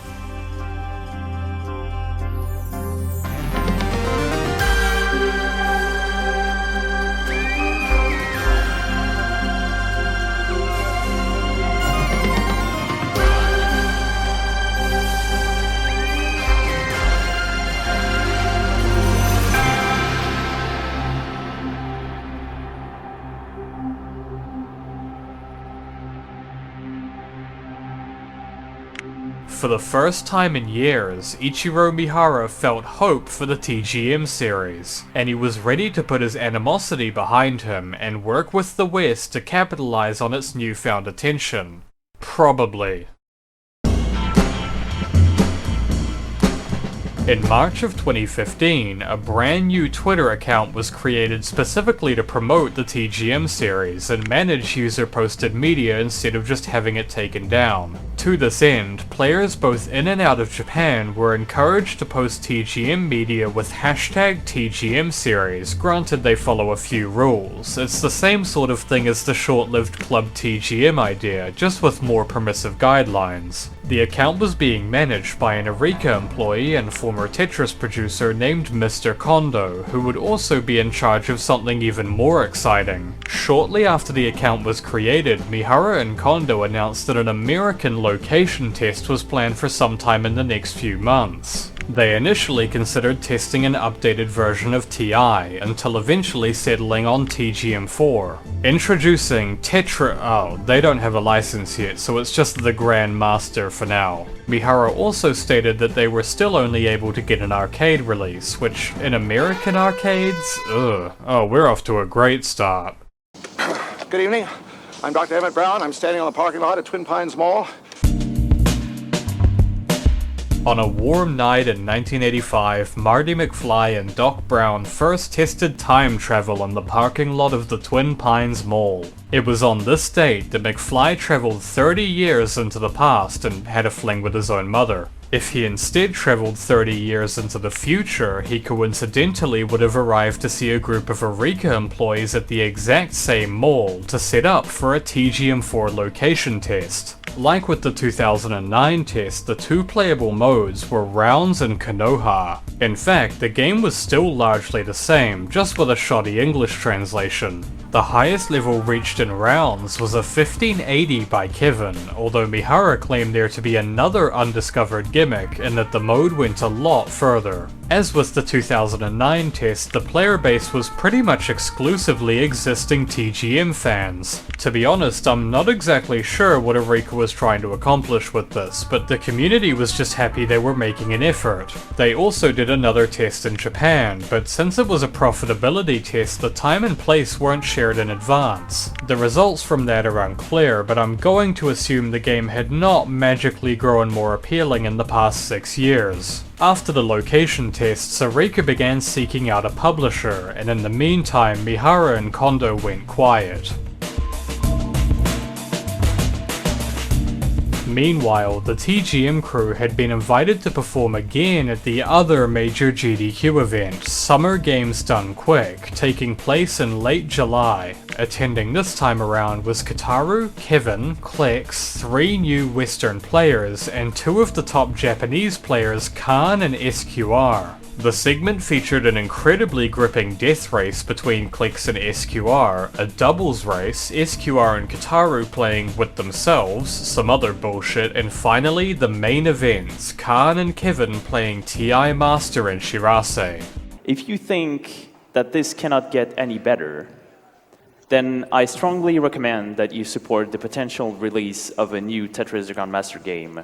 In September, Mihara shed some light on the TGM4 situation, and it was pretty much exactly what everyone expected. They weren't able to find a Japanese publisher, they probably wouldn't be able to find an American publisher, and every platform besides arcades was either exclusively owned by another company or would simply cost too much. I mean, what publisher was ever going to accept a game that was literally marked not for beginners in the location tests? Thanks for trying though. And the silver lining was that Mihara had somewhat opened up to the Western community, even if he couldn't offer them an official way to play besides importing the expensive boards. I don't think he realized until AGDQ just how many Western players had bought real boards. But either way, all anyone could really do was wait and hope for the golden opportunity to make a port happen. In lighter news, the TGM crew had been re-invited to take part in SGDQ 2016. The TGM hardware always took notoriously long to set up compared to most other games at the GDQ events, but this time around it took even longer. For AGDQ, the setup had taken around 20 minutes, for SGDQ around 35, and in 2016 it took over 45, eating into much of their block of time. There were some decent runs all around, and this time Pucci performed Sakura blindfolded, a feat only possible due to the mode having the same piece sequence each game. But exhibitions weren't only being broadcasted online.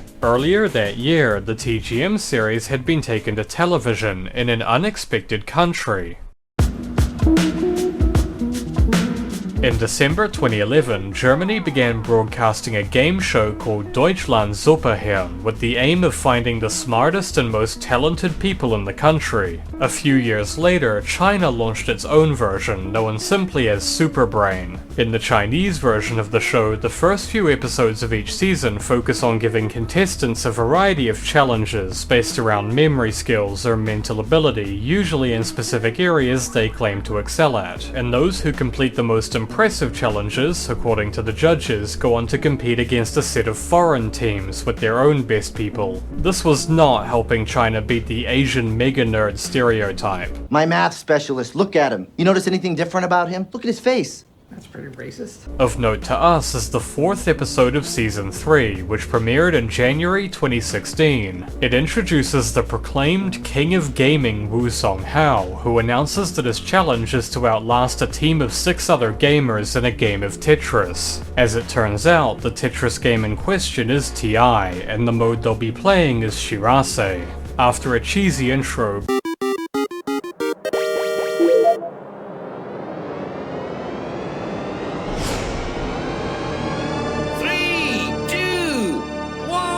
both sides are off, and the skill difference between Songhao and the other group is immediately apparent. All 6 members of the supposed gamer team top out by the 90-second mark, and Songhao wins the match just over 200 levels in. Not too bad, but if he really is the Tetris master he claims to be, the show will have to throw something a lot more serious at him. After surviving another game with the pieces obscured for 5 minutes, Songhao convinces all of the judges, and is promoted to the next round. We next see him in episode 11, this time as part of a team of 4 selected to face off against a Japanese team. Songhao's Japanese rival is the so-called Golden Finger of Gaming, Kibi Hiroyoshi, known by his online name Hebomai. Yes, his name is derived from Heberus, and yes, I only recently realized it's usually pronounced Heberus. Hebomai has played a variety of Tetris games, including the TGM series, so he's a seriously dangerous opponent. After utterly humiliating him for an easy laugh and making him drink the weird walnut milk that's sponsoring the show, the 2 contestants take their seats and begin a heads-on 20G race to clear 200 lines. Hebomai completely obliterates Songhao in the first round, finishing a minute and a half ahead, much to the surprise of the judges. No matter, this round gives the least points, and Songhao claims that the second round is where he can bring his best. The second round's format is simple. Both players have 2 minutes to clear the most lines in Invisible Tetris. Songhao initially appears to have been correct. 步，可是这个击背的它已经快要到顶了，所以我就想说啊，真的是松浩的强项。 That is, until Hibomai begins scoring Tetrises, and it's revealed he was merely building up as well. Songhao tops out with 24 lines cleared, while Hibomai finishes with a staggering 66, an even more dominant lead than the first round. But there's an issue. Songhao claims that his computer has an input delay, which if true would have impacted his performance. So, the judges decide to have the players switch computers and face off again, and surprisingly, Songhao was right. Nah, I'm just fucking with you, he gets smoked again. Now his only hope is to tie the score by winning the final round, a versus battle.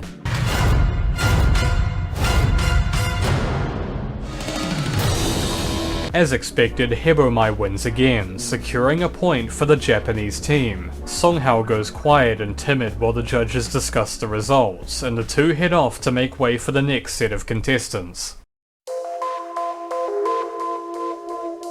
So who is Hibomai really? He had been playing Tetris since he was a child, but he first entered the public eye playing Tetris Friends and other competitive Guideline games around 2009. Soon after, he began focusing on improving his TGM skills, specializing in TI World. By the time of his TV appearance, he was consistently achieving both MMs and S13s, and by 2017 he had both GM and held the Shirase world record by a considerable margin. I mean, he's in the Hall of Champions. This wasn't a battle, it was an execution. Imagine if you won a high school basketball tournament and your reward is you get to do a live 1v1 against LeBron. There is also another notable aspect to these TV appearances. You might have noticed that Songhao and the gaming team he faced were playing on computers, meaning they were on emulators. And unlike the initial challenge, the face-off wasn't done in a TGM game at all, it was done in Null Pamino. It was likely chosen by the producers for the wider range of customization it offered, and Hibomai stated he had no clue in advance that he was going to be playing it. But this, and his online name, would constitute a double transgression in Mihara's eyes. So what did Mihara have to say about this? While he had known Hibomai for years by this point and tried his best to ignore his username, he didn't seem to hear about his performance in China at the time. It wasn't until 2019 when a Japanese show covered said performance that Mihara learned about it, and he was seriously unimpressed. He claimed that Hibomai was promoting clones and demanded he change his username, and when he refused, Mihara loudly declared that he was banned from all future official TGM events, even though there hadn't been any yet, and he still goes out of his way to mention this occasionally, in true petty fashion.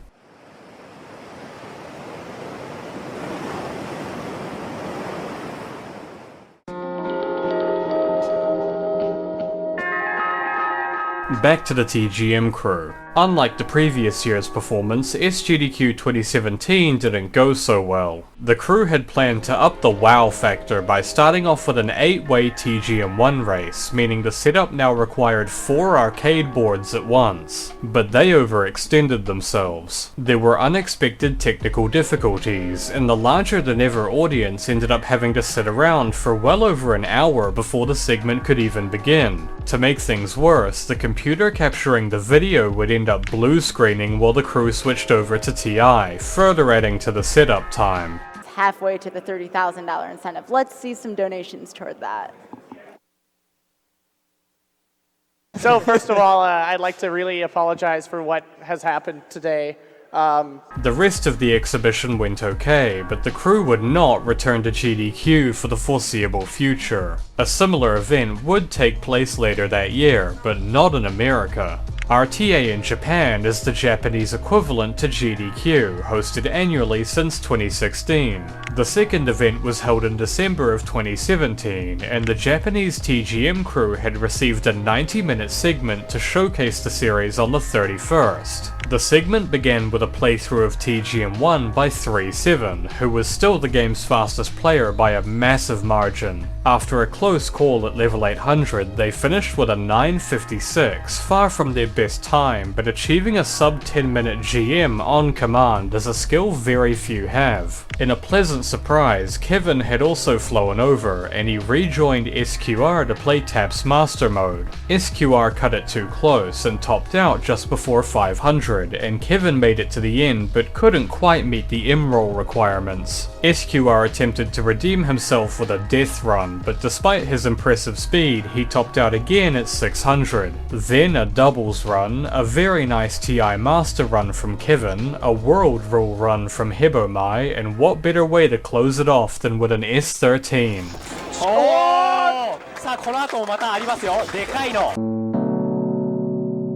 The next few years after 2017 were years of little news but much interest. A new wave of younger players were getting into the series thanks to the exposure from the various exhibitions. Mihara was still in negotiations with various publishers, albeit to little success. In April 2018, Kataru became the second Western player to achieve Classic GM, although not the second outside Japan. Another Chinese player had also recently achieved it. The raid of GMs was beginning to pick up. Hebomai achieved Classic GM in late 2018, Kataru got World GM in late 2019, even Wu Songhao got it in 2020. Push! Stop! Grandmaster! In late 2019, Mihara announced an official Japanese TAP tournament set for early next year, officially sanctioned by TTC as well. However, early next year also happened to be when the pandemic started, so that didn't really work out. The lockdown was fruitful for the overall community though, as the new wave of players were now stuck at home, with plenty of time to play the series. And Mihara did eventually manage to secure some official tournaments, at Toshinsai in early 2022 and Evo Japan in early 2023. Also in 2023, Klex received the opportunity to showcase TGM at the French speedrunning event Speedong. He starts off strong, with Master and Death GMs before moving on to TI. Klex was one of the best all-around TGM players in the West, but he was still only qualified MM, and if you're not a qualified GM, it's a bit difficult to give a performance more impressive than an MM game, unless you've made sure you meet the requirements for the GM exam. The audience is hilarious in this run. Since Klex has to get cools in every section, they start shouting every time he gets one. Plusieurs lavages de lignes les uns à la suite des autres. Oh, vous êtes fantastique, c'est incroyable. Normalement, le T-spin. Un bloc de marbre, il te fait un sens de tout ça, tu vois. Spin, est-ce qu'il y a un cool? Ah, le cool est là. Le cool est là. Donc, pour l'instant, tous les cools de section sont validés.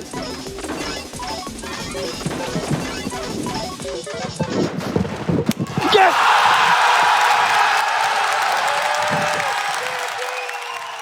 The crowd at this moment has no idea how the exam system works. They're going crazy over the performance, but what they don't know is that he might still fail the exam. He does know. This is either about to be really cool or really awkward.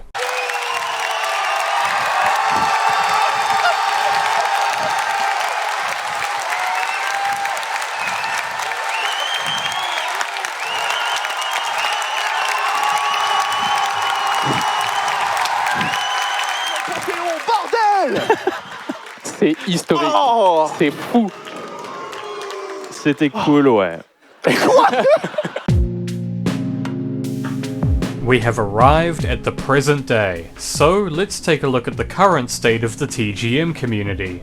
There are around 300 to 400 TGM1 GMs in the West, and likely thousands in Japan, many of which aren't recorded. There are around 200 Death GMs, of which around 40 are Western, and around 100 to 150 TexMaster GMs, of which around 35 are Western. There are, as far as we know, precisely 26 TI Classic GMs, of which 12 are Japanese, and 40 World GMs, of which only 9 are Japanese. TI has proved surprisingly popular outside Japan. The effects of the new wave are also visible. 2/3 of the World Rule GMs were achieved in just the past 5 years. Keen-eyed viewers may have noticed I never selected a TAP player for the Hall of Champions, and this is because both the Master and Death records are currently in heavy contention. The master records for all grades progressed slowly from the 2000s up until 2017, when they were all held by a player named Ku. In the past few years, however, the record has been going back and forth between two players named Kashiwa and OST. Since both players are seconds away from breaking the 7-minute barrier, either one of them could be the first. On the death side, 309 held the record from 2004 all the way to 2013, with one of his records lasting nearly 7 years. Kashiwa then held it up until 2023, when it was taken by an American player named Switch Palace Corner, who is currently the only Western sub-9 in TGM1, and the second Western player to hold the record for a main mode.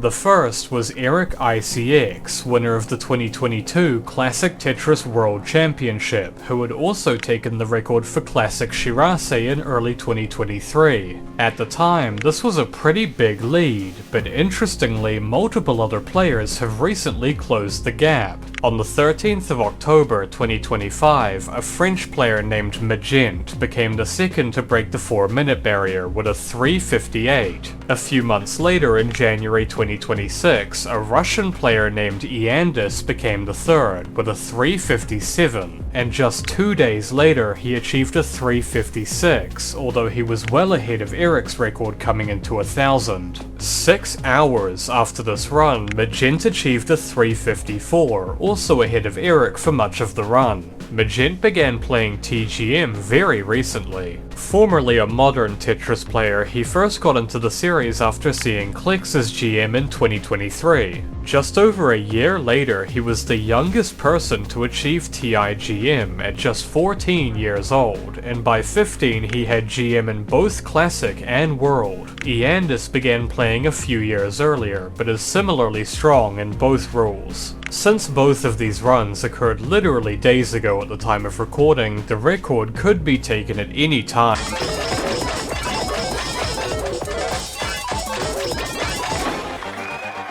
This occurred literally while I was editing, so I'm gonna... Jesus, okay, well that... Okay, hold on.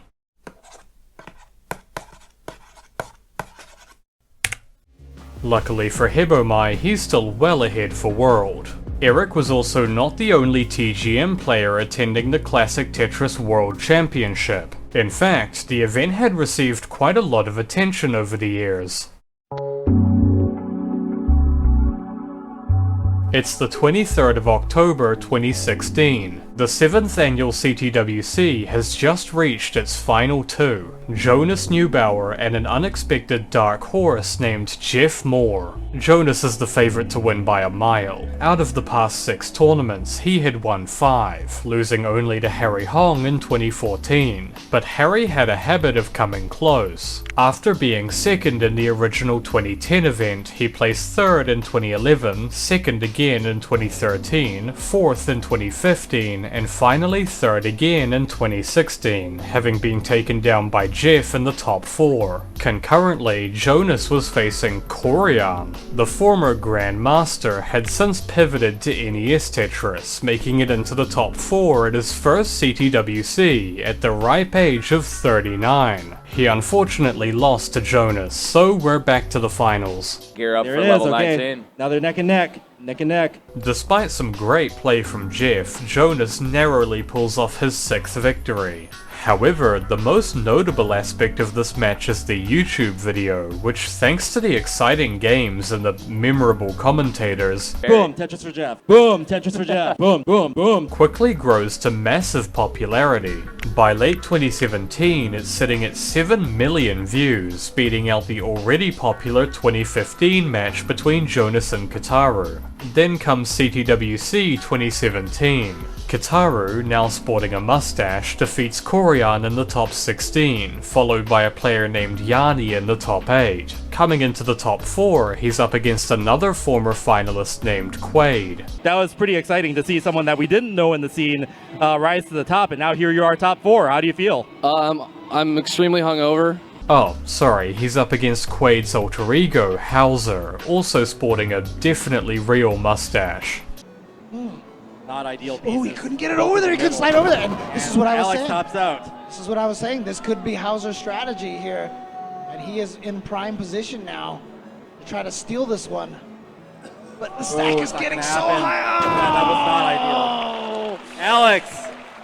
Wait a second. Who's that? Is that Quaid? Part of me is now thinking of Total Recall, if people remember that line. You think this is the real Quaid? Playing really solid. He has been playing fantastic. So it's Alex against Jonas, and surprisingly, Alex goes on to win. I'm just kidding, Jonas wins again. The top 4 for 2018 consists of 2 cross-generation matchups. The first is between the 37-year-old Jonas and the 20-year-old Green Tea. Green Tea was an incredibly quick learner who had begun practicing less than a year prior, and he had stunned at CTWC by making it all the way to the top 4, a feat probably aided by him also being one of the best TGM players on the planet. He had recently become both the 9th TI Classic GM and the 7th World GM, even beating out Hebomai. He was also the commentator at RTA in Japan. The top 4 match is best of 3. Jonas gets a point, Green Tea gets a point, so it's down to the final game to see who advances. Oh, boom! Look at that, 35! He's only one Tetris behind! He's only one Tetris behind Jonas now. just made one though, so it's maintaining slightly. Right. But boom Tetris for Green Tea. Boom Tetris for Jonas! You can't get any more neck and neck than this! Oh, he had it! Didn't He go had for the it! Tetris. He had the Tetris! Oh, there it is! Boom! Tetris for Green Tea, and then kill screen is here! Can he maneuver? Can he live? Oh my Double. god! He's still alive! Single! Jonas tops out. And he's not gonna be able to do it! Jonas is advanced! He has made it back to Grand Final! Meanwhile, the 41-year-old Corian is up against the 16-year-old prodigy Joseph Saley, whose skill had also been improving at a blazing pace. With another close game, Joseph wins and advances to battle Jonas. Of course, Jonas goes on to... Actually, Joseph sweeps him. It's from this point that Jonas begins to fall behind, with Joseph popularizing the strong but physically taxing hyper-tapping technique. Jonas ends up in 25th place in 2019. Joseph faces Corian again for the finals, and he wins a second time. First things first, let's give our runner-up trophy, and by the way, Alexei Pajinov is here to hand out the trophies. 2019 was the last year a Japanese player made it to the top 4. Green Tea's focus had been shifting somewhat. In November 2018, Tetris Effect released to critical acclaim. CTWC 2018 had a side event where you could try the game before it came out, and Green Tea was hooked. Almost immediately upon release, he began practicing the game's Master Mode, a TGM-inspired 20G mode that gets faster as you progress. In early December, he became the first person to clear the mode by reaching 300 lines, and he continued grinding for a variety of other insane challenges, such as completing it without hold, the way Mihara would want. It was also around this time that Green Tea graduated from university, placing him in just the right spot to join Tetris Effect's development team as the lead game designer for the in-progress multiplayer expansion, Tetris Effect Connected. As a gamer, this is like the ideal result. Shortly afterwards, he also began playing the PlayStation port of TG. Wait, what?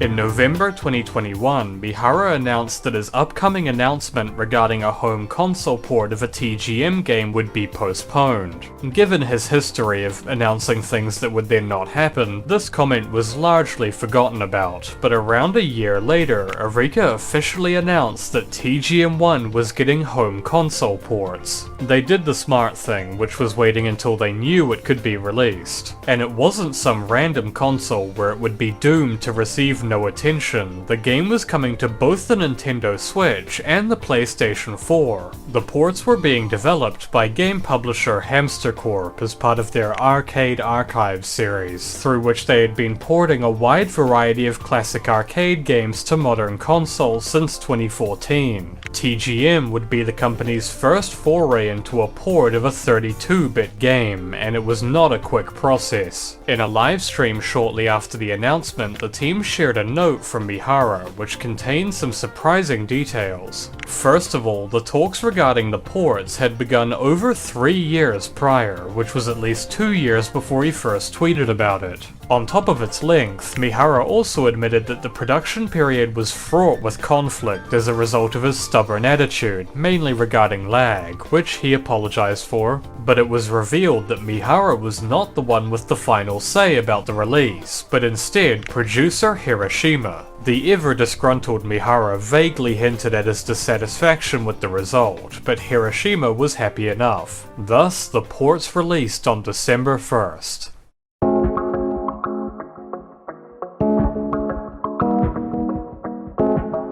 The gameplay itself is largely identical to the original, but some nice things have been added, such as 2 new modes with official online leaderboards. The first is High Score mode, which tracks your grade and the time it took to attain it, and it comes with an option to start at 20G. The other is Caravan mode, with the goal of achieving the highest score in 5 minutes, this time with an option for Big mode. Also, you can pause the game now. The ports had a few bugs on release, but these were fixed quickly, and overall they're pretty faithful ports that lend themselves well to modern controllers. So, after 24 years, the game originally planned for home consoles had finally come to home consoles. The most promising implication of this was that the West now had an official way to play the series that didn't require buying and importing a board, which coincidentally happened to be more difficult than ever. Since the recent pandemic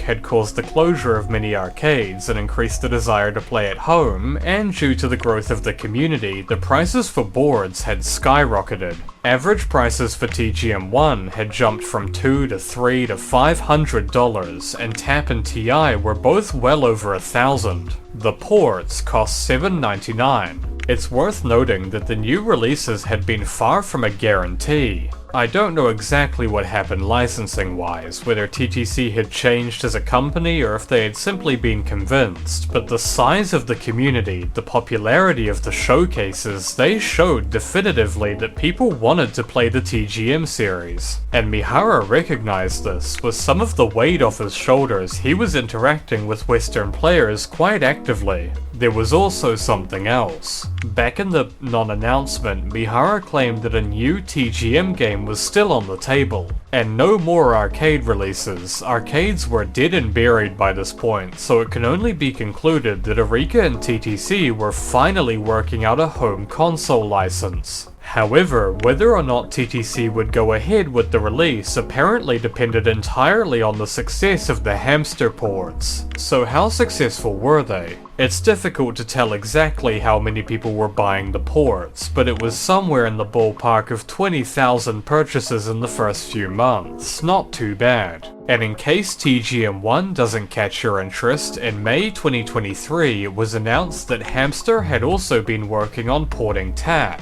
The ports released on June 1st. Similar to the first game, they include a high score mode, which can be played on Master or TGM Plus, and a Caravan mode, which can be played on Normal or Death. Other than that, it's nearly identical. The TAP ports appeared to be selling similarly well, but coming into 2024, it seemed that there were no plans to port TI, so all the players could do was buy TGM and TAP and hold their breath.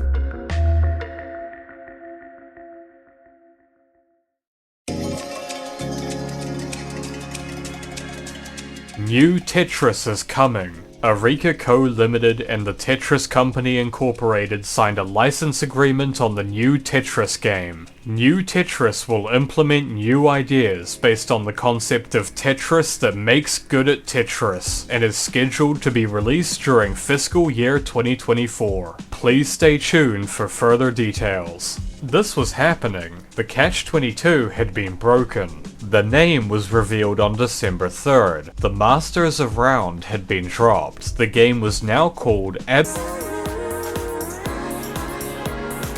It's somewhat of a downgrade, to be honest. Mihara supposedly went through a long list of name ideas, and this is what they ended up with? He also apparently had to scrap the Tetris that makes you better at Tetris catchphrase, as according to him, it hasn't been medically or statistically proven yet. Anyway, what about the platform? Mihara revealed that the game was to be a Steam release, which is fantastic. After decades of relegating the TGM series to the least profitable platforms, TTC had just licensed the game for the biggest market possible. There had also been a lot of changes and additions compared to the 2015 location tests, so there was reason for excitement. Arika was aiming for a release by the end of the fiscal year, meaning by the end of March 2025.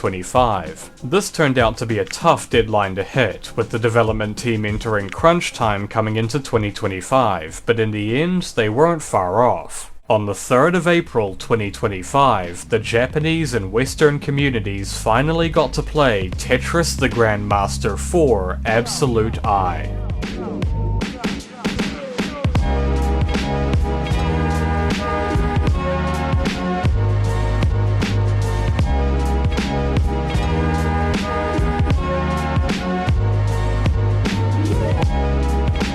Like with TI, AE comes with two rule sets, now called Standard for the Guideline style and TGM for the TGM style. The TGM rule comes with 5 modes: Normal, Asuka, Master, Konoha, and Shiranui. Standard rule drops Normal and replaces it with Marathon. Let's go through the modes in order. Marathon is the Guideline enforced 150 line score attack, who cares? Normal is not like normal from Tap, it's practically just TexMaster, except the grading system is this weird X of Y type thing that mainly requires getting lots of Tetrises.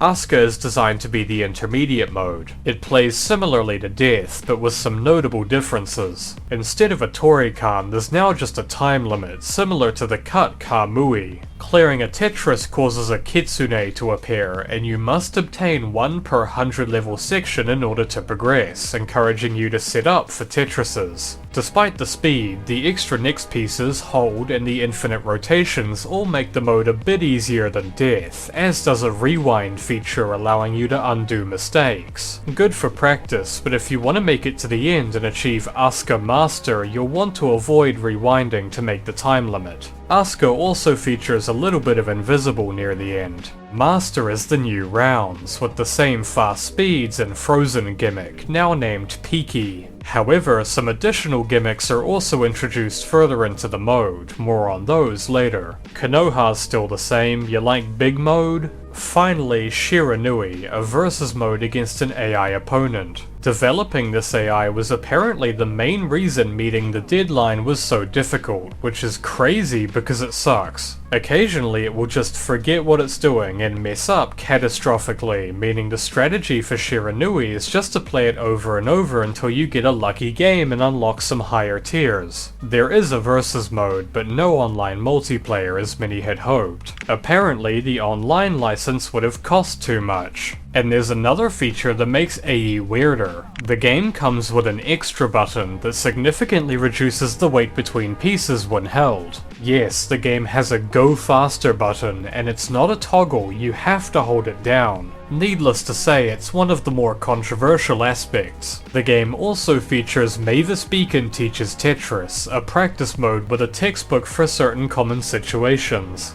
And free with every purchase, you also get a large quantity of bugs and issues. Marvel at the inability to rebind the keyboard controls, leaving 90% of the player base stuck with the weird defaults. Apparently, they just didn't think to add this. In fact, the game was just generally janky on keyboards, because it turns out the testing was done almost exclusively on arcade controls. Also, the game just didn't start for some people.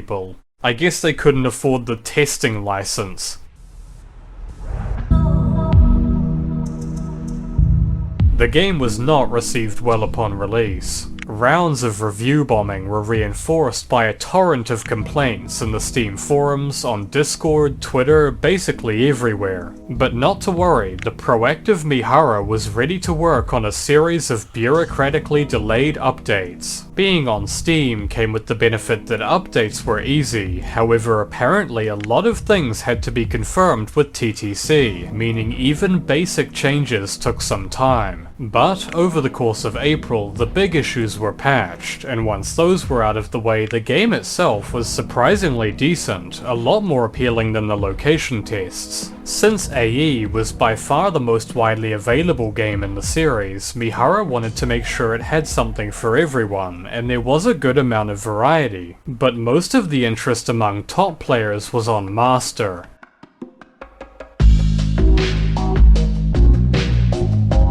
At level 1000, you're greeted with the first new gimmick, Cyclone, where the pieces spawn in a random orientation. Then at 1300 comes Master Peaky, where the tiles freeze permanently if they aren't cleared fast enough. This is a surprisingly challenging gimmick. If you stack normally, only Tetrises bring the stack down, meaning you eventually have to start throwing every piece in the well, and if you cover it, it's over, you can't fix it. The medals, which come from Tetrises and such, do increase the time before the pieces freeze, but the end of Master was supposedly level 2000 at least, meaning the top players would have to survive at least 700 more levels, with both the Master Peaky and Cyclone. The M grade appeared at 1100, so achieving GM could be as simple as making it to the end. The community just had to figure out a consistent way to survive the gimmicks. One of the most promising candidates was Kirby703, a great all-around Tetris player and strategist, with TIGM in both roles. Kirby immediately began testing ideas after AE's release, often utilizing the practice mode to start at 1300, though this won't award any grade. By the 13th, she had devised the Machine, a standard roll well setup that once frozen could work with almost any combination of pieces. It didn't make surviving easy, you still had to retain the shape of the well, but it was using this technique that Kirby first discovered Master went beyond 2000. Holy shit, it goes past 2000, dude.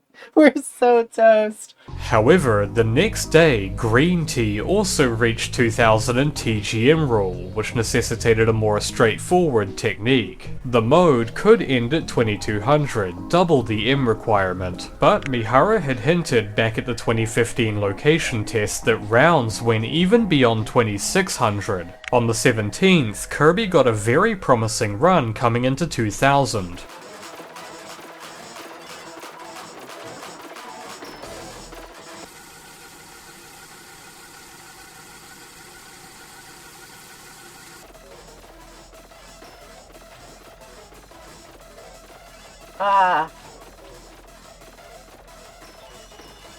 Hey man! What do you mean? What do you mean? What do you mean by that? Yes! This setup works! Well, we know something happens at 2600. It appeared that some kind of requirement hadn't been met, but it could just be because the run was in practice mode. Luckily, this turned out not to be the case.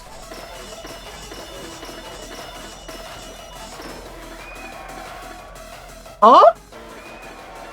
It was soon determined that passing the barrier requires either a Tetris or a line clear with no frozen tiles. Now all that was left was to achieve it outside of practice mode. By this point, Mihara had begun keenly watching Kirby's streams. Meanwhile, Green Tea had pulled ahead of the competition for TGM rule, having pulled off a 21:47 in practice. This was quickly followed up by a 22:10 and a 24:47.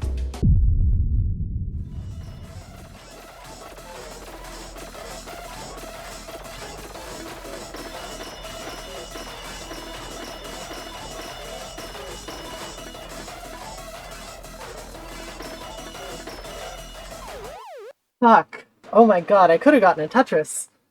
Holy shit. Oh my god, I actually did it.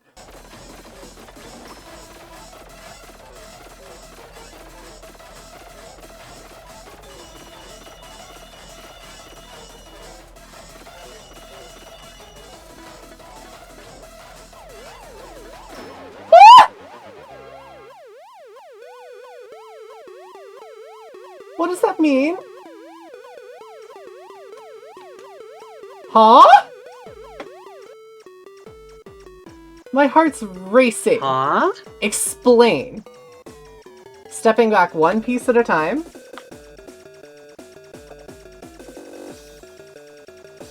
This is Koro Bainiki, but like not. What? What do you mean? What do you mean? What do you mean?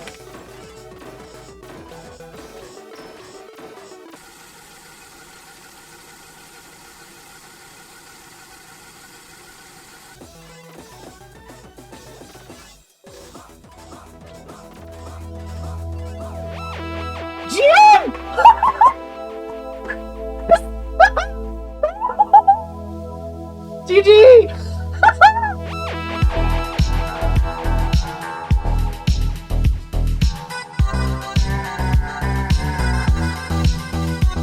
It's difficult to say for sure whether or not achieving GM in AE is harder than achieving it in TI. The modes are just too different. It was certainly achieved a lot faster, although that undoubtedly comes down to the overall increase in skill among the community. And besides, TGM rule was still undefeated, and there was still the end game, whatever that entails. It wasn't clear why Kirby was sent back to the seemingly arbitrary 1695, but the timer implied that the goal was to make it all the way back to 2600. There were also technically 3 types of GM. Each grade has a bronze version for TGM rule, silver for standard, and achieving both makes it gold in the menu. By the 11th, Green Tea had achieved 2600 in practice, but he was not the first TGM rule player to manage this. 2 days prior, an Australian player named Yoshi had also achieved both 2600 in practice and a 2599 in the real mode.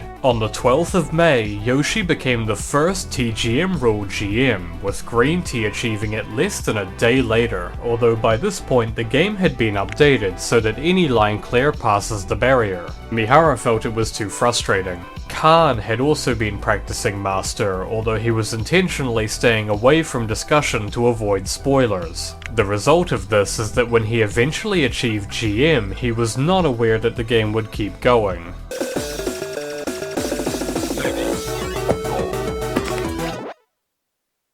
The gold GM was still up for grabs, but the main interest was the end game, particularly the fact that the rewind levels seemed to be different each time. It was soon figured out that the level reversed back to where it was 65 seconds ago, and players were then given another 65 seconds to make it back to 2600. However, Kirby realized something. A, the only requirement for getting the end game seemed to be reaching 2600 in under 7:15, not a very strict time limit. And B, Standard Rule has infinite move resets. Thus, supposedly, all she had to do to beat the end game was arrive at the end with a reasonable pace, stall the game for a minute, and it would barely rewind. At least, in theory. I'm gonna go out to like 644. Because that's like 64 seconds. Oh, that's such a relief. Let's hit this. Let's do this. Get the orange line GM, the GM++, whatever you call it. Wow, this is one hell of a cutscene. I'm gonna say that much.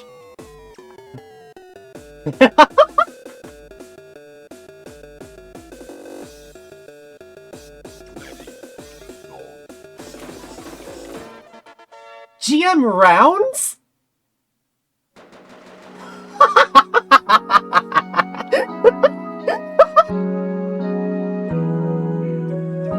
Kirby did the thumbnail for this video on stream and changed it to say "You Ayer" again, and it turned out Mihara was watching that. Achieving GM rounds in TGM rule was going to be considerably more difficult due to the lack of cheesing opportunities. The plan was to intentionally play slower approaching 2600 as long as you were under the 7:15 time requirement, and then to speed up during the endgame.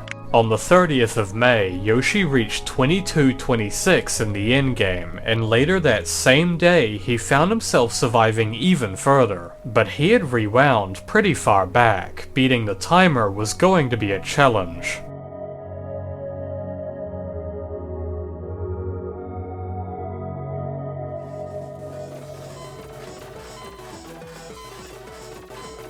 Oh my god. Oh. Yes! Oh! Yes! Oh my god! It happened! Oh my god! Yes! It happened! Round 6? Round 6? 6? There's more? Oh, what?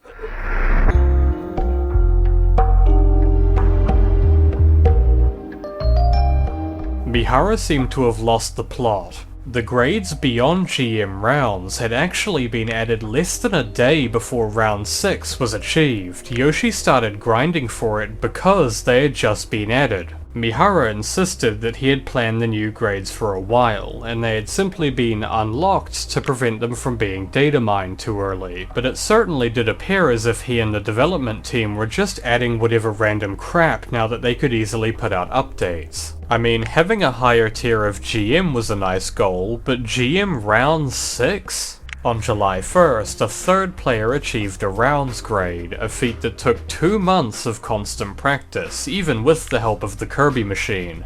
How many rounds grades were there? Was Mihara just going to add more whenever someone gets the best grade? And what determines the number you get? Mihara stated that any existing rounds grades would be upgraded if they qualified for a number, but as of the update there only was one rounds player and she was still graded at regular GM rounds, implying that cheesing won't earn you any number. After the bugs were mostly fixed, the game also began to receive other forms of new content. The new rounds grades had been added in version 1.5. Version 1.6, released a month later, added 2 brand new modes, Asuka Easy and Asuka Hard. Asuka Easy is Asuka, but easier, and of course it has an entirely different grading system. And the same acronym as the game, which I hate. Asuka Hard requires beating Asuka to unlock, and it's Asuka, but harder. The time limit is a lot shorter, and more kitsunes are required to pass each section, which combined make beating the mode extremely difficult, more so than even GM.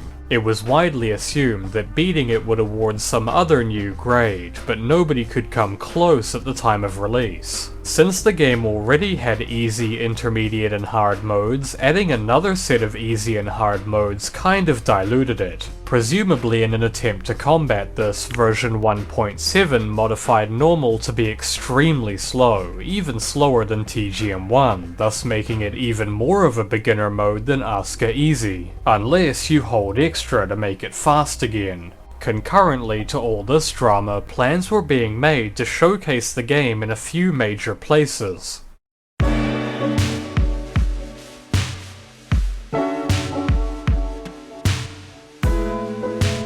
CTWC 2025 featured a TGM4 side event, planned mainly by Kataru and sponsored by Arika. A few Arika employees even took a trip over to attend the event, including producer Hiroshima. Unfortunately, however, the tournament experienced a notable lack of top TGM talent. The NES specialists were unequipped to handle 20G, and the few TGM players present were only there because they were also involved with CTWC. The top 4 were Green Tea, Eric, Kataru, and a player named Brodendamp. Green Tea and Eric moved on to the finals, but the skill difference was obvious and Green Tea won 2-0. You know, you are synonymous with classic Tetris. You're the world champion from 2022. What is it about TGM that you really enjoy playing?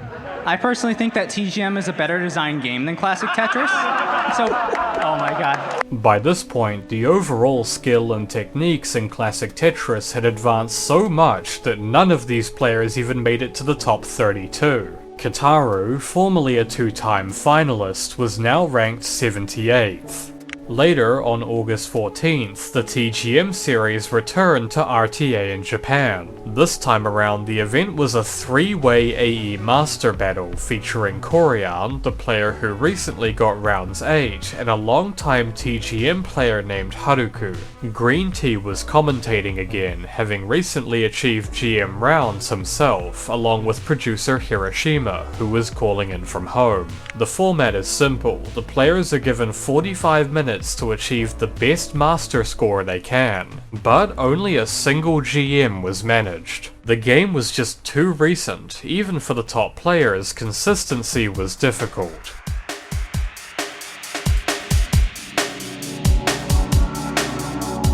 Version 1.8 released in early September, adding another 3 modes. Reaching the end of normal now unlocks 1.1, a mode almost identical in speed to TGM1, just with stricter grade requirements. Clearing 1.1 unlocks 2.1, reminiscent of Death, and clearing 2.1 unlocks 3.1, reminiscent of Shirase. And yes, all 3 of these modes have their own GM grades, although the 3.1 GM is by far the most difficult. Back in 2005, Mihara used to claim that Shirase went beyond 1300, which it didn't, but now it actually does. 1300 is a Torikan, and 3.1 continues at blazing speed all the way to 2000, which will award S20. And just to make it a bit more sadistic, achieving GM also requires doing extremely well in the big mode role. As with Asuka Hard, it's an extremely daunting task.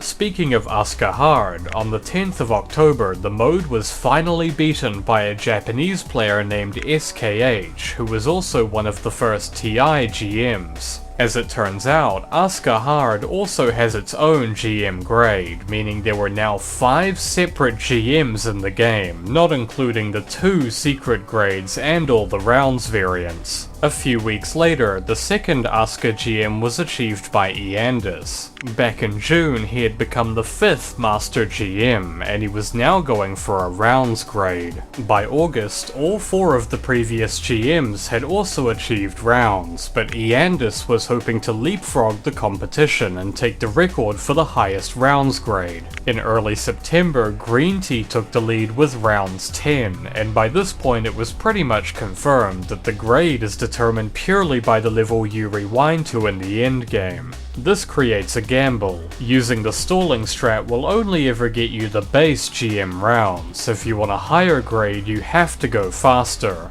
But the faster you go before 2600, the harder it is to match that pace in the endgame. And Eandis had been failing an enormous number of endgames. Green Tea had rewound to 1577 for his rounds 10, so if there was a higher grade, the border was probably around 1550. On November 1st, Eandis managed to rewind to 1531, and the endgame was looking good.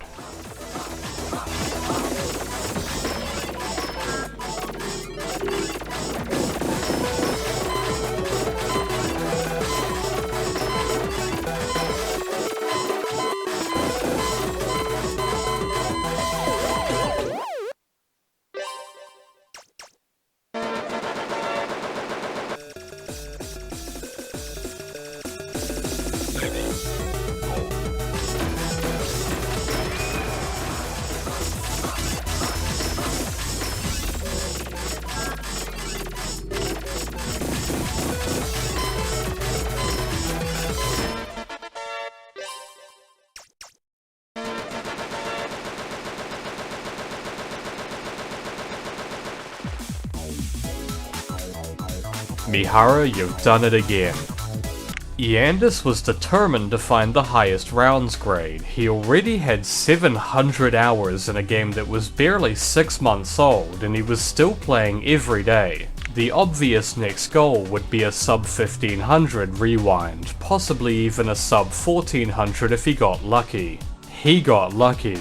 On the 26th, he managed an astounding 1348. Does my grandma's cutlery bring you back to your own childhood, dappled with memories of heirlooms and stories, passed down through generations? Or are you a mere child of the future, all bleak steel and silver, hungering for the taste of something, anything, a little more human? Ебать!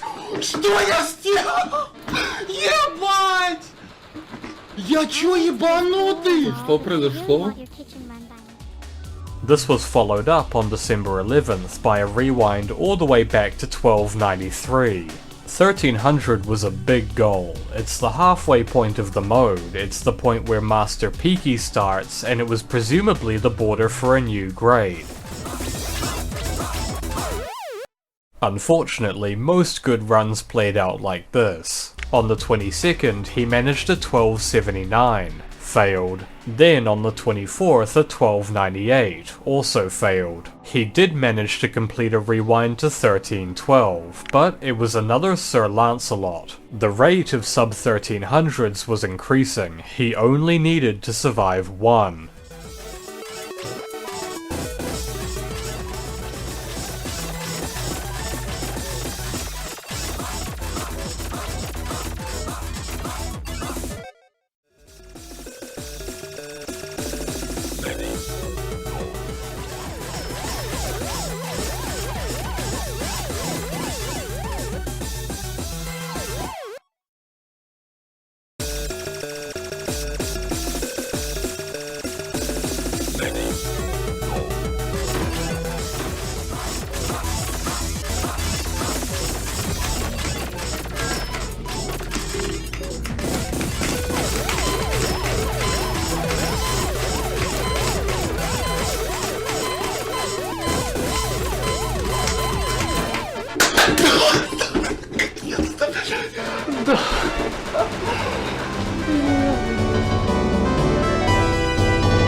So what is the future of Tetris?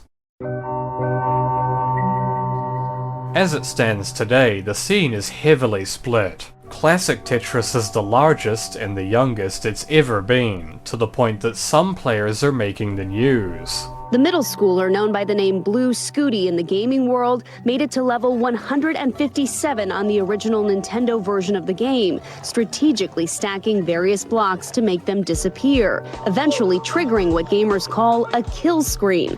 Modern Guideline Tetris has also developed quite a large community in recent years, and it's worth noting that although there are popular official games like the wonderfully extravagant Tetris Effect, an enormous number of players are congregating around unofficial games. Tetrio, probably the largest unofficial block stacking game, is currently sitting at just under 10 million total users, and many of them are sweats. Tetris is very much more than just a casual game these days, something that TTC is clearly ambivalent about. Most of the games they license are still basic slop, aimed at the broadest audience possible, and most of the competitive high-level communities are built around games that are either non-guideline or fan-made or both. But Henk and his company have stopped trying to obliterate any block stacking game vaguely resembling Tetris. TTC like classic Tetris, and they tolerate Tetrio and all the other fan games as long as they don't use the word Tetris. So where does the TGM series stand in all this? 30 years ago, Mihara made a gamble that people wanted to get good at Tetris, that it could work as a challenging brain game for real gamers, and not just that thing you play once every few years. And he was right. He went for that market before anyone else did.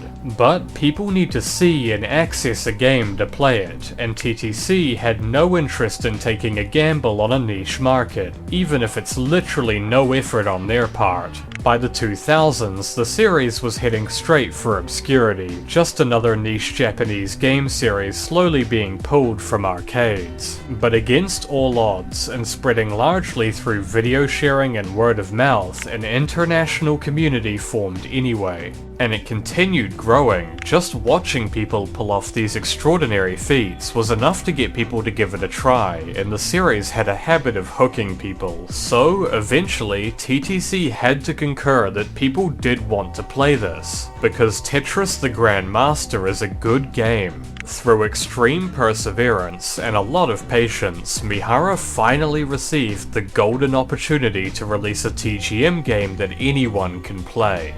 The story of TGM is not over, it's still unfolding as we speak. I mean, since King of Rounds was achieved, Mihara already added 4.1, which was comically impossible, leading to a nerf which then allowed Green Tea to beat it almost immediately. This is par for the course these days. Would I recommend AE to new players? I don't know. It tries to have something for everyone, but it's kind of all over the place at the moment. Maybe eventually the updates will settle down and the game will solidify, but for now, if you own a Switch, I highly recommend trying out the first game. Supposedly, Mihara was an S3 class player back when it released, so if you'd like an easier goal to get yourself started, try going for that. It's a highly satisfying feeling. So even if you're not a fan of the new game, and even if you're not a fan of Mihara, give the TGM series a try. Maybe make some videos about it, talk to the community, but don't think it's too daunting to start playing. TGM was a labor of love. It wasn't made because some billion-dollar company did a risk analysis and decided it was easy profit. It wasn't made because a new console was coming out and someone might as well put Tetris on it. It was made because a person had a fun idea and wanted people to play it. Every bit of this history, from the core to the fringes, from the beginning to the end, is imbued with a fight for natural-born entertainment, made by the people for the people. And it's our job to preserve that history, to continue that fight, or else we lose all of this. We lose all of this.